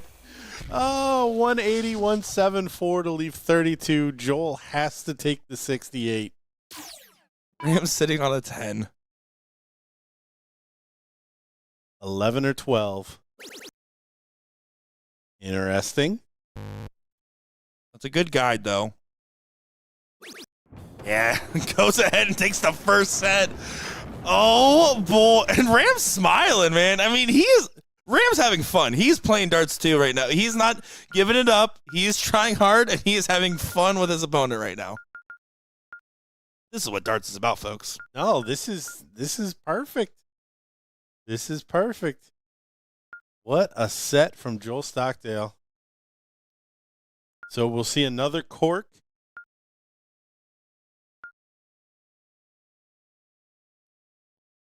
Joel manifesting, putting himself first there. I'm basically giving up the start. This did not work out well when Joel got the start in the 0-1 in the very first leg. Spoke too soon? I spoke too soon. About that. Was there? Jordan? Do you think there was a slight adrenaline dump after that first set win? How do you think he's feeling right now? I don't know if there was an adrenaline dump, but there was certainly a lack of concentration on that dart. Like, he thought he was just going to chuck it in there. We'll see if it was an adrenaline dump or just a lack of concentration on an easily winnable cork. That was dead center. Okay. Yeah, it was just a lack of concentration on the cork. I feel confident saying that. 160 follows 160. These are the right two to get to the finals if this is the way this is going. And this shows clearly that seat match was a fluke from Joel. Yeah. Yeah. Ram in his mind thinking, go away, dude. Go away. This is annoying. Stop.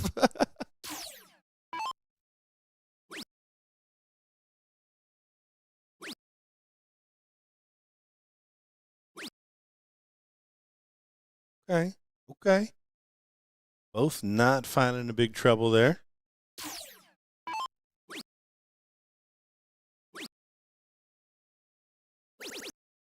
Good last. Does get to a finish at 150. Joel, a little bit more work to do.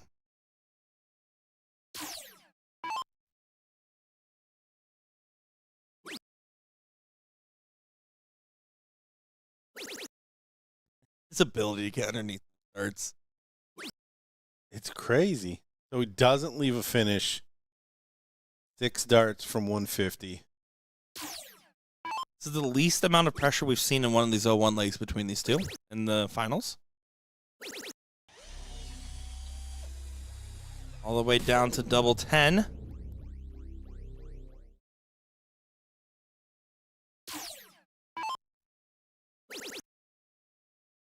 Leave 6.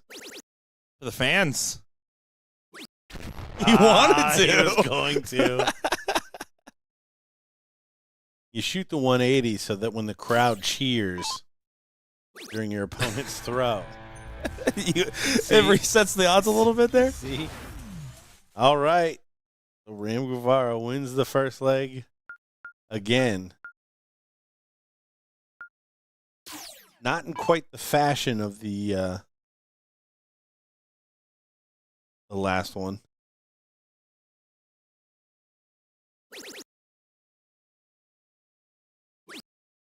Just a 4 on the open. So this is where Ram typically does Ram stuff.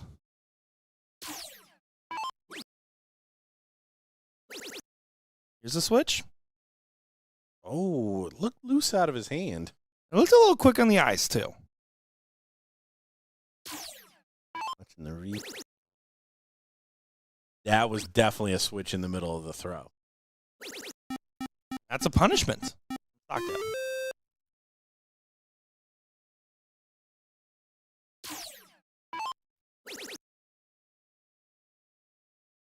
Ram choosing the smaller number.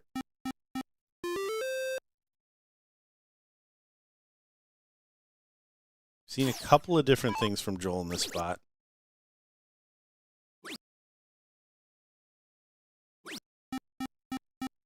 Don't like that. Yeah, we've seen him do similar types of moves. Yeah, it was the commitment back to the 20 or another 18.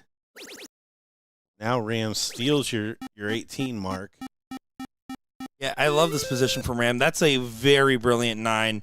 You're forcing your opponent to basically have to answer back with a 9. Effectively a 9.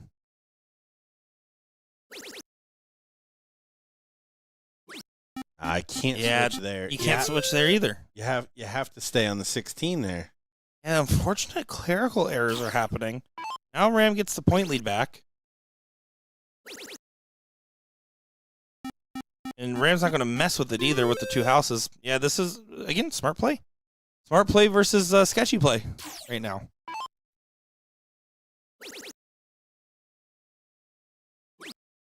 Have seen big counts on the 16s from Joel, though. Another 7.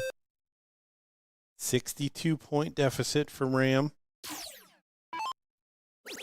Ram's just going to try to bleed him out a little bit. Trying to. Shake of the head. I do not like the shake of the head in the middle of the throw. He's too good. Still got a dart in hand. I do not like that. With a chance, like you're not going to get that many opportunities to close up in points. I don't agree with the shot selection going into the turn. Ram trying to seek some inspiration by switching to the 15s. At this point, these guys are trying to get a little scrappy in the shot selection department. Got to chase the X. Do not like this. Especially if he's not going to take the shot. Yeah, don't like that at all, because now it's trip 15, go to close to 16s. Shot's very doable. And you're still up 2 numbers. 15, go 16s. You're only going to take 1 at it. I think it's fine to only take 1 at the 16. That's fine. You're the one with 2 numbers. Yeah. Joel needs to close. Yeah, set a 9, or effective 9.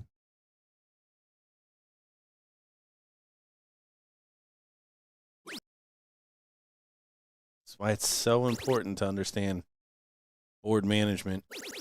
Joel hitting everything he's throwing at right now. Problem is just a couple of incorrect selections in terms of where to take shots. May get an opening. So not quite the effective 9.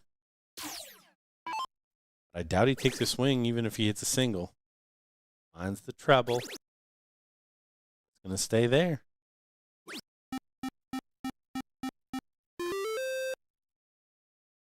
$99-point deficit. So good. He can find 2 trebles anytime. He takes a whack for sure.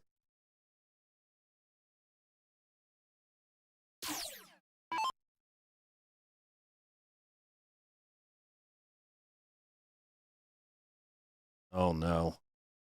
Oh, no. Wheels fell off. Gavvara looking at a 2-0 lead now, almost for sure. Yeah, this is a frustrating wrap to this leg here. I think both these guys definitely starting to slow down from where they were at. I think this was some good opportunities. And again, I think there was a lot of shot selection issues that could have made these darts more efficient. It's not quite over, just because we've seen the double be so free today. But you would expect Rando to go ahead and lock in this 2-0 here. Yeah, not all the way out of the woods. He's kind of out of the woods. 2-0 Gavvara. And this is Ram saying, by the way, this format here is a race to 3 still. Yeah. Go get your dots, bye. Wait, this is a house money. I think this is one of the best things. When you think it's over and you think you're done, and you get to play an extra leg, this is a house money leg right here. This is one of the best legs. Anytime I see a player in this position, calling it right now, 6+ leg. No. House money leg. That's how it works. No. You thought it was over. The adrenaline dump happened. You're no longer geeked up for the match. No. I think, okay, I will say because he's plays with adrenaline, yes, that is true. But there's players that get nervous on stream that think that they are in that position, and then they settle down, all of a sudden they're relaxed for the first time on stream. I guess that's the inverse. Fine. I was wrong. Gordon Dixon was right. The other problem is Gavvara knew that he was going to play another leg.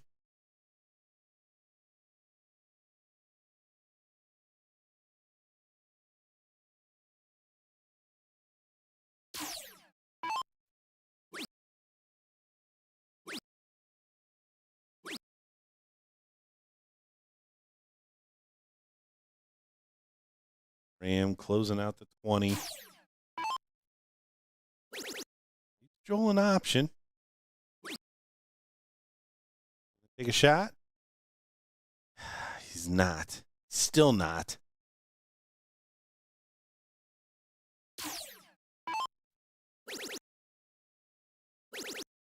And Gavvara, that last start would have made it a victory lap. This is a last-ditch defense. Got to fill it up now. Can't leave. Nice 7 mark.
All right, Ram 3 houses.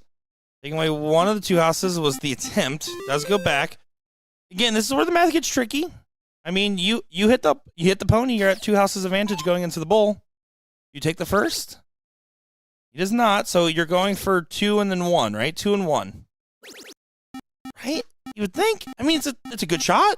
It's a perfect shot. In terms of accuracy, I question the Maybe it makes it a little bit easier now because you don't have the pressure. Staying hot on that 18. Does snag 2 more 19s.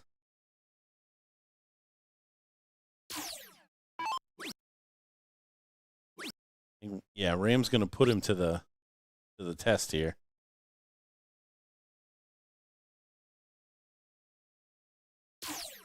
$19, $17, $16. Nope. Continuing to score. Oh, and grabs the 17.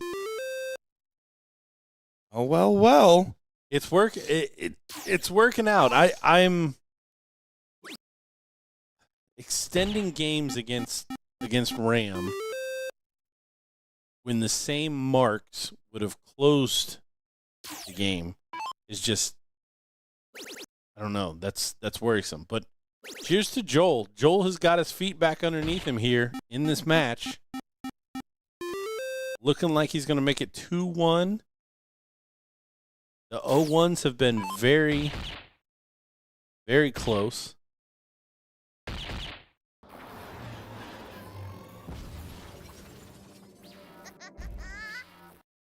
Five bull.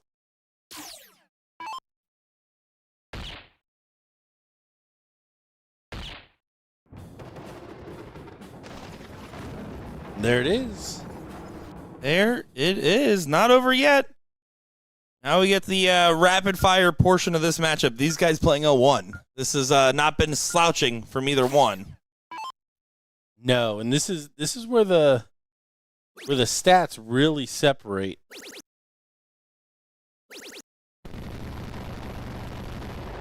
Ram with a 160.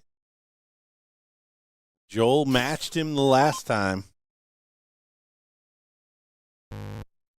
Gonna match.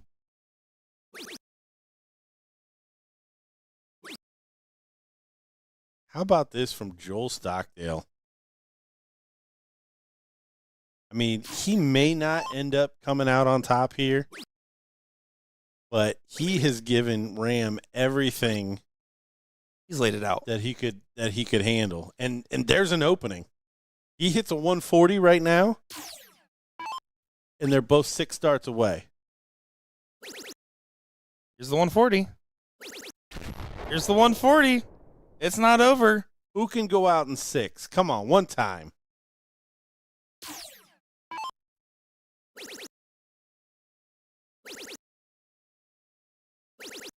Look at it from Ram.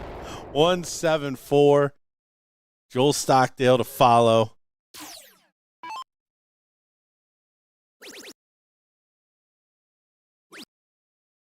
Need the treble. It's not going to find it.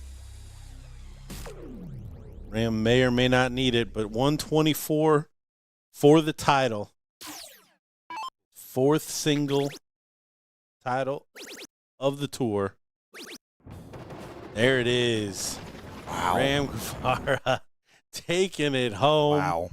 Joel Stockdale, hats off, man. I mean, I didn't understand all the switching and or the staying in cricket, but man, oh man, big shots when he needed it. Following Ram. Denied the 9 dart or a follow-up shot after missing the 9 by taking it out in 12. I mean, that match was awesome. There was so much to love there, especially that first set. That first set was magnificent. One of the best sets of the entire tour this year. Incredible stuff. Well, surprise, I think we have one more coming up our way here. So we're going to figure out what's going on with that. We'll be back in just a moment, folks. But Nick, Sera, Gordon, Dixon.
Oh, one more time. We're not quite done yet. We have the level 2 finals.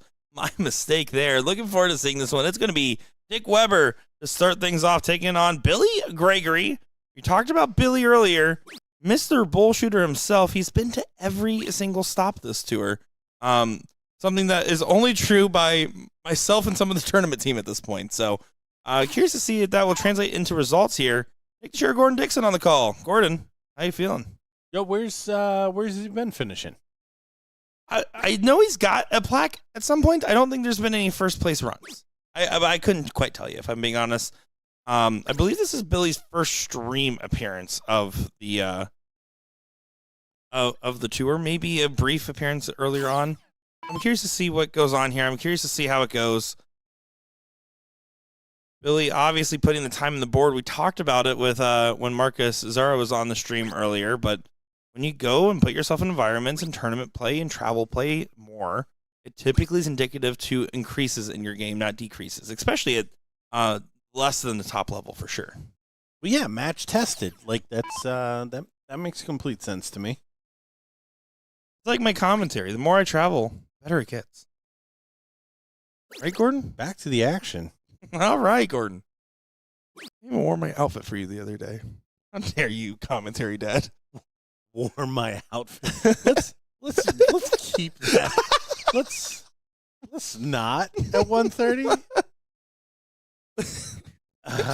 If you're curious what the outfit was, not at all. Not at all. Exactly whatever you're picturing, that's what it was. Oh, goodness. Yeah, we're going to be around noon tomorrow. 11 a.m. Eastern time, we will be live. Someone will be live. 11-ish Eastern time. 11-ish Eastern. 11-ish Eastern. You're curious, we're going to find the stunt double for Gordon Dixon on the opener. That's for sure. It's going to be me running back and forth to myself. Maybe superimposing. It'll just be sad music on a piano. I really got to get my lessons together. Format here is going to be race to 2, 501 open in, double out, split bowl, cricket, 501. Billy won the seat 2-0. I will say, but it was not against no, Dick, right? Correct. That was against David Maynard. Billy did best in a last late decider, Mr. Dick Weber, in the 4th round. So they did play earlier. This is another revenge tour. That was almost a 180. We saw the revenge tour for Danny Warmarmac go well, though. Very true. We'll have to see if there's a icy handshake at some point, or maybe Dick will throw a dart that doesn't count. Billy will send him to the scorer's table.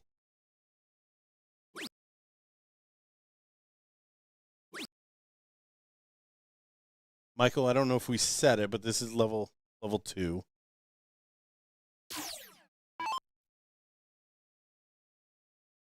Here we go. 155, 6 darts for Billy the Kid. One of those nicknames that's unfortunate because the older you get, the less true it becomes. Mine being the boy when I was a player. Not that I'm not going to be a boy still, for the record, but all right. Hey, it's 2026, man. I wore that outfit for you, Gordon. You wore it. It all comes back to the outfit. Guys, it's a late night stream. Fun time to be here. Good last there. Big last.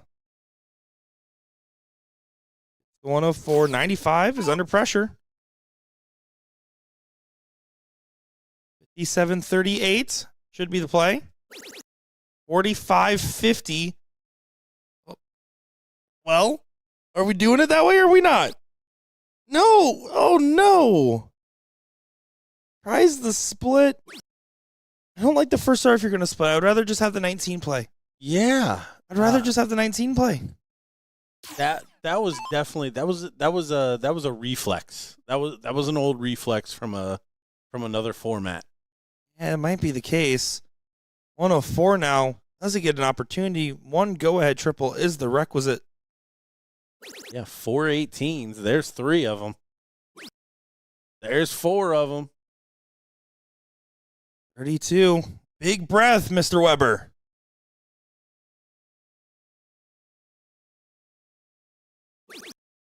Oh, and he does pin it there. Punishment for Billy. Success for Dick.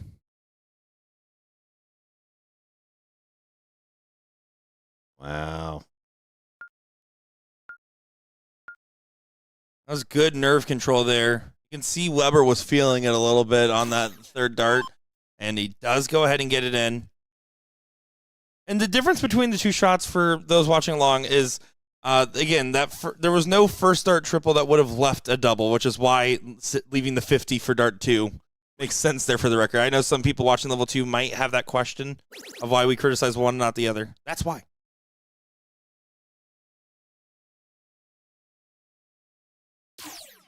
More mark on the open.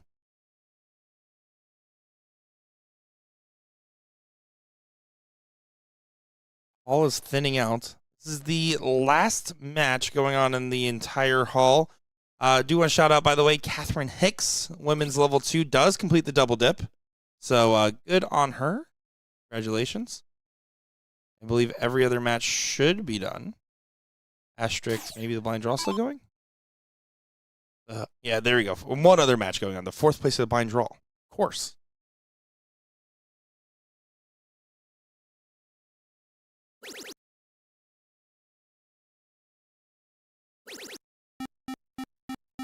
Good shot there from Billy.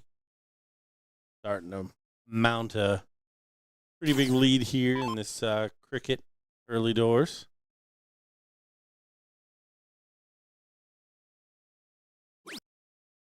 Billy Gregory averaging about a 3.5 on the day. Weber closer to a 3.9. And an 0.1. Billy, second highest at 27.83. Weber at a 26 on the day. So slightly favoring Weber in cricket for sure. And neck basically in 0.1. That's the case. This is not the game you want to be going 1-0 down in. But better position right now for Billy.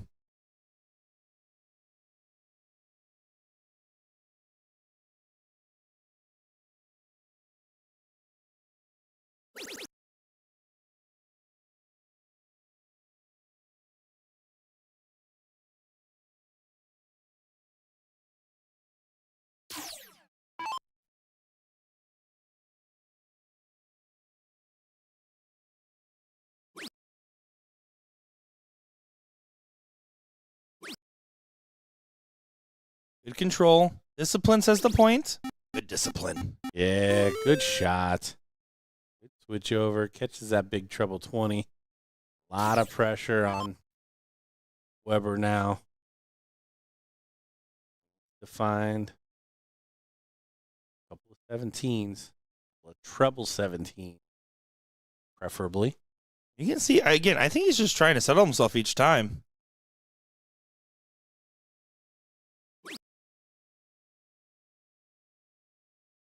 And there, doesn't find it. So now, again, this is, at this level, it's about just staying vertical, right? You don't need to get it all done here. If you hit all 3 trips, great. Just miss into a single and then follow with 2 big singles, though. They come on. Where it can start to get away from you. Discipline says go up. Discipline was not there. The reason I say that is just because you're trying to make this feel unassailable for Weber. You don't want him to just go ahead, pound a 7 in here, and feel like he's absolutely back in.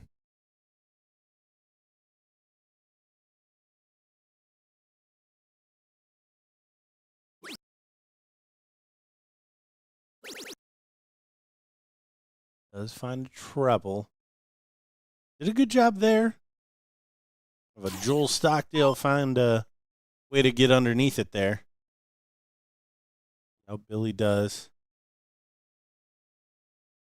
Still start on those 17s. Not looking tight. You can stay. You have to drill it. Pull the parachute, stay up.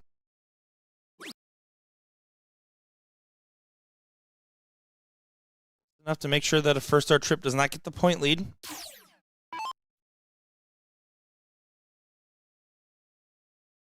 Yeah, watching that math to make sure that there's not a swing. Weber trying to put this into a sticky situation. Putting up a spider web of his own. This time hitting the spider, maybe the spider wire, between the 17 and the 2.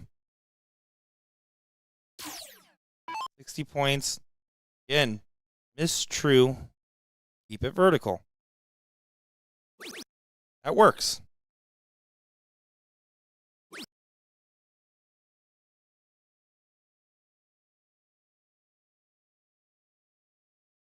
Rid of the teeth there.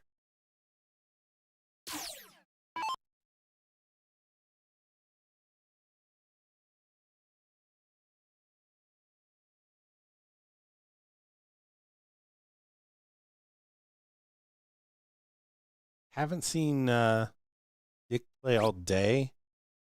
Can't really say. But wonder if this pace is messing with him. I think he's trying to be methodic. I don't know if he is.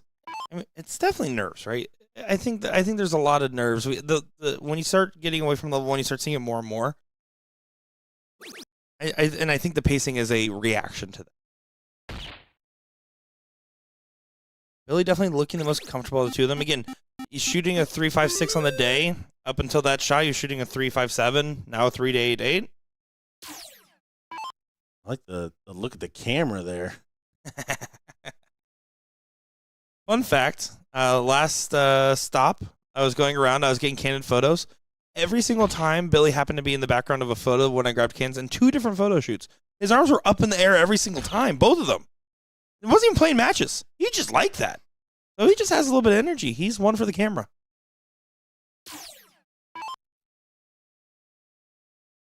All right, 2 bulls to take us to a decider in the first set.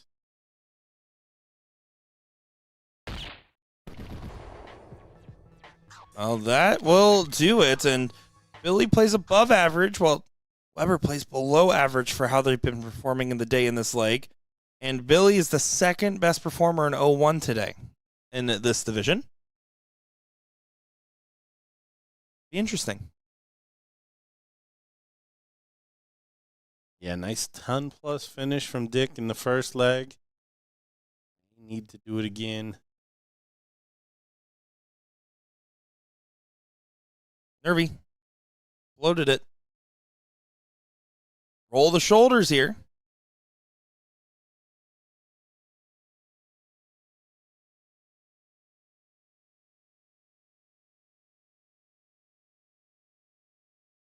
There it is. He plugs it in there.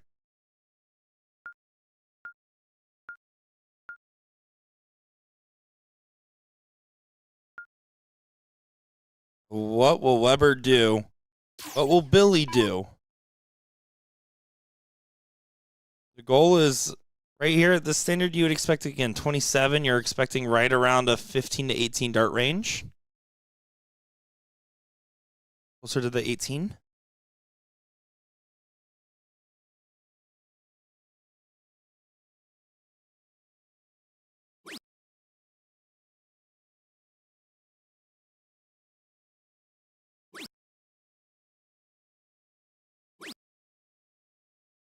That was breakfast. It is almost breakfast time, so I do understand it. You ever, I think my favorite breakfast I've had so far on the BullShooter tour is in South Carolina, where the table we were sat at, Gordon, had me like try to climb under and through a pole as I am eating my plate of just a stack of bacon.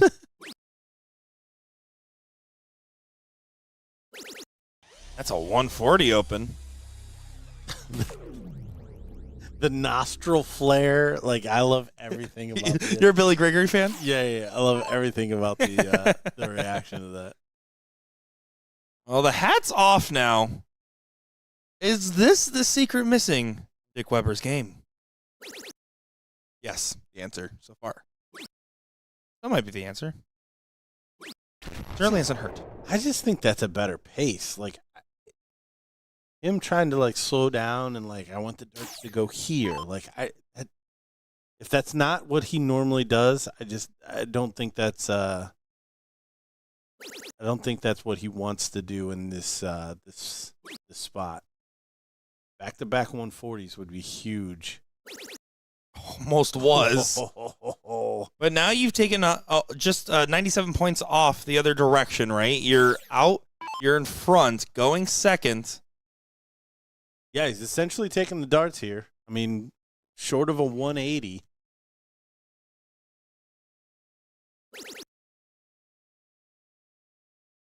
Short of a 180. Short of a 180. Short of a 180. What timing? The hat was the problem. What a shot. What a shot. Pressure back on Billy after feeling pretty darn good in this leg. Yeah, the key is to not tying up now. Switch. Doesn't like the switch. Uh-oh. Weber on a breakaway down center court.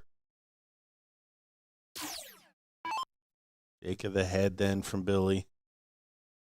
This man started with 26. A big 180. I also saw him check out a 104 earlier as well. Now this is important, right? You don't get to a finish and Billy can get right back in, and all of a sudden that earlier lead and then lead back kind of is forgotten about because it feels like a more traditional break setup. He is able to find a finish. It's a biggie. But got the confidence. He's got a couple of trebles.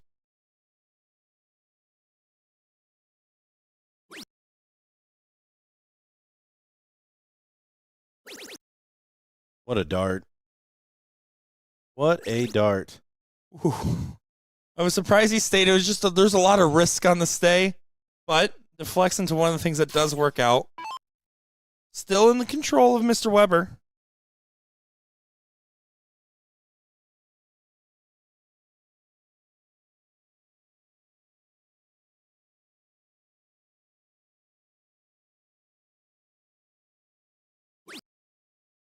Not gonna go. Can he get in range? All over it. Stay there. Oh, unlucky. Yeah, they're not bad. Their last like decider set darts here, that wasn't bad at all. The 149 for the title. Otherwise, Dick comes back needing 96. Shot is on. 57 for 32. It's right next door. Back up to the 20. I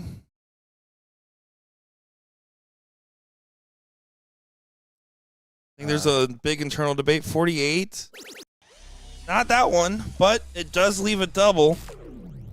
I think it was a brain malfunction, misfire. I think he was planning on the miss, not the hit.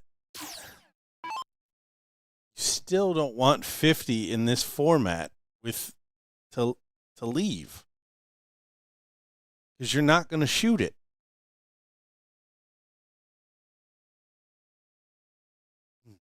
Trip 20, double 18. Take us to a second set. Buries it. Big double. He's taking out 104.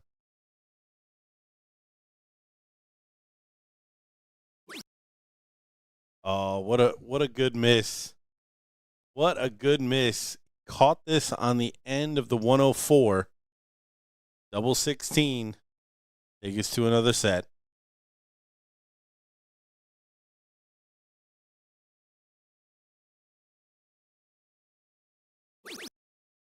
Oh my goodness, Billy is going to get a chance here. Goes high. Wrong bed for Dick Weber. Billy the Kid. Billy said, come on. He said, come on. Arms wide open. Is that the song playing? These guys have definitely made up a friendship here. Double 7 for the title. Billy Gregory, you get it done. You get the hardware. He does. Billy Gregory survives. Oh my, what a great match and what a great ending to today's live stream. This will be the world's fastest sign off because my Uber Eats just pulled up to the lobby and texted me, where you at? Guys, you guys were phenomenal. 11 a.m. Eastern time tomorrow. We will be live. Nick Teixeira, Gordon Dixon. Congrats, Billy Gregory. And hey, Dick Weber, good job recomposing when you needed to. That was a good fought battle. Folks, we will be seeing you tomorrow.